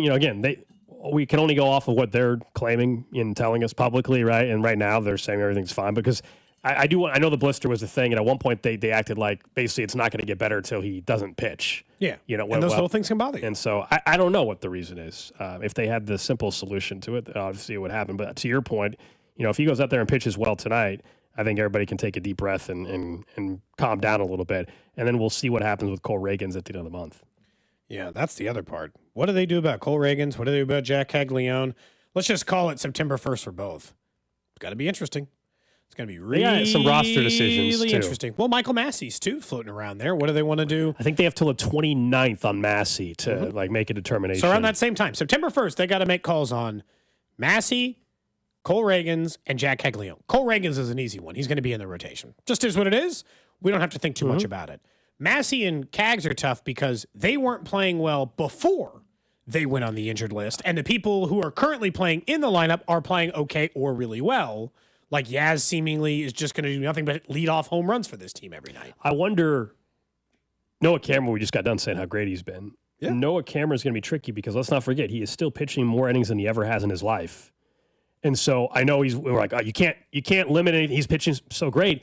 That's where, for those asking, like, how do they get everybody in the rotation? That's how, because they might need to skip. If this team is trending towards the postseason, they may need to skip a Noah Cameron start. I know we don't want to see that necessarily because he's been great, but you also want to see, can he be available and pitch well if you get to the postseason or down the final week of the regular season?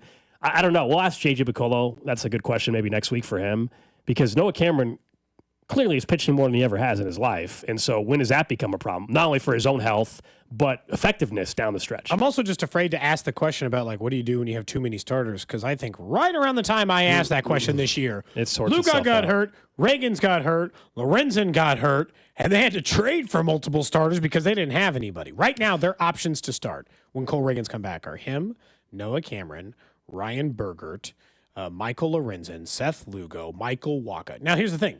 Waka is a lock. Reagans is a lock. I think just as long as Noah Cameron, and he says he's fine, is a lock. So then you start being like, I mean, I don't really want to take starts away from Ryan Burgert. Lugo's a lock. So it's like, am I taking Lorenzen and Burgert? Or do you go 6-man rotation? Teams have done this multiple times this year. It just usually sorts itself out. Or does Burgert? Something's going to happen. Yeah. Either someone's going to get hurt or someone's going to pitch bad enough in a start that they're like, hey, man, we still want you to be a starter, but for the rest of the year, Ryan Burgert, Michael Lorenzen, whoever, you're going to go to the bullpen for a little bit and you're going to dominate out of there for us instead. I'm not worried about it. They still got 2 weeks before it's even like a question, really. That's why they're going to slow walk Cole Reagans. The most impressive thing to me is they had 1 million injuries in the pitching staff. And for my entire life, one of the things in the world where the absolute worst at in all of baseball was pitching. Couldn't find it to save their life. Mm-hmm. They have covered it, considering the losses, pretty well. They have covered their starting pitching missed innings. The best thing they do pretty right damn now, decent. The best thing they do right now is finding big league talent, evaluating big league talent pitching. Bailey Falter's been disappointing, right? But Burgert, going back to the Cole Reagans acquisition, going back to initially signing Seth Lugo, right? Going back to signing Michael Waka. In terms of their big league evaluation with pitching, not hitting, not hitting, not developing hitting, that's a concern. Pitching development and then also tweaking a few things. The guy that they see in another organization, like, oh, we can fix this, and the results show itself, like it did for Cole Reagans, like I think we're already seeing with Burgert. That's what they've been, and that's Brian Sweeney. That's other guys in the organization that deserve credit for that. That's my least concern is their ability to, at this point, actually to develop or at least find identify starting pitching, and even the bullpen now has been better this year. I know that a lot of it has been some veteran guys more than young guys, but, Steven Cruz is intriguing. And then Angel Zerpa, it's not consistent enough. There's flashes for him, but he's someone that's frustrating, I think, at times for fans. That's bullpen arms, man. Yeah. I still point out that HDA's ruined the collective mind of Kansas even Cityans. Look at Carlos Estevez. Career high in saves. Cash that ticket. People hate him. 32. He got it. 32 and an all-star. But when you start looking at, let's go to the other side of the league. Let's go to the NFL, which is just now a few weeks away. 2 weeks from Friday will be the Chiefs' opening game in Brazil. Is that right? Yeah. September 5th. 2 weeks? 2 weeks on Friday, right? That can't be right. Or maybe it's 3. I don't know. I thought it was 3. Are we already down to? I thought it was 20-something days still. But we are 2 weeks. 2 weeks from Friday? 2 weeks from Friday. 2.5 or 2 weeks? 2.5 from today. Oh, gotcha. Yeah. Once Friday hits, it'll be 2 weeks. 2 weeks from Friday. That's crazy to think. Good. Opening NFL season. Are all the quarterback battles done? So Joe Flacco got named the starter in Cleveland. Daniel Jones got named the starter. Is there any chance that the New York Giants will just not make me watch Russell Wilson play for the entire year and give us some Jackson Dart instead? I like what I've seen from Dart. Now, the stats aren't like crazy. He's not like he's, been going out there in 18 to 20 for 200 yards and 2 touchdowns, but he looks the part. Like sometimes it's that simple early on. Like he looks the part, and it's preseason. I get it, and he's playing also with 2s at times, but he looks composed in the pocket. I actually been a little impressed with Jackson Dart. But to answer your question, no, Russell Wilson's going to start week 1, and he's probably going to start 8+ games for them. Although I think the leash should be very short. And if you're Brian Daboll, I think you can recognize that Jackson Dart, unlike what we were saying with Indy, where I think Daniel Jones gives them the best chance to win, I don't know if I can say that with Russell Wilson. Because I don't know what I have in Jackson. I think Jackson Dart might actually be somebody you want to take a look at early on in the season and maybe can change frankly, save your job if you're Daboll and company. And by the way, if Dart is what I think he might be, a very serviceable quarterback in this league, then Brian Daboll will save his job. As long as they don't wait till week 12 to play him. This is like the 4th straight quarterback taken in the area of Jackson Dart, somewhere in the first round, that I think these teams are like idiotic. How is every team continuously putting themselves in the position of Jackson Dart doesn't play, coach gets fired, Jackson Dart has to get a new head coach in year 2, new offense in year 2, new offensive coordinator in year 2? Why is this the current NFL trend? We talk all the time about, people copy good things in the league. Why is everyone following the model of what if we draft a quarterback in the first or the second round and then in year 2 make them completely unlearn everything they learned from the guy that we just fired and learn a completely new thing instead and hope this time it works out a la Eberflus or any of the other examples? Yeah, well, that's why the Giants should have, deep down, they should have fired their head coach and GM before the draft. Yes. But they didn't, and so that Yes. regime trying to save their job. And I think Jackson Dart's an okay pick. I don't think it's a terrible pick. The issues you have Russell Wilson, Jameis Winston, and Jackson Dart there. Someone brought up, I forgot yet. The Saints haven't officially named if it's Shuck or Spencer Rattler. That's the other job that I guess is still up in the air. Okay the other day. I was kind of higher on Rattler coming out. I of the just draft. need Rattler to start the season. Okay. You got a bet on that? No, I want to sell a couple of his cards. the cards. I just want to get rid of them. I have a couple rookie cards that I just want to get rid of them because long term he's not going to be anything. Give me the start announcement as a starter. Let me sell those bad boys and let's move on. With I my will life. say, I think if Spencer Rattler started an entire year, he'd have like 2 games a year. You'd be like, damn, Spencer Rattler. The other 12 would be like, this is a disaster. But like, I liked him coming out of draft because he does have like arm talent that you don't see out of every quarterback in the NFL. You're like, ooh, you make some cool throws, man. But I do not think he's good. But Tyler Shuck, how did they end up on that pick? Like somebody, he throws the football like that one gift that people use from that like Lifetime movie quarterback. The one where it doesn't look like that's how Tyler Shuck throws the football in real life. I do not understand how here's the NFL. issue. I don't even know anything about I'm not even a scout. I do not know how a scout watched him play and said yes. Because I think just like that Rattler, guy can ball. He has some ridiculously good moments, but he also has others where he's running around and then just throws the ball underhand to the other team, and it's like, what are you doing? The tricky part for them evaluating the QB competition is like, so the first preseason game, Tyler Shuck looked good. Rattler didn't. Second one, Rattler looked better. Their actual stats 2 preseason games in. Shuck, 24-34, 231, a touchdown and a pick. Rattler, 25 of 35, 252, a touchdown and a pick. I mean, incredible. Good luck, Kellen Moore. It's year one. We all knew this was going to be ugly. Hopefully they set themselves up for their draft pick. But right in a second, I would predict that they're going to start Rattler for a couple weeks and then Shuck will end up playing. I don't know if it matters, honestly. Who knows? But who knows? They also have a cap problem, and all their stars are old. Demario Davis and Cam Jordan and Ivan Kamara, all of them are old. Genuinely. Other than Chris Olave, I guess. Is there a least interesting? Like, okay, cool. They said, you are not allowed to watch the Chiefs for the entire year.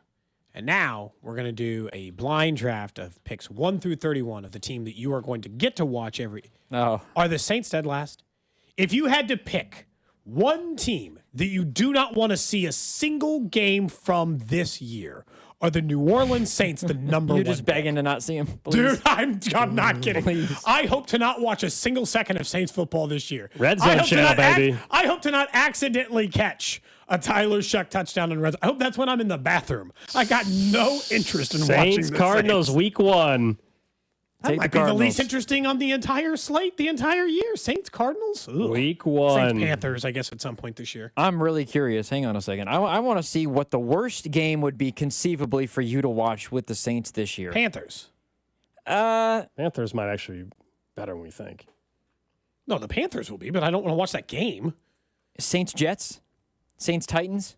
Saints, Titans. If Cam Ward's not any good, that's the one. If Cam Ward's not good. Second to last game of the year, too, by the way. Oh, gosh. That game's on December 28th in Tennessee, so they're out in the cold. I think there's Saints, a chance you're right, though. Saints, Dolphins you're doesn't right. me. You're right, though. December 21st, Jets, Saints, 3 weeks to go in the season. Justin Fields, maybe he's not even starting anymore at that point for the Jets. Oh, yeah. Yeah, that's ugly at that point. Tyler Shuck versus who's the backup in New York? I don't even know. Jordan Travis medically retired. Is it already? Is it Yeah, is he it just Mike never could get White? healthy after that Is Mike injury. White still over there? Oh, I have no idea. No way. Oh wait, no. You might actually see Brady Cook play. It might be Brady Cook. I'll just look. He's if in you're a camp Missouri with him. Is he fan, going to win if the you're- job? Oh, it's Tyrod Taylor. Duh. Oh, never mind. It's Tyrod Taylor, Hey. Adrian Martinez, and Brady Cook. Let's go, Tyrod. I'd rather quit football for the rest of the year than Okay. watch Tyler Okay. Shuck Okay. versus Okay. versus Tyrod Versus Taylor. Tyrod Taylor. Mm-hmm. I just if they said you cannot watch the legendary playoffs or watch backup, that game, Tyrod like, Taylor. I'm out. Just not watch him. Not watching Tyler Shuck versus Tyrod Taylor. Hell no.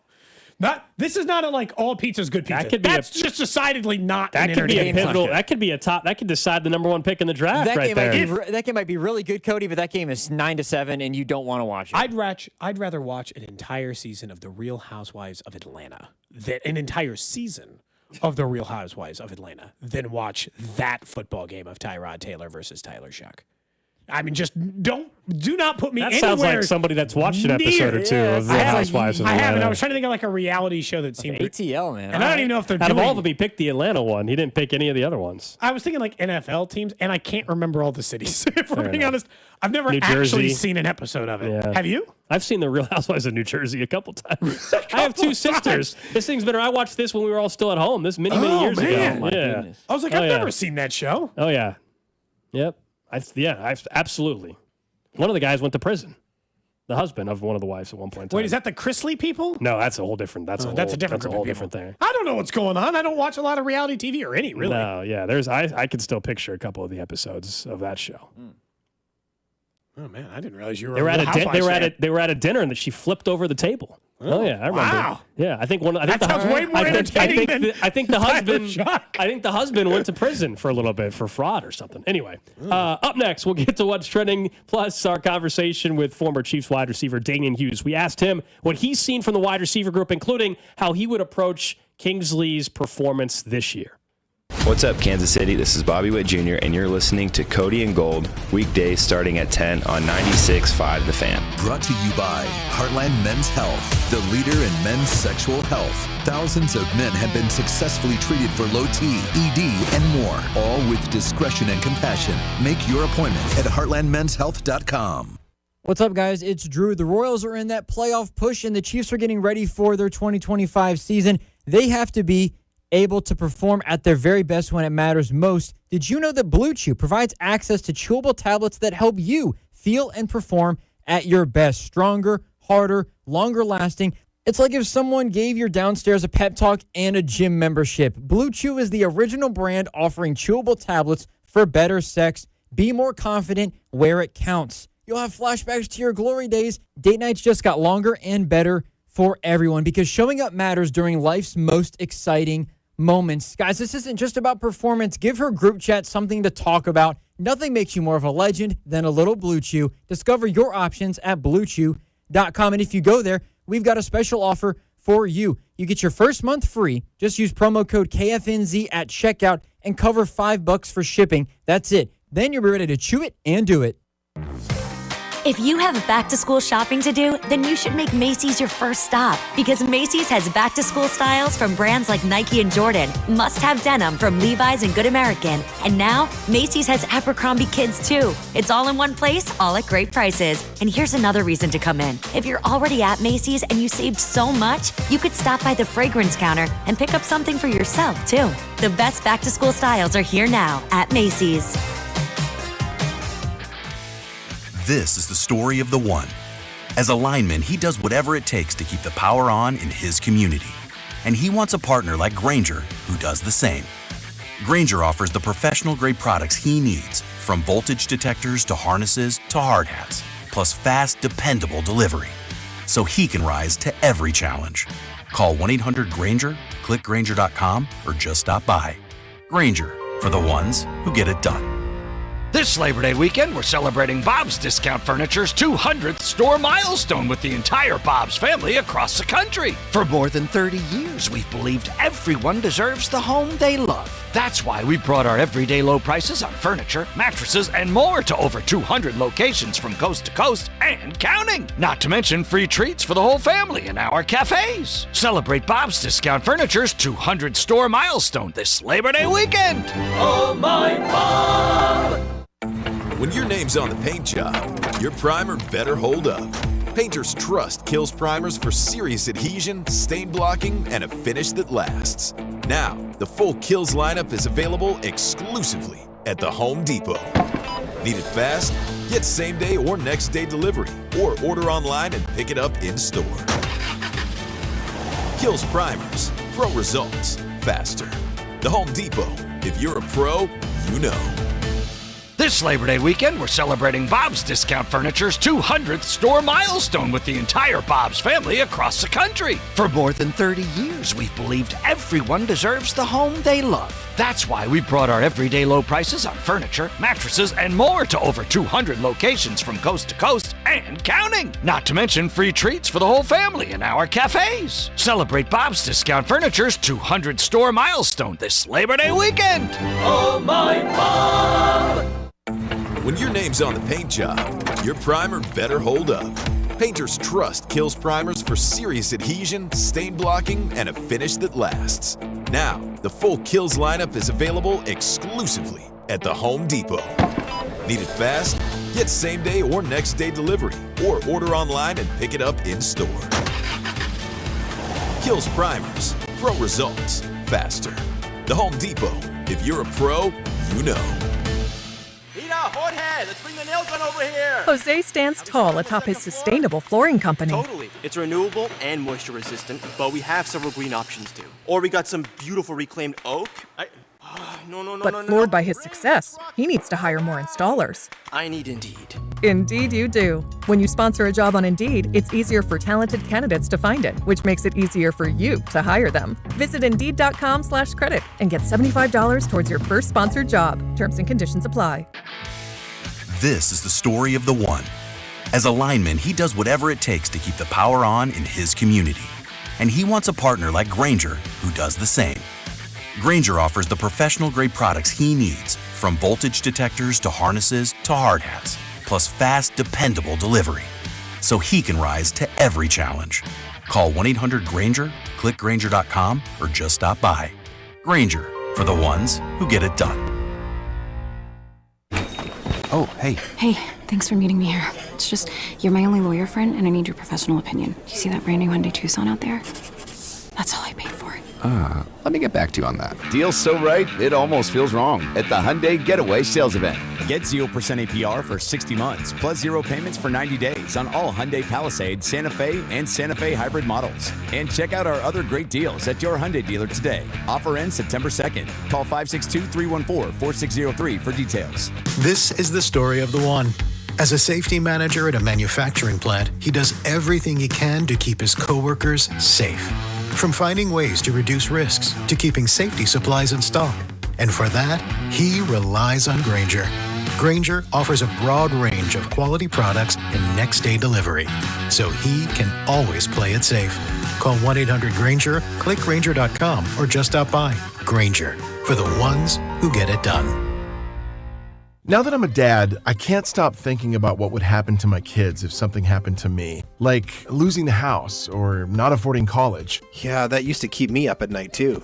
It's why I finally got life insurance from Ethos. It's 100% online. No medical exams, just a few health questions. I got $2 million in coverage for around $2 a day. I never realized it was that simple. Get your free quote at ethos.com/game. That's ethos.com/game. Rates may vary. Bill monthly. Sample rate 10-year term life policy for a 35-year-old healthy non-smoking male. Chiefs coverage sponsored by Renner Garage Door. RENNER forward and back. Almost Andy Reid here. Renner Garage Door has proudly served KC for nearly 70 years. Get your free estimate today. RENNER forward and back. RENNER. You're listening to 96.5 The Fan from the Mission Plumbing, Heating, and Cooling Studios. What's trending? Number one on What's Trending, the Royals continue their series against the Rangers good ball tonight. Got the win yesterday, 4-3. Tonight, Seth Lugo. We already talked about him. They need a much better Seth Lugo tonight. 6:40 first pitch. Vern's on deck show is at 5:30 right here on 96.5 The Fan. So mad. I did a 3.5 to 1 bet on pregame yesterday. It was Bobby Witt Jr. and Vinny Pasquantino to get an RBI. Vinny hit the homer, obviously, very early in the game. Bobby came up to the dish with a runner on third in less than 2 outs. That's a little bad luck. The bet was right there. That's a little bad luck. Dream scenario. You couldn't even get a ground ball to get somebody home. They won the game. I was happy about that, but I was mad about my bet. Next up on What's Trending, the Pacers coach Rich Carlisle has agreed to a multi-year extension after coaching Indiana to last season's NBA Finals. Not surprising on that end. In the NBA, no job is safe. So if they're willing to give you an extension at that time, take it. Plus, there were a couple of teams last year. The finals was between teams that had never won it or hadn't won it in a really long time. And then that was the entire conference finals. It was like Knicks and Pacers. It felt like a resurgence of a lot of teams. So sure, why not? Rick Carlisle. I don't feel like I've heard a new NBA coach name in it feels like 50 years at this point. I know it's not that. JJ Redick. But at this point, it just he's feels in LA. like he's still only a year into this thing. Yeah, it just feels like a lot of so many retreads. It's definitely a retread league. It definitely is. Elsewhere, We were talking already a little bit about this. A couple quarterback jobs have been resolved in the NFL for Week 1. Daniel Jones will start for the Colts, not Anthony Richardson. Yesterday we learned that Flacco will start Week 1 for the Browns. We are awaiting the Saints to announce whether it's going to be Tyler Shuck or Spencer Rattler. Not Travis Hayner or whatever? Or Tyler? I don't know Tyler, Travis, Hayner. Not that guy. Yeah, That's Jack what it is. Lastly, Jake? Pretty close. Whatever. Lastly, on one Yeah, trading, that guy. John Wall was announced he's officially retiring from the NBA John after Wall. He's a 11 legend, man. seasons. 34-year-old, played with the Showed his Washington Wizards, made him the first pick out of the draft out of Kentucky, as you probably remember back in 2010. He's a 5-time All-Star, finished averaging 18.7 points per game, almost 9 assists per game, but said, quote, "Today, I'm stepping off the court, but not away from the game. Okay. Basketball will always be my life, and new opportunities present themselves. I now feel it's time to walk away confident into my next chapter." That's it for John Wall. He had a great NBA career. He was a man amongst boys in the college game. He definitively stood out amongst college players. Yeah, great career. Obviously, great He's career, probably college career, all of it. I mean, the Wizards haven't had anybody like him since he retired. No. That's also a hard place to win. The Washington Wizards, I mean, it's a tough place to win. Yeah, nobody seems to care about the team. That is what's trending here on Cody and Gold. As I said earlier today, Danon Hughes, former Chiefs wide receiver, part of the Chiefs radio network. You hear him along with Mitch Holthus and Josh Klingler on 96.5 The Fan. You'll hear him Friday night as the Chiefs preseason finale against the Bears takes place out at Arrowhead. We started our conversation talking to, as we say, Mr. Yingling now as well. There you go, man. Yingling is definitely in full effect. You guys saw the pictures, and they're going to have a big promotion deal, so I'm really, really excited and happy to be a part of it. As you know, you guys especially, probably more so than me, but I think back to my playing days where you're approached from different angles and different people.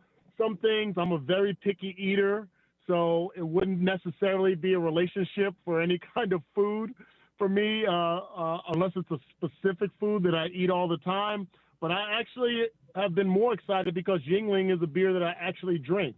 The Yingling Flight is my favorite beer, so it's really cool. A great shout out to Ainsley and Derek and Roxanne and everybody that made it happen with Odyssey and Jacob with Yingling. So it's cool. I've already gotten a bunch of friends and family from Jersey. I got some former Chiefs that asked me, they want me to like drop off cases. Yeah, I was gonna say on their doorstep. like you know my former teammates, they're always thinking about themselves. You know, that's how those guys are. So Yeah, just ignore the ones from Sean Barber. Everybody else take care of. Sean Barber, I don't know if you should. Oh, that's automatic. I mean, I totally ignore. I block him halfway through most texts anyway, so it's all good. Do we need to cancel the season already, Danon? The Chiefs are 0-2, so we're barreling towards 0-17. I saw people freak out over a beat down in a preseason game, and then I watched the Bills lose 33-0. I was like, do you need to know more? Or because this is not how the regular season games are going to go. Yeah, I think more is put on the preseason. I think, well, here's what I will say. It goes to show you the height and level of expectations that this Chiefs team has and the Chiefs organization has set. The standard has been set so high that we actually have part of our fan base that get upset about preseason games. Like, I think there's some good in that, but then there's also some not so good in that. So I'm looking at the good side of we have set the bar so high that there are fans that literally expect us to win every single game, practice, scrimmage, shells, shorts.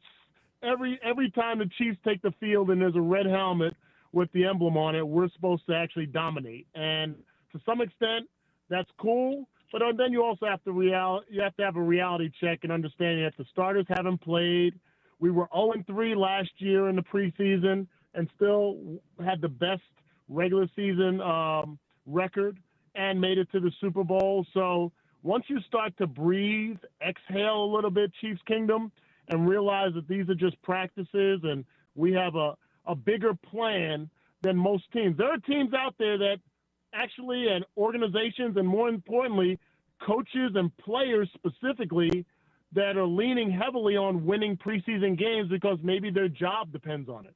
And we're not in that position, so that's a luxury. We're talking to Danian Hughes here on 96.5 The Fan. I want to get to the offensive line in a little bit, but you're a former wide receiver, so let's start with the receiving room.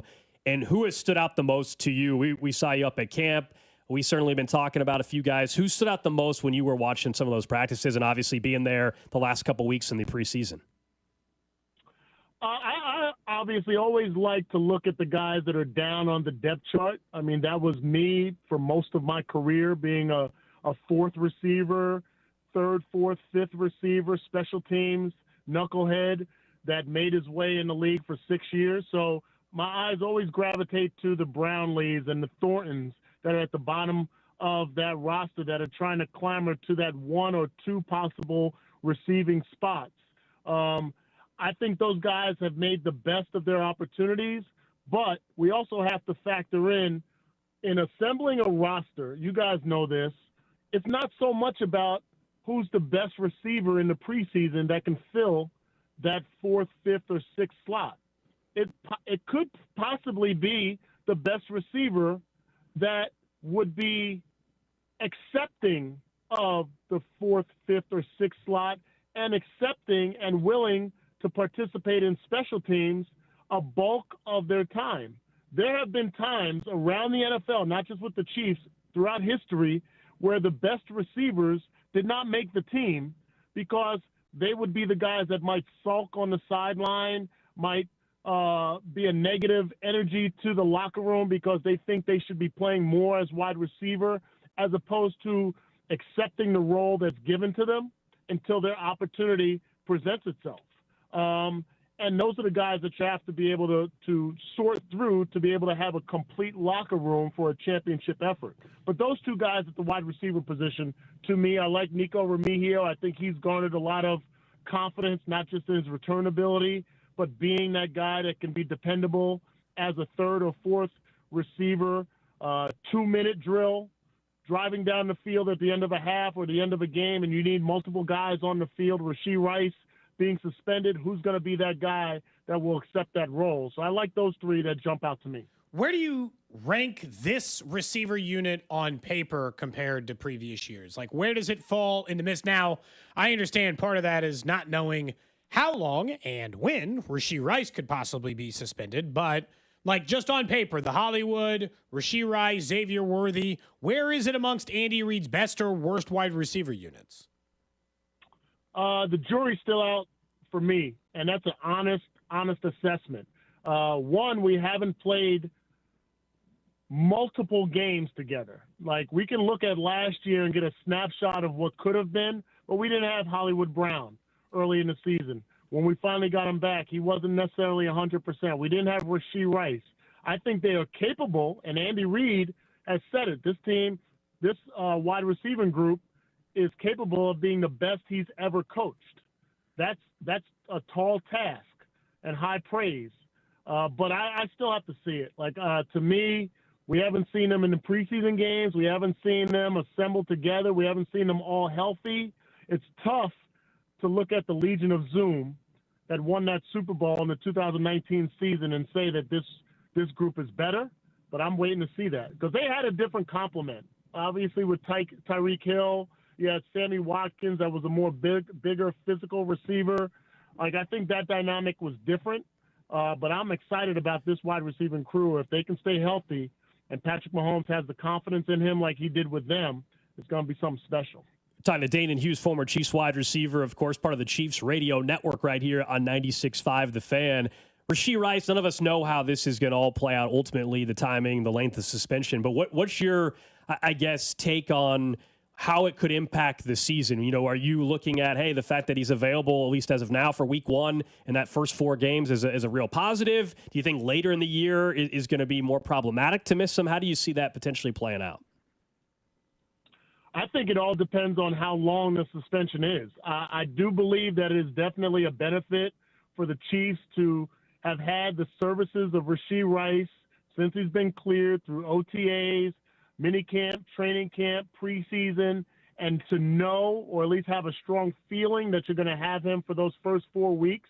That's great progression from that point. It wasn't like he was kind of hit or miss during training camp and being held out and working on the side with Rick Burkholder or whatever. He was practicing like everybody else. So it can only be a benefit from that standpoint. But if you get the hammer dropped down on an 8-game or a 10-game suspension, and now after week 4, that's when the hammer drops, and you're not going to see him until December and into January, that can be a whole different dynamic that we'll have to deal with. So I feel like it's a good thing to start the season off being able to have all your bullets in your chamber. But let's see how it all transpires with his appeal. And for the record, all of the idiots, and I know Nick Wright pointed some out with Pro Football Talk, like, there's a process. It is not any preferential treatment for the Chiefs. It's also not a negative to the Chiefs. There's a process in the appellate direction that you have to go through with any fine, with any suspension, and that's what he's exhausting. And I give him credit for that, because just to accept your punishment without going through that appellate process would be dumb on his part as well.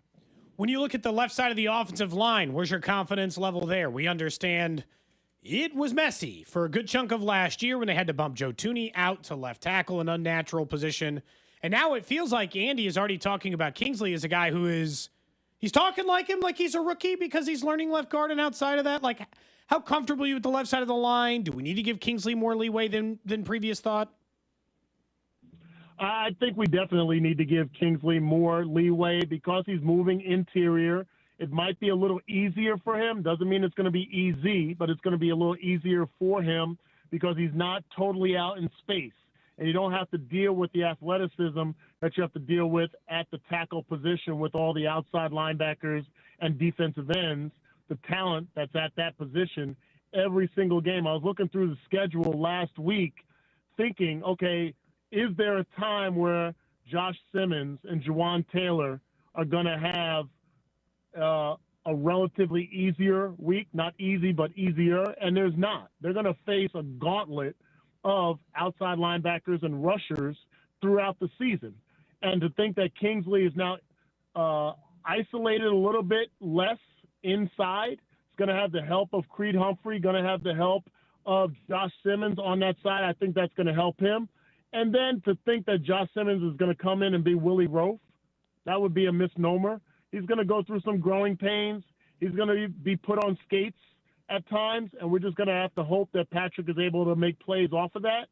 But it's a growing process, and it's going to be a marathon, not a sprint. But I'm encouraged to have that left side be as young, as inexperienced as they are, but have garnered the confidence to the level of Andy Reid.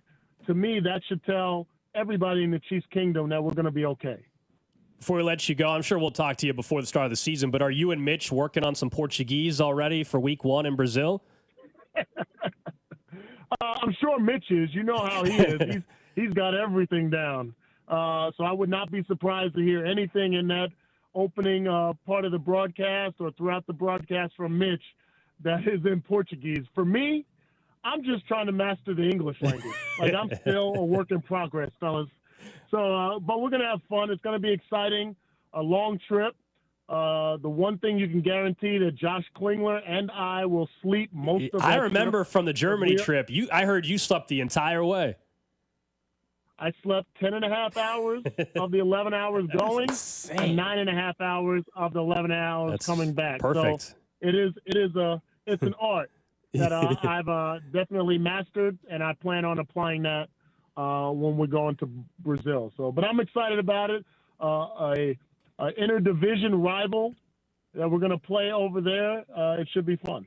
Yeah, a couple weeks away. That was Danon Hughes joining us earlier today. He, of course, will be in Brazil, as we were asking him about that in a few weeks when the Chiefs open up against the Chargers, and very jealous of his airplane sleeping habits. Don't forget, if you want to hear Danon and Mitch talking about the start of the season, the Red Roundtable event is taking place on Friday, August 29th. That's a week from this Friday out at Hollywood Casino. It starts at 6 o'clock. It's completely free, open to the public. You just got to be 21 or older. It is at a casino. Q&A plus meet and greet to follow. A great opportunity to meet those guys and obviously learn a little bit more about the 2025 season for the Chiefs.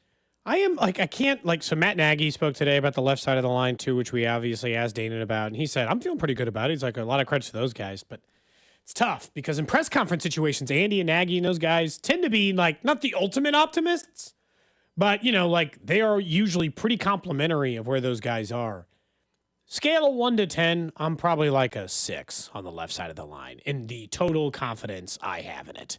Doesn't mean it could go good or bad, but like until I see some actual play, and there's I could definitely get lower before the season starts. There's no way I'm getting any higher than a 6. That's about my maximum level of confidence I'm willing to have going in, not knowing where Kingsley is and watching the bad pass blocking in these first couple of preseason games. Yeah. And Simmons looks like the goods, but it's still an unknown. If I broke it down by player, I would say for Simmons, I'm like a 7.5. Leaning towards 8 by the time we get to week 1, Kingsley, I bet. like a 4. And Kingsley, it's like a 4 or 5, exactly. Yeah, that's kind of where I'm at for the left side. I don't think I'm going to be worrying about Josh Simmons much this year. Kingsley, we'll see. Run blocking looks great. Pass blocking is a little bit of an adventure. And, the way Andy has talked about it as well, it sure seems like they're viewing it as almost like a rookie-type season for him. I mean, yes, it's a new position, but even, you heard from Dayton there, like, the bar should be lowered, I guess, of what we expect for Kingsley. Yeah. Now, I would you don't have to have a lower bar. You can say, hey, dude, you were drafted in the second round, and you're giving another time to perform. I'll give him a week. Like, honestly, I'll give him a week in the season. But by week 3, if we're like, if he becomes a liability again, go. Jalen Moore or Caliendo time. That's where I'll be. I'll give him a week or so because I think that is how you should operate. It's a long year. It's about building up for the playoffs. If you think his upside is still much better, I'm just because you get beat up by the Eagles, but how about in the preseason preseason game on Friday night? Play him an extra series. Get him some reps. Well, I think the fact that they play against the Chargers and the Eagles, these are the teams that you're caliber-wise, you're going to have to face if you're going to go to a Super Bowl anyway. So if you can't do it through 2 weeks, then, man, why should we think that you'll be able to do it in 15 more when it gets down to the first week of the playoffs? We only got a couple more minutes left in the show. I was trying to talk Alex into a bet, Drew. Oh, yeah? Downstairs right now on our front desk in the main office area. Okay. There currently exists a Kansas City, I believe it said on the top, a Kansas City Hooters uniform. Don't know why it's there. It's just there. And the general rule of thumb is it's kind of like it's a grab all. If there are things on the front desk in our building, it's first come, first serve, whoever would like it. I said him and Carrington should do a bet on Missouri or Kansas. Loser has to wear it on the video stream. 100%. Yes. No chance. Yes. Not wearing a Hooters outfit. Yes. For a regular season college football game. Well, you're not getting a postseason college game between the two of them. I know for a regular season. I made a bet last year with you can't say I won't make bets with Carrington over rivals. I made a bet last year. Remember, I wore a Missouri Letterman's jacket. That disgusting thing. But this thing. one's free of charge.